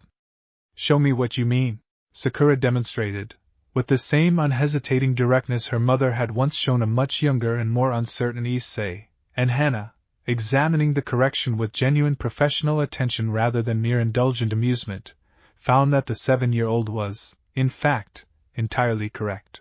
You have a good eye, Hana told her. Better than mine was at your age, certainly. Where did you learn to see that? I watch everyone, Sakura said, with a simplicity that somehow carried more weight than the statement's brevity should have allowed. Grandma says watching carefully is a form of respect. This particular exchange, recounted later that evening to the broader household with Hana's evident delight, prompted Bunta, now genuinely ancient even by Tanuki standards but no less enthusiastically present at every significant family gathering, to declare, with his characteristic dramatic flourish, that the family's particular gift for correcting other people's breathing had clearly become hereditary. A joke that nonetheless carried, underneath its humor, a genuine and accurate observation about the specific quality of attention that had been passed down, deliberately and carefully, across 3 generations now. Chapter 110. The first real test of Sakura's character, rather than merely her developing technical skill, arrived when she was 14, in a form that none of the adults around her had specifically anticipated, though looking back, Issei would later reflect that it followed a pattern he should have recognized immediately, having lived through its earlier iteration himself. A new student arrived at the compound's training program, a boy named Riku, 13 years old, who had been referred through the now well-established Stewardship Accord network after manifesting a sacred gear during a particularly traumatic incident involving his own family, the specifics of which Issei learned gradually, in careful pieces, over the following weeks. An abusive household. A manifestation of defensive power that had, in protecting Riku from his father's violence, also injured the man badly enough that the family had been formally separated by human authorities who had no idea what had actually occurred, leaving Riku in a state of profound guilt and confusion that no amount of careful explanation about sacred gears and self-defense seemed able to fully dislodge. Sakura, assigned as an informal peer mentor to the new student in a program Kunu had developed specifically to extend the compound's careful, individual attention beyond what the adult instructors alone could provide, approached the assignment with a seriousness that surprised even her own mother. He doesn't believe he's allowed to be happy here, Sakura reported, after her first several sessions with Riku. He keeps waiting for someone to tell him he doesn't deserve the training, because of what happened to his father. What did you tell him? Kunu asked. I told him what Grandpa Issei told me, about the koi not knowing they're going to grow bigger, Sakura said. But I don't think that was the right thing to say. He didn't understand what I meant, and I think I made him feel more confused instead of less. Kunu considered this with the same careful attention she had learned, decades earlier, to bring to her own daughter's developing understanding. What do you think would actually help him? Sakura was quiet for a long moment, working through the question with the specific seriousness that had, by now, become entirely her own rather than simply inherited. I think he needs someone to tell him, directly, that what he did wasn't wrong, even though it felt wrong, because protecting yourself from someone who's hurting you isn't the same as choosing to hurt someone for no reason, she said finally. I don't think he needs a story about koi. I think he needs someone to just say the actual true thing, clearly, without making him work to figure out what the lesson is supposed to be. Kunu felt something settle in her at this answer, the specific recognition of her own daughter arriving, through her own genuine reasoning rather than mere inherited wisdom, at exactly the kind of clear-eyed honesty that had characterized the family's approach to difficult truths across 3 generations now. Then tell him that, Kunu said. Directly, the way you just told me. I think you're exactly right. Chapter 111. Sakura's conversation with Riku, conducted the following afternoon in the same garden where so many of the compound's most significant exchanges had occurred across the decades, became, in its own quiet way, a continuation of the same pattern that had defined the entire family's approach to genuine care since the riverbank itself. What you did to your father wasn't wrong, she told him, with the directness she had decided, after her conversation with her mother, was the only honest approach available. I know it feels wrong, because he got hurt and you're the one who hurt him, and that feeling doesn't go away just because someone tells you it should.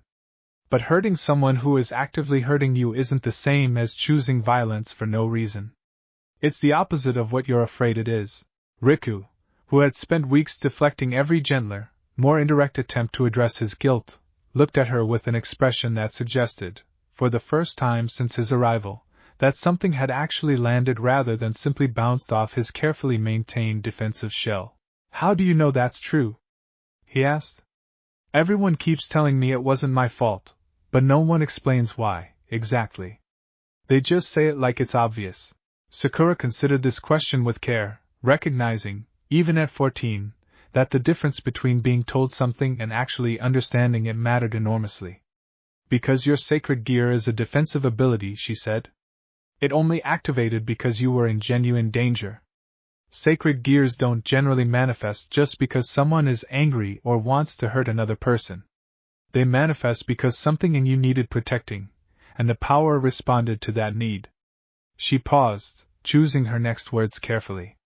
"My great-grandfather, well, he's not actually my great-grandfather by blood, but that's what I call him. He carries one of the most powerful sacred gears that has ever existed.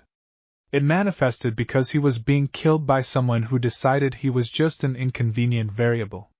The power that lives in him exists because something needed to survive that moment. Yours exists for the same reason. It's not a weapon you chose to use against your father. It's proof that some part of you refused to simply accept what was happening to you." Riku was quiet for a long stretch, processing this with visible difficulty, the careful architecture of guilt he had built across weeks finally encountering an argument that engaged with the actual substance of his fear rather than simply dismissing it. "I don't know how to just stop feeling guilty," he admitted finally. "Even if what you're saying is true, you don't have to stop all at once," Sakura said, with a wisdom that seemed, in that moment, to draw on something considerably older than her own 14 years, the accumulated inheritance of 3 generations of careful, patient attention to exactly this kind of difficult emotional terrain. "My mother told me once that genuine change doesn't usually happen as a single decision. It happens slowly, through a lot of small choices, each one building on the last, until eventually you look back and realize you've become someone different than you were. I think that's probably true of feeling guilty too. You don't have to convince yourself all at once that you didn't do anything wrong. You just have to keep choosing, every day, to believe it a little more than you did the day before." Chapter 112. Riku's recovery, over the following months, unfolded with the same patient, incremental quality that had characterized every significant transformation the compound had witnessed across its history, and Sakura's role in it, while never formally credited with the kind of institutional weight her mother's or great-grandfather's contributions carried, became, within the family's own private understanding, a clear demonstration that the specific gift for genuine care had, indeed, continued to propagate across generations exactly as everyone had hoped it might.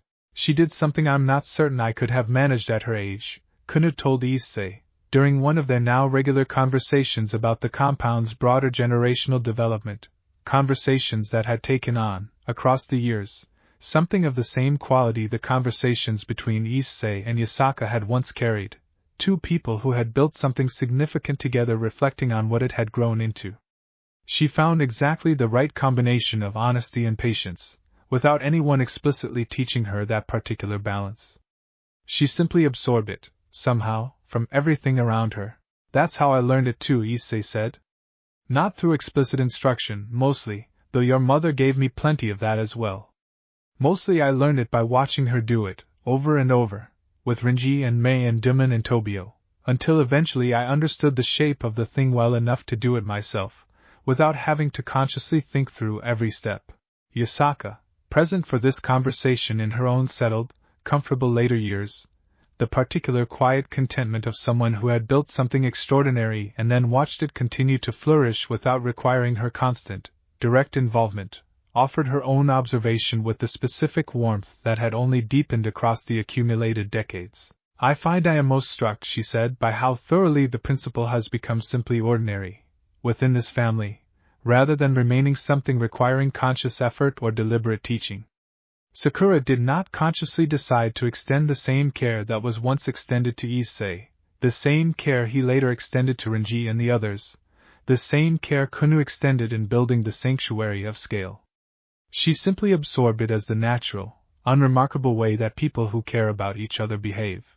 That is, I believe, the actual measure of whether a genuine value has taken root deeply enough to outlast its original architects, when it stops requiring conscious transmission and simply becomes the water everyone in the family swims in, unremarked upon because it has become entirely unremarkable.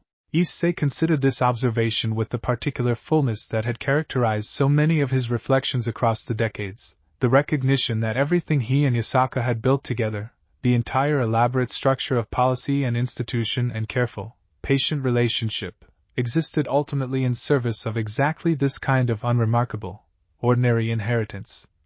A 14-year-old girl knowing, instinctively, how to sit with another frightened young person's guilt and offer them, gently but directly, the truth they actually needed to hear. I think that's the best possible outcome we could have hoped for, he said. Not that the principle would remain visible and celebrated forever, but that it would eventually become so woven into how this family simply lives that no one even has to remember where it came from anymore. Chapter 113. Sakura turned 16 in a year that brought, for the first time in her own developing life, a genuine confrontation with the broader supernatural world's continued imperfection, the recognition, gradual and difficult, that the careful institutional structures her family had spent decades building had not, despite their genuine and substantial success, eliminated every form of mistreatment or neglect across the supernatural world's vast and varied territories. The confrontation arrived through a formal diplomatic mission Kunu assigned her, a careful, supervised assessment trip to a smaller, less prosperous Yokai territory in the Kyushu region, where local reports had suggested the stewardship accord's principles had been formally adopted in name but inconsistently applied in practice, a phenomenon that Sona, now considerably aged but still actively involved in the accord's broader oversight structure across multiple regions, had identified as an increasingly common challenge as the framework's reach extended further from its original, carefully cultivated origins. This is not uncommon, Sona told Sakura, during the careful briefing that preceded her departure, the particular precision of her instruction undimmed by the years, though her hair had long since gone fully silver and her movements carried the deliberate care of advancing age. Institutions that originate from genuine, careful conviction often become, as they expand, vulnerable to a specific kind of dilution, where the formal structure persists while the genuine substance that originally animated it gradually erodes. The Accord's success has always depended on continued, vigilant attention to exactly this risk, not merely the original architect's efforts but each new generation's willingness to identify and correct exactly this kind of drift. Sakura arrived in Kyushu with the careful, observant attention that had become, by now, entirely characteristic of her, and what she found, over several weeks of patient, methodical investigation, confirmed and complicated the original reports in ways that demanded considerably more nuance than a simple verdict of success or failure. The local Yokai clan had, indeed, formally adopted the Accord's contracted partnership model, but the implementation, overseen by a clan elder whose own personal investment in the framework's underlying principles had never genuinely matched his understanding of its formal requirements, had drifted, gradually and without any single dramatic violation, into something that functioned, in practice, considerably closer to the old containment model the Accord had been built specifically to replace. Technically compliant, formally documented, but lacking the genuine, patient attention to individual circumstance that had made the original pilot cases genuinely transformative rather than merely procedurally correct.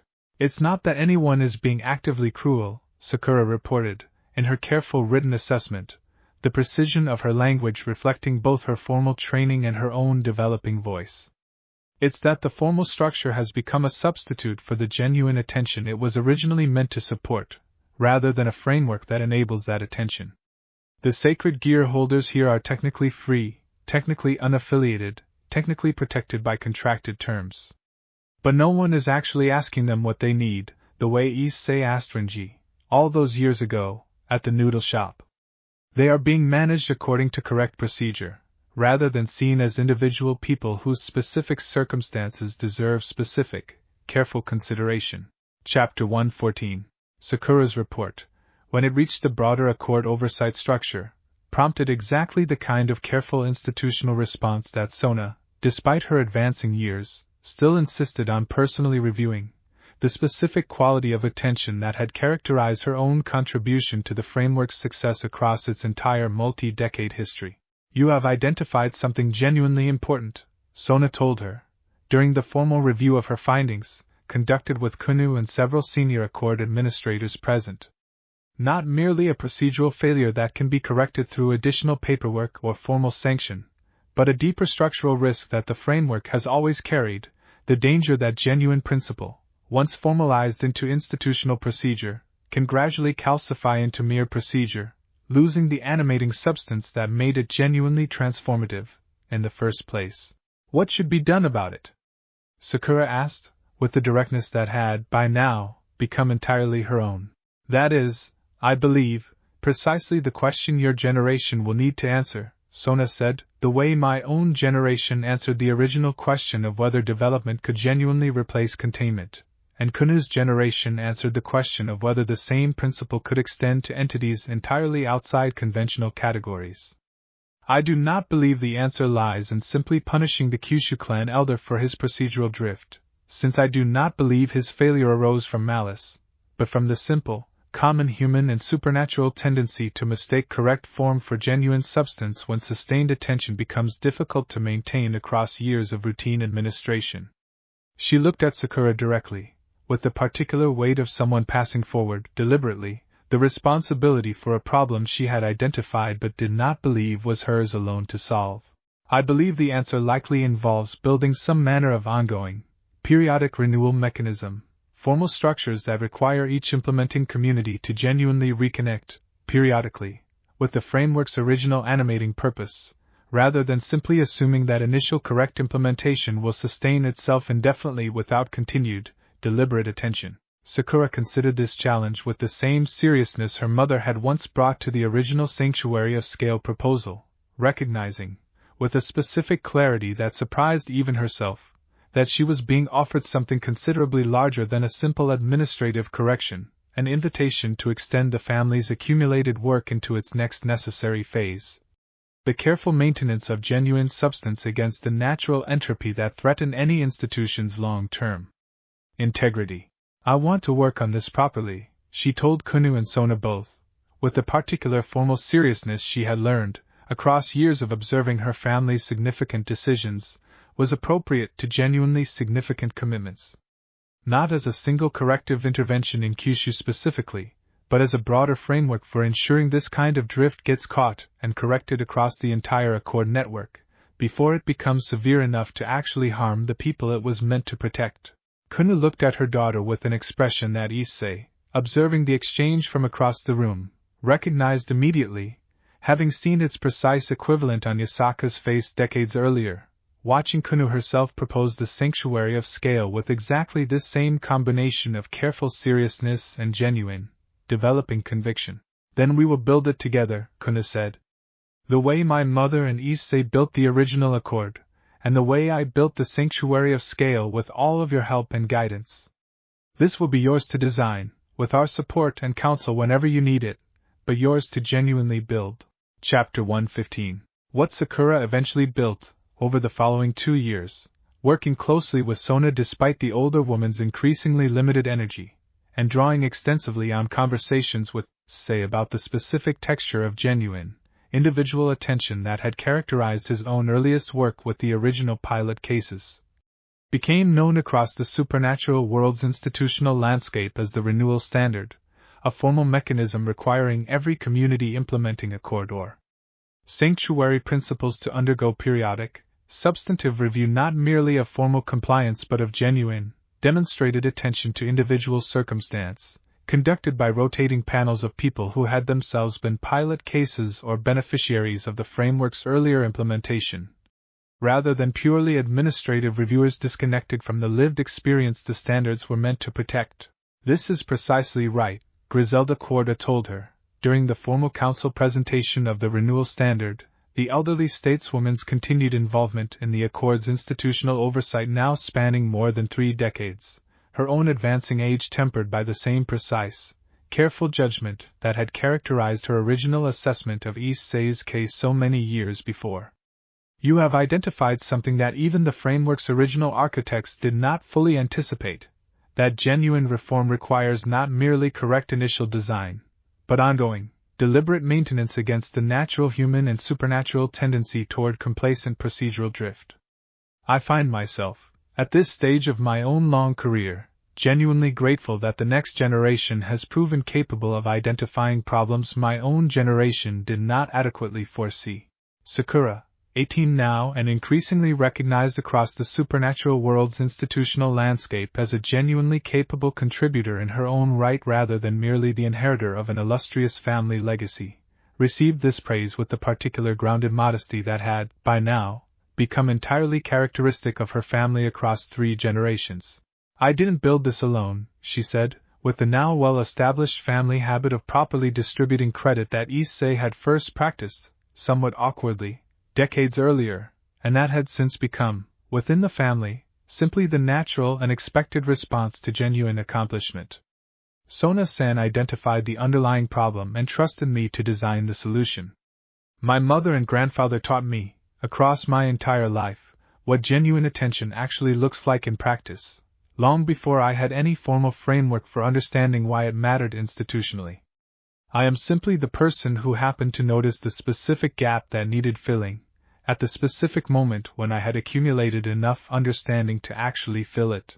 The renewal standards implementation, across the following years, caught and corrected exactly the kind of procedural drift Sakura had originally identified in Kyushu, not merely in that specific territory but across dozens of communities throughout the Accord's expanding network, each correction conducted with the same careful, patient attention to individual circumstance that had characterized the framework's original design, ensuring that the principle Issei had first articulated in his statement to Rias, all those decades earlier, that a person is worth more than the power they carry, continued to mean something substantive rather than merely procedural, generation after generation, exactly as its original architects had always hoped it might. Chapter 116. Yasaka's 3040th year. By the careful counting she had largely stopped maintaining with any precision decades earlier, having found, across her long life with Issei, that marking time by shared ordinary moments mattered considerably more than marking it by precise numerical accumulation, brought a development that none of them, despite everything they had already witnessed and built together, had specifically anticipated: the gradual, undeniable recognition that Issei, now approaching 60 by ordinary human reckoning, was beginning to show the genuine, accumulated marks of mortal aging in ways that Yasaka, whose own nature granted her a considerably longer span, could not entirely escape confronting. I have known, intellectually, since the very beginning, Yasaka told him, during a quiet evening in the garden that had, across more than 4 decades now, become the settled, familiar backdrop to nearly every significant conversation of their shared life, that your span and mine were never going to match precisely. I made my choice on that riverbank with full awareness of that eventual disparity, and I have never once regretted it, not for a single day across everything we have built together since. She looked at him with the particular depth of emotion that decades had only continued to deepen rather than diminish. But I find, now, that the intellectual knowledge and the genuine, felt reality of watching it actually begin to manifest are considerably different experiences than I had fully prepared myself for. Issei, 60 now and carrying the specific accumulated weight of a genuinely full life rather than any particular fear of its eventual conclusion, took her hand with the same warmth that had characterized every significant moment of their shared decades, the gauntlet's faint residual warmth still present in his chest even after years of considerably reduced active combat use. Drake's presence settled now into something closer to constant, quiet companionship than active partnership in ongoing crisis. I've thought about this too, he said. More, probably, in recent years, as I've started noticing the specific ways my own body has begun changing in ways yours simply won't, for a very long time yet. He held her gaze. I don't think I can offer you certainty about how I feel about it, because I don't think certainty is actually available about something this significant.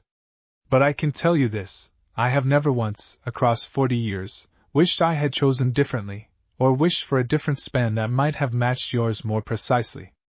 I chose this life, this specific span of years with you, fully and completely, and I would choose it again, exactly the same way, even knowing everything I know now about how it will eventually conclude. Yasaka was quiet for a long moment, the particular stillness that Issei had learned, across decades, to recognize as her processing something that moved her with a depth too significant for immediate response. I do not know, she said finally, how I will manage the eventual conclusion of your span, when it arrives. I have outlived people before, across 3,000 years, including, as I told you once, very early in our acquaintance, my husband, Kuna's father. I know, intellectually, that I possess the capacity to survive loss of this magnitude, because I have already survived it once before. But I find I do not actually want to think too carefully about applying that same capacity to losing you, even though I understand, with complete clarity, that the day will eventually arrive. Then let's not spend the years we have left thinking carefully about that day, Issei said, with the particular gentle directness that had characterized so many of his most important conversations across the decades. Let's spend them the way we've spent every year since the riverbank. Building what's actually in front of us. Being genuinely present with each other, and with Kunu, and with Sakura, and with everyone else who's become part of this family across the years. When that day eventually comes, we'll face it the way we faced everything else together. But it doesn't have to define how we spend the years before it. Chapter 117. What Issei did not fully anticipate, in that conversation, was the specific and unexpected resolution that arrived several months later through a source neither he nor Yasaka had considered. Ophis, present at the compound with her own settled, established regularity, approached them both with a proposal that carried, beneath its characteristically flat delivery, a depth of consideration that surprised even Yasaka, who had, across years of accumulated familiarity, come to understand Ophis's particular emotional register more thoroughly than almost anyone else. I have been considering your circumstance, Ophis told them, during one of her now regular garden visits, the specific disparity between your respective natural spans, and the grief that disparity will eventually produce, regardless of how fully you each choose to embrace the years available to you in the meantime. She paused, in the particular way that signaled for her careful deliberation about how precisely to articulate something significant. I possess, as an entity whose nature exceeds conventional categorization in ways even the Dragon Kings cannot fully match, certain capacities that are not generally extended to beings outside my own particular nature. I have given considerable thought to whether extending one such capacity, specifically to Issei, would constitute genuine care for two people I have come to value deeply, or whether it would represent an unwelcome interference in a choice that properly belongs only to the two of you. Issei felt something shift in his chest, Drake's presence suddenly attentive in a way that suggested the dragon understood, immediately, the precise nature of what Ophis was beginning to describe. What capacity? Yasaka asked, with the particular careful caution she extended toward any proposal whose implications she could not yet fully assess. I am capable, Ophis said, of extending a portion of my own essential nature to another being, in a manner that would significantly extend their natural span, bringing it closer to alignment with my own, and by extension, closer to alignment with yours, Yasaka, though not identical, since true equivalence would require a transformation considerably more total than what I am describing. She looked at Issei directly. This is not something I offer lightly, nor is it something I would extend without your full, genuinely informed consent, understanding completely what the transformation would involve and what it would mean for the remainder of your existence. Issei sat with this proposal for a long, careful moment, the weight of it settling into him slowly, the specific recognition that he was being offered something that would fundamentally reshape not merely the practical span of his remaining life but the entire structure of mortality he had, across 60 years, gradually come to accept as simply the natural shape of his own particular existence. What would it actually mean? He asked. Practically? If I said yes, you would retain your fundamental human nature, Opus said, your sacred gear, your relationship with Drake, your essential character and memory and continuity of self. But your natural span would extend considerably, likely matching, within some reasonable margin, the kind of duration that dragon kings or significant Yokai elders typically possess, rather than the ordinary span available to unmodified humans. You would not become immortal, in the absolute sense that I myself approach. But you would gain, I believe, several additional centuries beyond what your current nature would otherwise allow. Chapter 118. The decision, when it finally came, required weeks of careful, deliberate consideration, conversations that drew in not merely Yasaka but Kunu and Sakura as well, the entire family weighing together the genuine significance of what was being offered and what it would mean for the specific shape of their shared future. I want to be honest about something, Issei told the gathered family, during one of these extended conversations, that I think matters more than the practical question of extended span itself. I have spent 60 years building a life and a body of work around the specific principle that every being, however brief or however vast their natural existence, deserves genuine care and development rather than mere management. I have never once believed that the value of a life depends on its length. Renji's transformation mattered exactly as much whether he lived 80 years or 800.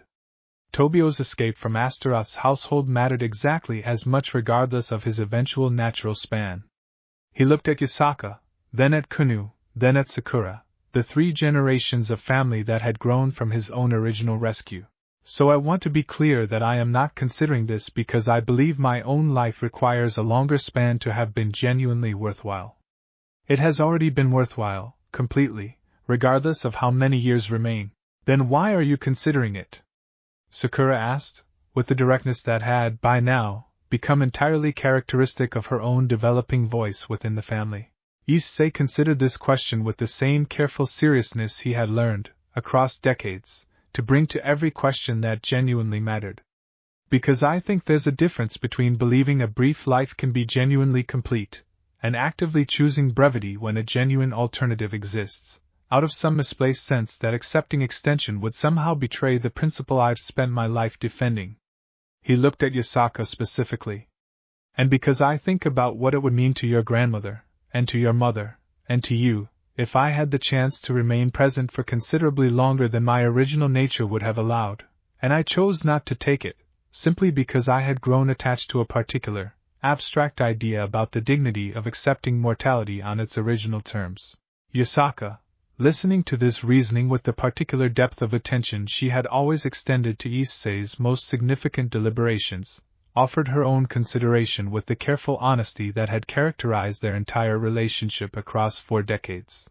I want you to know, she said, that I would not think less of you, in any sense, if you chose to decline this offer, out of genuine conviction rather than fear.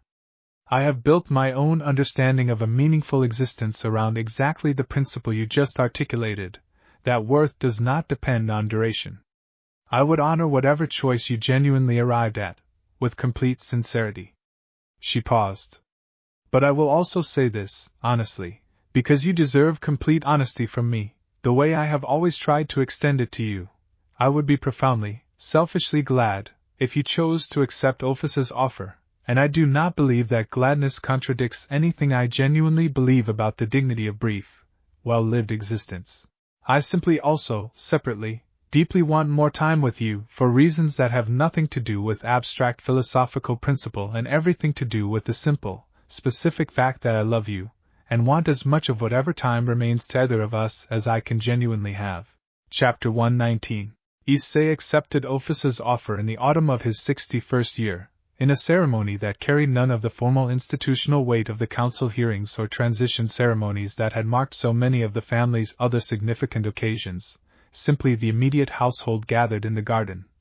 Ophis herself present with the particular quiet seriousness she brought to anything she considered genuinely significant. This will not be entirely without difficulty, Ophis told him, before beginning the actual process, with the characteristic honesty that had become, across years of accumulated friendship, simply her ordinary mode of communication. The transformation requires your body and your essential nature to accommodate a genuinely significant alteration. There will be a period, likely several days, of considerable physical and spiritual strain, as your existing structure adjusts to the new span it is being asked to accommodate. I want you to understand this fully before we proceed, not to discourage you, but because genuine consent requires complete understanding of what is actually being undertaken. I understand, Issei said. I trust you. I've trusted you since that hilltop conversation all those years ago, when you told us honestly what you were actually searching for. I don't expect this to be simple, but I do trust that you're offering it because you genuinely believe it will help, not because you're indifferent to what it will cost me to undergo. The process, when it occurred, unfolded over 3 days that Yasaka would later describe, in the careful, precise language she reserved for the most significant events of her long life, as among the most difficult of her entire existence. Watching Issei's body undergo a transformation that strained every aspect of his physical and spiritual constitution, Drake's presence within him working in careful, constant coordination with Ophus's own essential energy to ensure the alteration integrated properly rather than simply overwhelming his existing structure. Kanu and Sakura remained present throughout, alongside Yasaka, the entire family maintaining a careful, constant vigil that mirrored, in its own way, the original vigil Yasaka had once maintained alone, on a riverbank, healing a stranger whose name she had not yet even learned.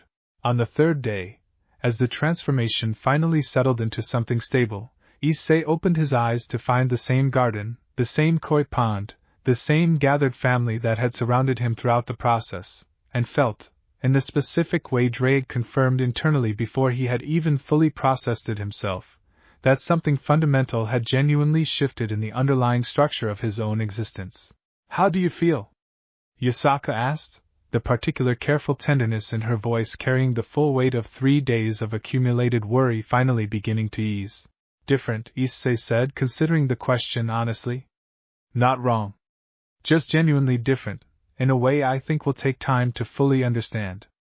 He looked at his own hands, the same hands that had carried Drake's gauntlet across more than 4 decades now, and found them entirely familiar despite everything that had just occurred beneath the surface of his own particular nature. But also, somehow, still completely myself. Whatever changed, it didn't change who I actually am.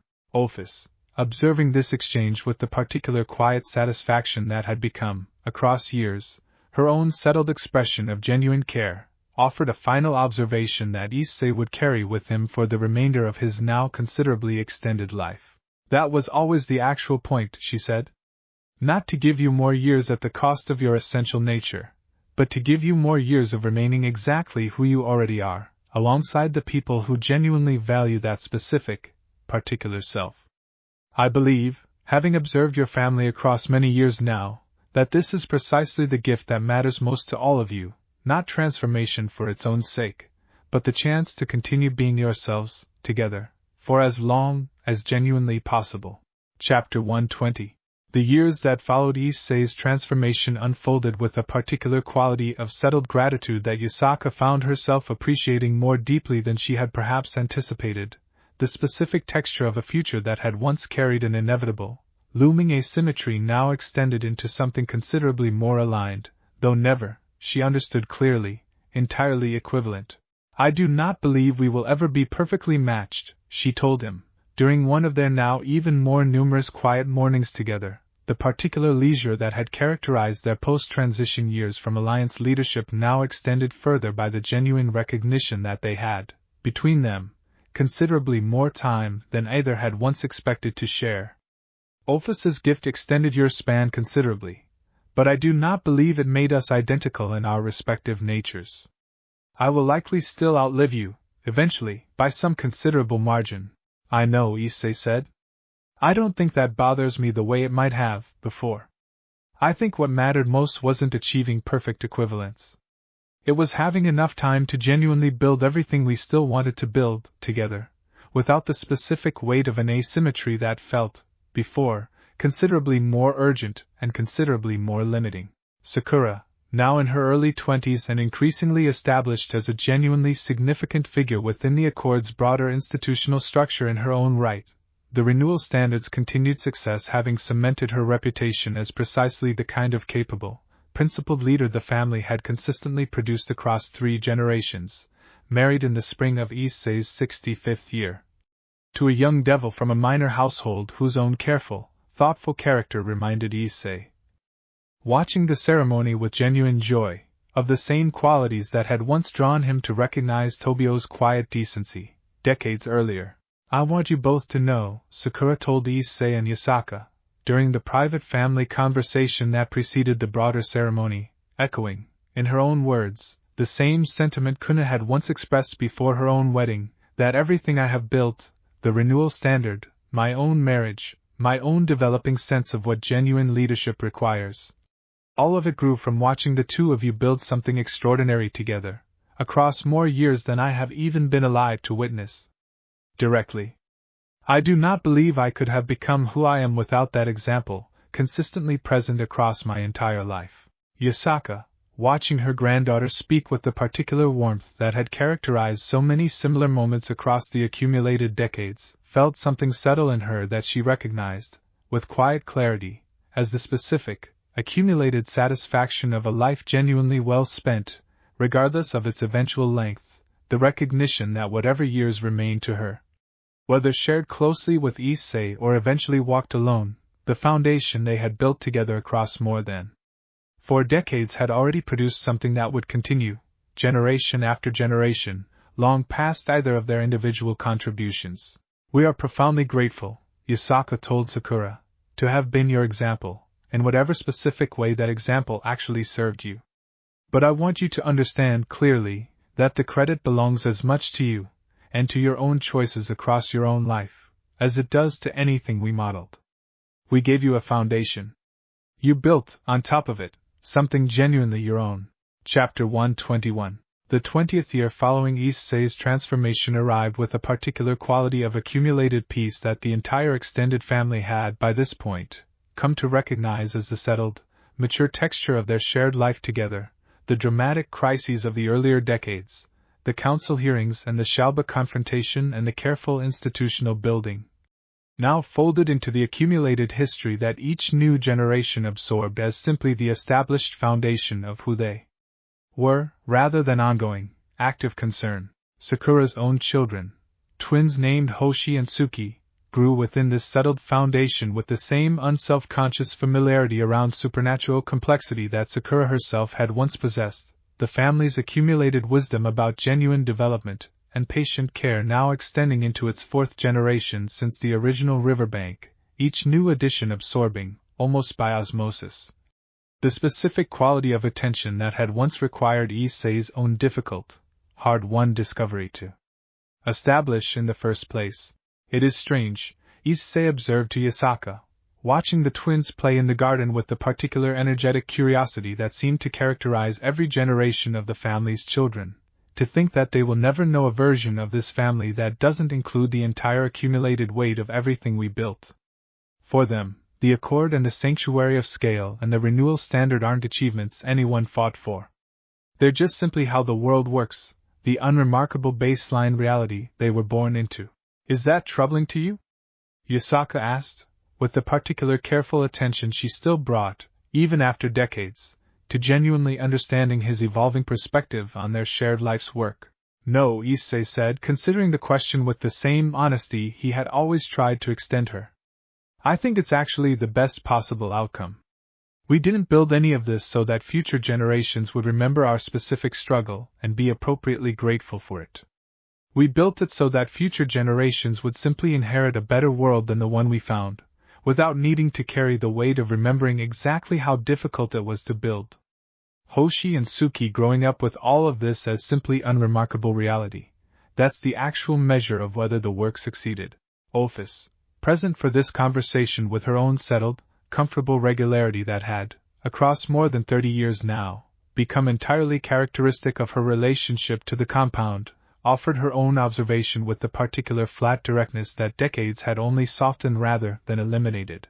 I have observed, she said, across the considerable span of my own existence, that most attempts to build something lasting eventually fail, not through any single dramatic catastrophe, but through the simple, gradual erosion of genuine substance into mere empty form, the precise risk Sakura identified in her work on the renewal standard.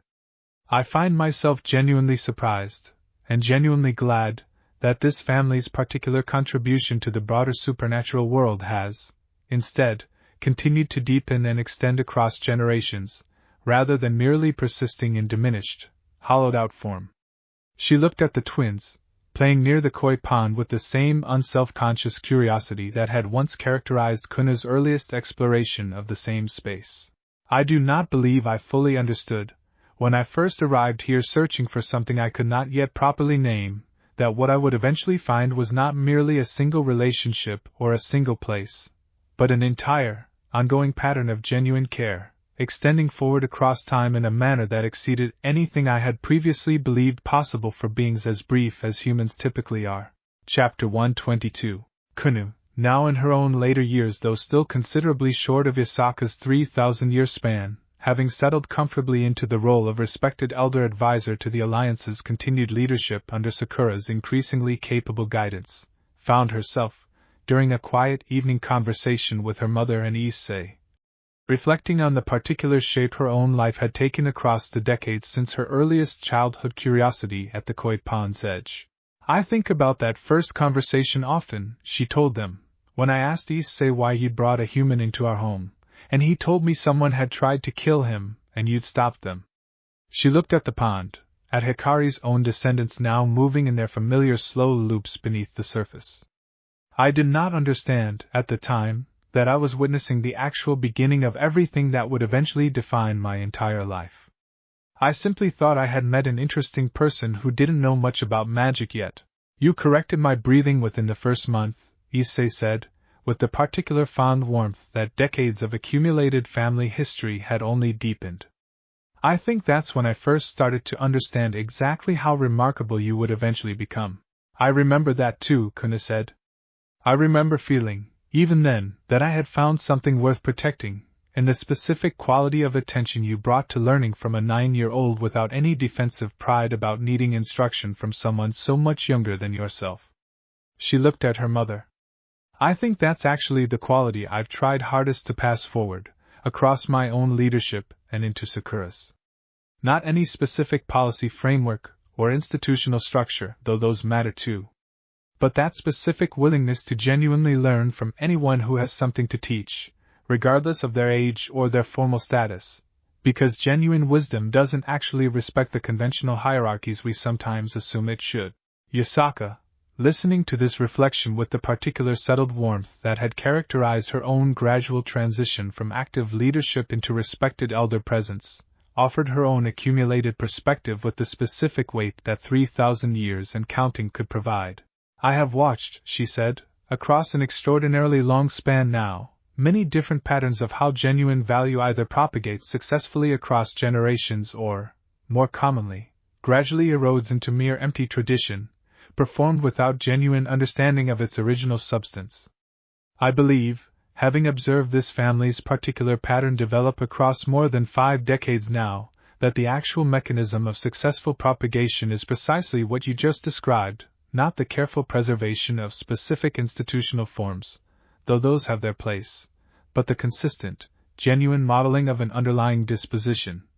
A willingness to see and value and learn from every individual person regardless of their conventional status, extended consistently enough across enough years that it eventually becomes simply how the family breathes, rather than something requiring conscious, deliberate maintenance. The 3 of them sat together in the garden's familiar evening quiet, 3 generations of a family that had grown, across more than 5 decades, from a single violent evening on a riverbank into something that had reshaped, in genuine and lasting ways, the broader structure of how multiple supernatural factions understood the relationship between power and care, between containment and development, between mere management and genuine, patient love. Chapter 123.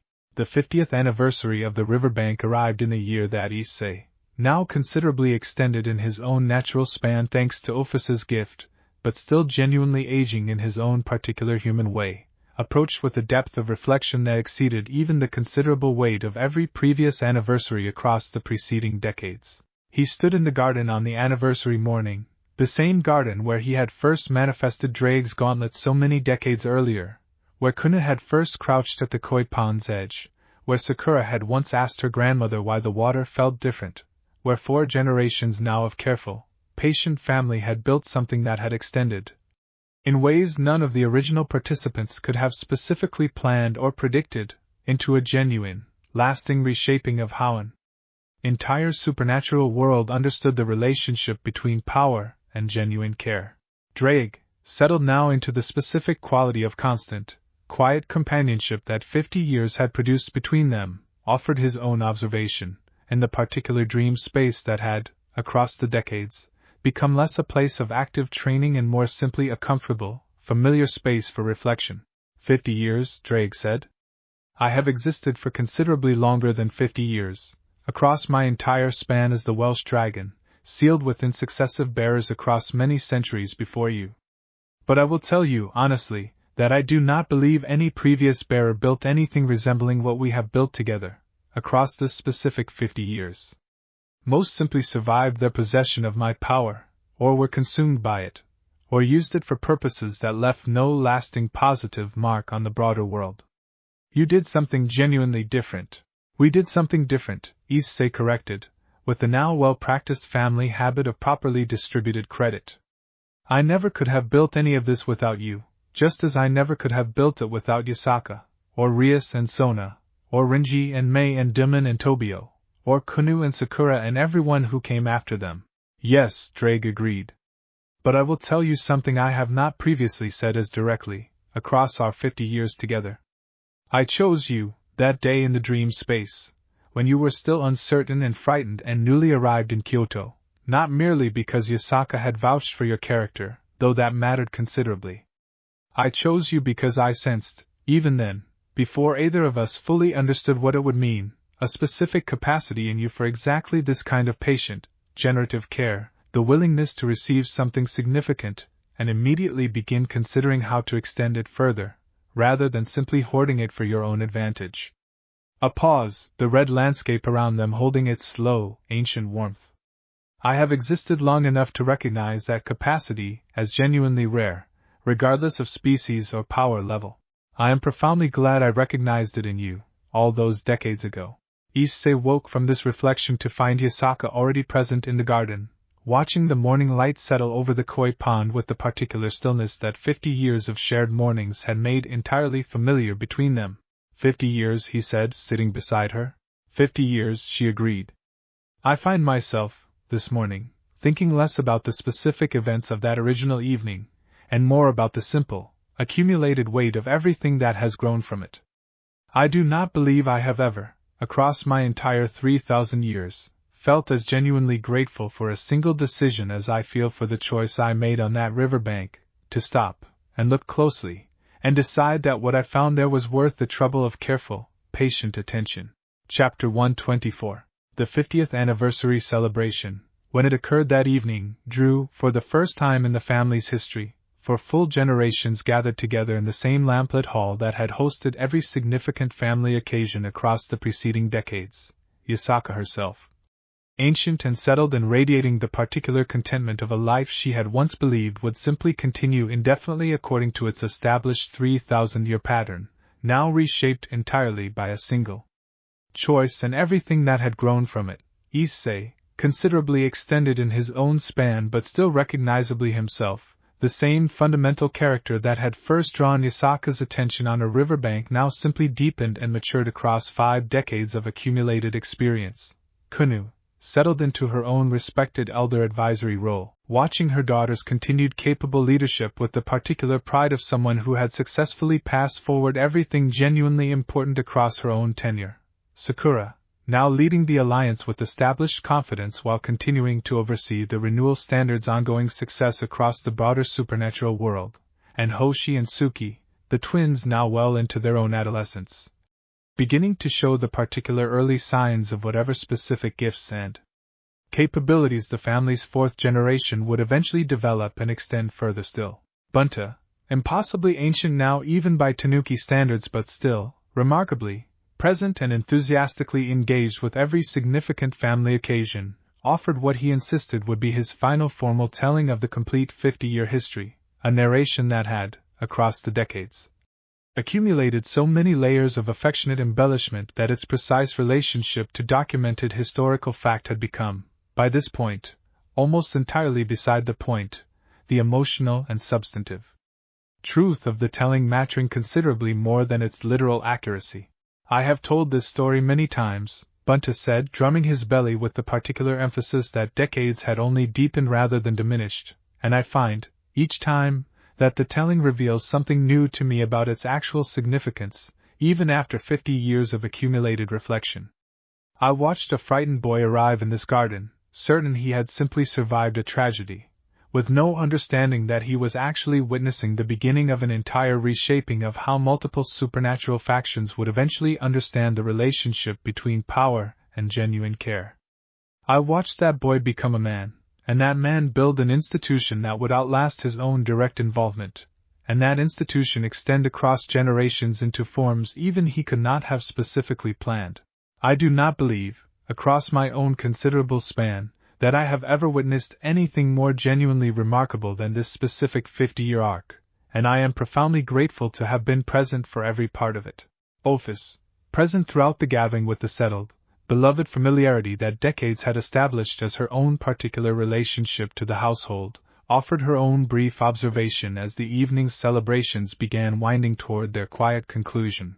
I have existed for a span of time that makes 50 years seem, by comparison, almost imperceptibly brief, she said, with the flat directness that remained, even after decades, entirely her own characteristic mode of expression. And yet I find that these 50 years, specifically, have taught me more about genuine connection and genuine meaning than the entirety of my existence prior to encountering this particular family. I do not believe brevity diminishes significance. I believe, having observed this family closely across half a century, that genuine significance has very little to do with duration at all, and everything to do with the quality and consistency of the care extended, choice by choice, across whatever span happens to be available. Chapter 125. In the quiet hours after the celebration's broader gathering had dispersed, Issei found himself alone in the garden with Yasaka, the lanterns burned down to their last patient light. The same particular quiet that had characterized so many of their most significant private conversations across 5 decades. I have been thinking, Yasaka said, about something I want to ask you, though I believe I already know what your answer will be, given everything we have built together across these 50 years. Ask, Issei said. Do you have any regrets, she asked, looking back across the entire span of everything that has happened since that riverbank? Any moment where you wish you had chosen differently? Any part of this extraordinary life you find yourself wishing had unfolded some other way? Issei considered this question with the same careful seriousness he had learned, across 50 years, to bring to every question Yasaka asked him with genuine intent to hear his honest answer rather than mere reassurance. I think about Raynare sometimes, he said, and what might have happened if she had simply succeeded that evening, if you hadn't been passing through, if I had simply died on that river bank without any of this following. I don't regret choosing to live, obviously. But I sometimes think about the specific randomness of it, the fact that an entire 50 years of genuine good, an entire reshaping of how multiple supernatural factions treat the people in their care, depended on something as arbitrary as you happening to walk past at exactly that moment. He paused. I don't know if that counts as a regret, exactly. It's more like a recognition of how fragile the entire foundation was. How easily none of this might have happened at all. Yasaka considered this with the particular depth of attention she had always extended to his most honest reflections. I think about that too, she admitted. More than I have perhaps told you, across these 50 years. I do not believe in fate, in the sense of some predetermined cosmic plan that guaranteed our meeting regardless of circumstance. I believe, instead, that what we built together emerged from genuine contingency. From the simple fact that I happened to be present, and happened to choose attention rather than indifference, in a moment that could very easily have unfolded differently. She held his gaze. I find that recognition does not diminish what we built. If anything, it deepens my gratitude for it, the understanding that none of this was guaranteed, that we built something extraordinary from circumstances that offer no particular promise of producing anything significant at all. That's the thing I keep coming back to, Issei said. Not regret, exactly. Just the kind of awed gratitude that the fragile, arbitrary thing actually worked out, when it so easily could not have. He took her hand, the same gesture that had become, across 50 years, simply the comfortable, familiar shorthand for everything they had built together. I don't have any genuine regrets, Yasaka. Not about the life I've lived, not about the choices I've made, not about any part of this extraordinary 50 years. I am simply, completely grateful, every single day, that the fragile thing held, and continued holding, for this long, and that I got to spend it with you. Chapter 126. The years following the 50th anniversary settled into a particular rhythm of quiet, accumulated peace, Sakura's leadership of the alliance increasingly assured and capable, the renewal standards' continued success ensuring the Accord's principles remained genuinely substantive rather than merely procedural across the supernatural world's expanding institutional landscape. Hoshi and Suki growing steadily into their own developing identities, each beginning to show distinct gifts that suggested the family's fourth generation would, like every generation before them, find their own particular way to extend the accumulated inheritance of patient, genuine care into forms the previous generations could not have specifically predicted. Issei, in his own considerably extended later years, found himself drawn increasingly toward the same kind of patient, individual mentorship that had characterized his earlier return to direct teaching decades before, working alongside instructors who were themselves now established figures within the Alliance's training structure. The accumulated weight of his own decades of experience now offered, generously and without any particular urgency, to whoever among the new generation of students needed exactly the kind of careful, individual attention that had once transformed his own frightened uncertainty into genuine, settled confidence. You've outlived most of the people who knew you when you first arrived here, Sakura observed to him, during one of their now regular conversations, the particular warmth between them having developed, across her own lifetime of acquaintance with him, into something genuinely its own rather than simply an inherited relationship from her mother's earlier bond. But to pass several years ago now. Duman followed not long after. Even Renji and Mei and Tobio are well into their own elder years now. I think about that often, Issei said, with the particular settled acceptance that decades of genuine reflection had produced in him. It's strange, in a way I don't think I fully anticipated, even with Ophus's gift extending my own span. I've watched an entire generation of people I helped find and develop, live full, genuinely good lives, and gradually reach their own natural conclusions, while I continue on considerably longer than any of us originally expected. He looked at the garden, at the koi pond that had witnessed the entire arc of this accumulated history. I don't think it's sad, exactly, though there's certainly grief in it. I think it's more that I've come to understand, across these decades, that watching people you love live full lives and reach their own natural conclusions is simply part of what it means to genuinely love across a long enough span. It happened to your grandmother, with her husband, centuries before I ever arrived. It's happening to me now, with the first generation I helped transform. Does it make you wish you hadn't accepted Ophus's gift? Sakura asked. If it means watching everyone you've come to love across these decades eventually reach their own conclusion, while you continue on?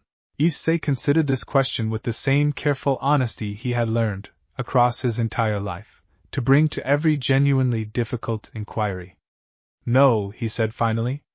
I think the alternative, having accepted a shorter span and missing the chance to watch you and Hoshi and Suki grow into who you're becoming, would have been a genuine loss I would have regretted considerably more than I regret the grief of outliving Bunta and Duman and the others.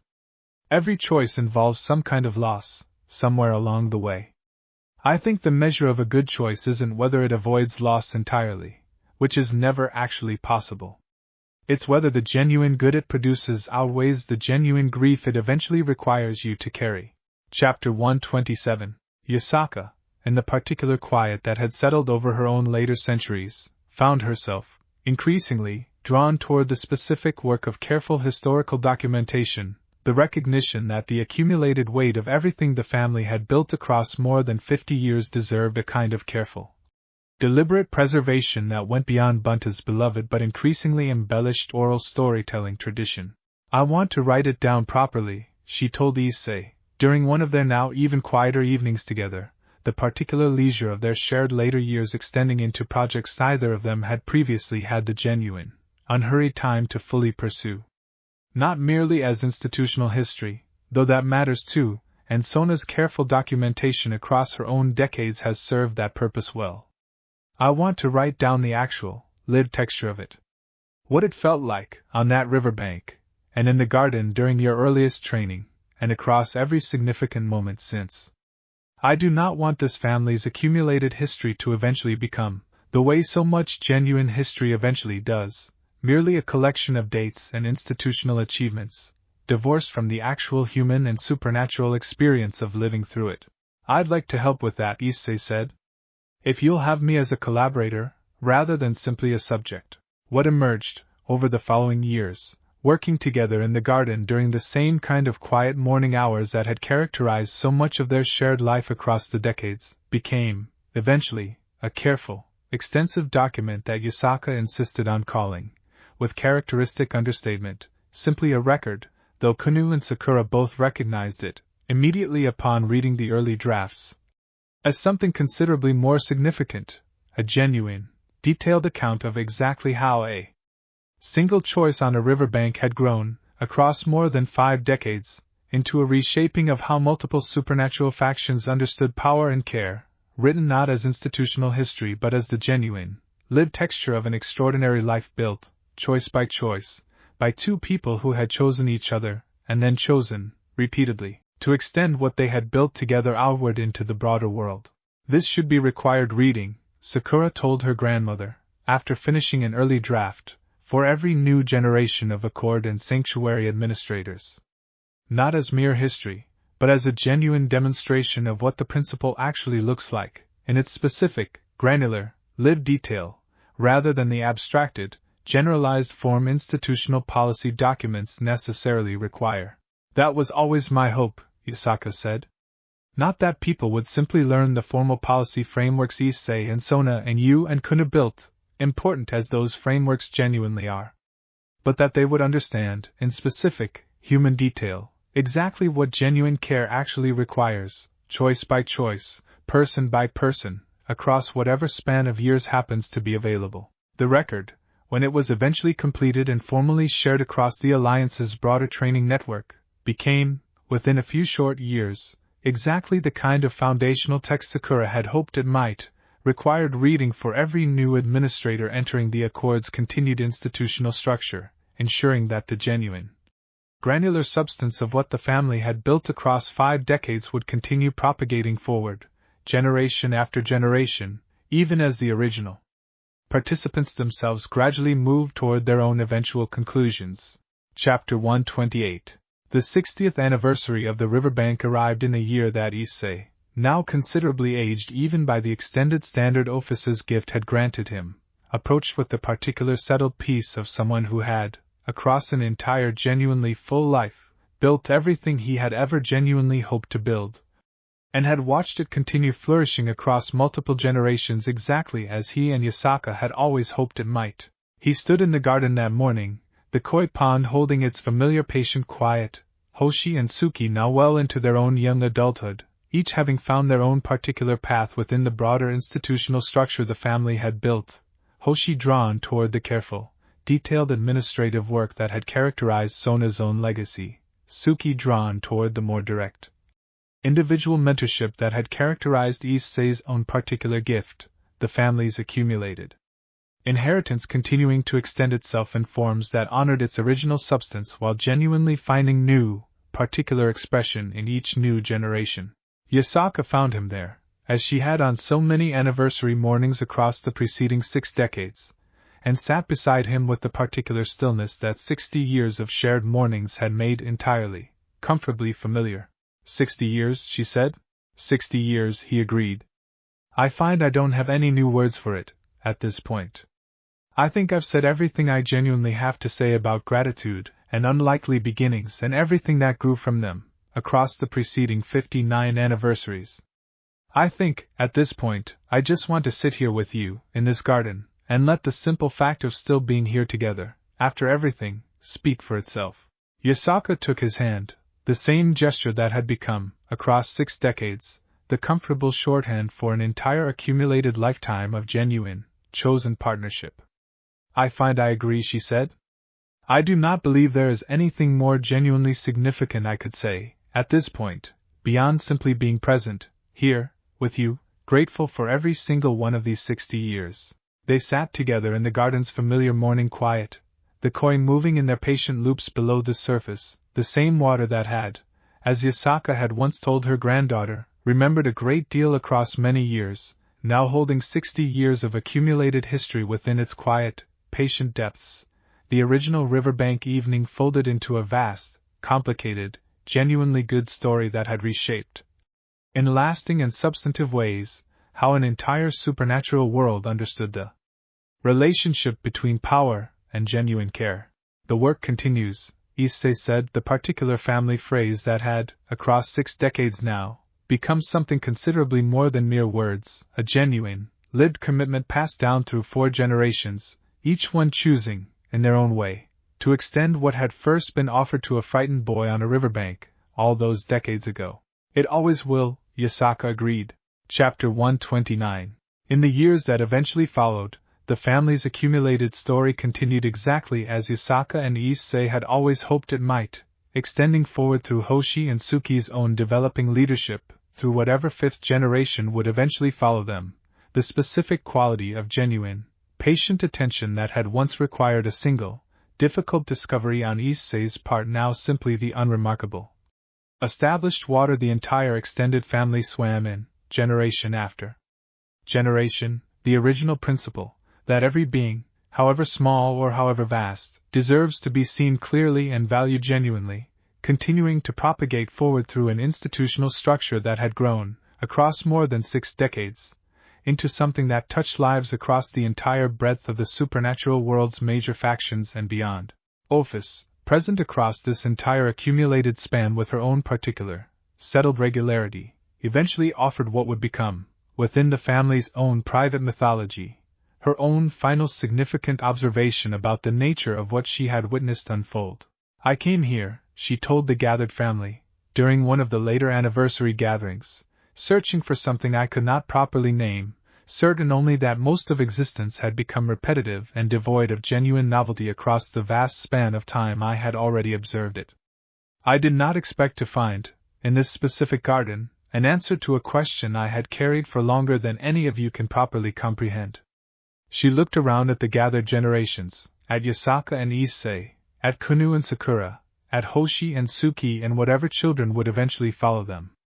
I found, here, the genuine, lasting demonstration that connection, chosen deliberately and maintained consistently across whatever span happens to be available, remains possible regardless of scale, regardless of nature, regardless of how settled one's own capacity for surprise had previously become.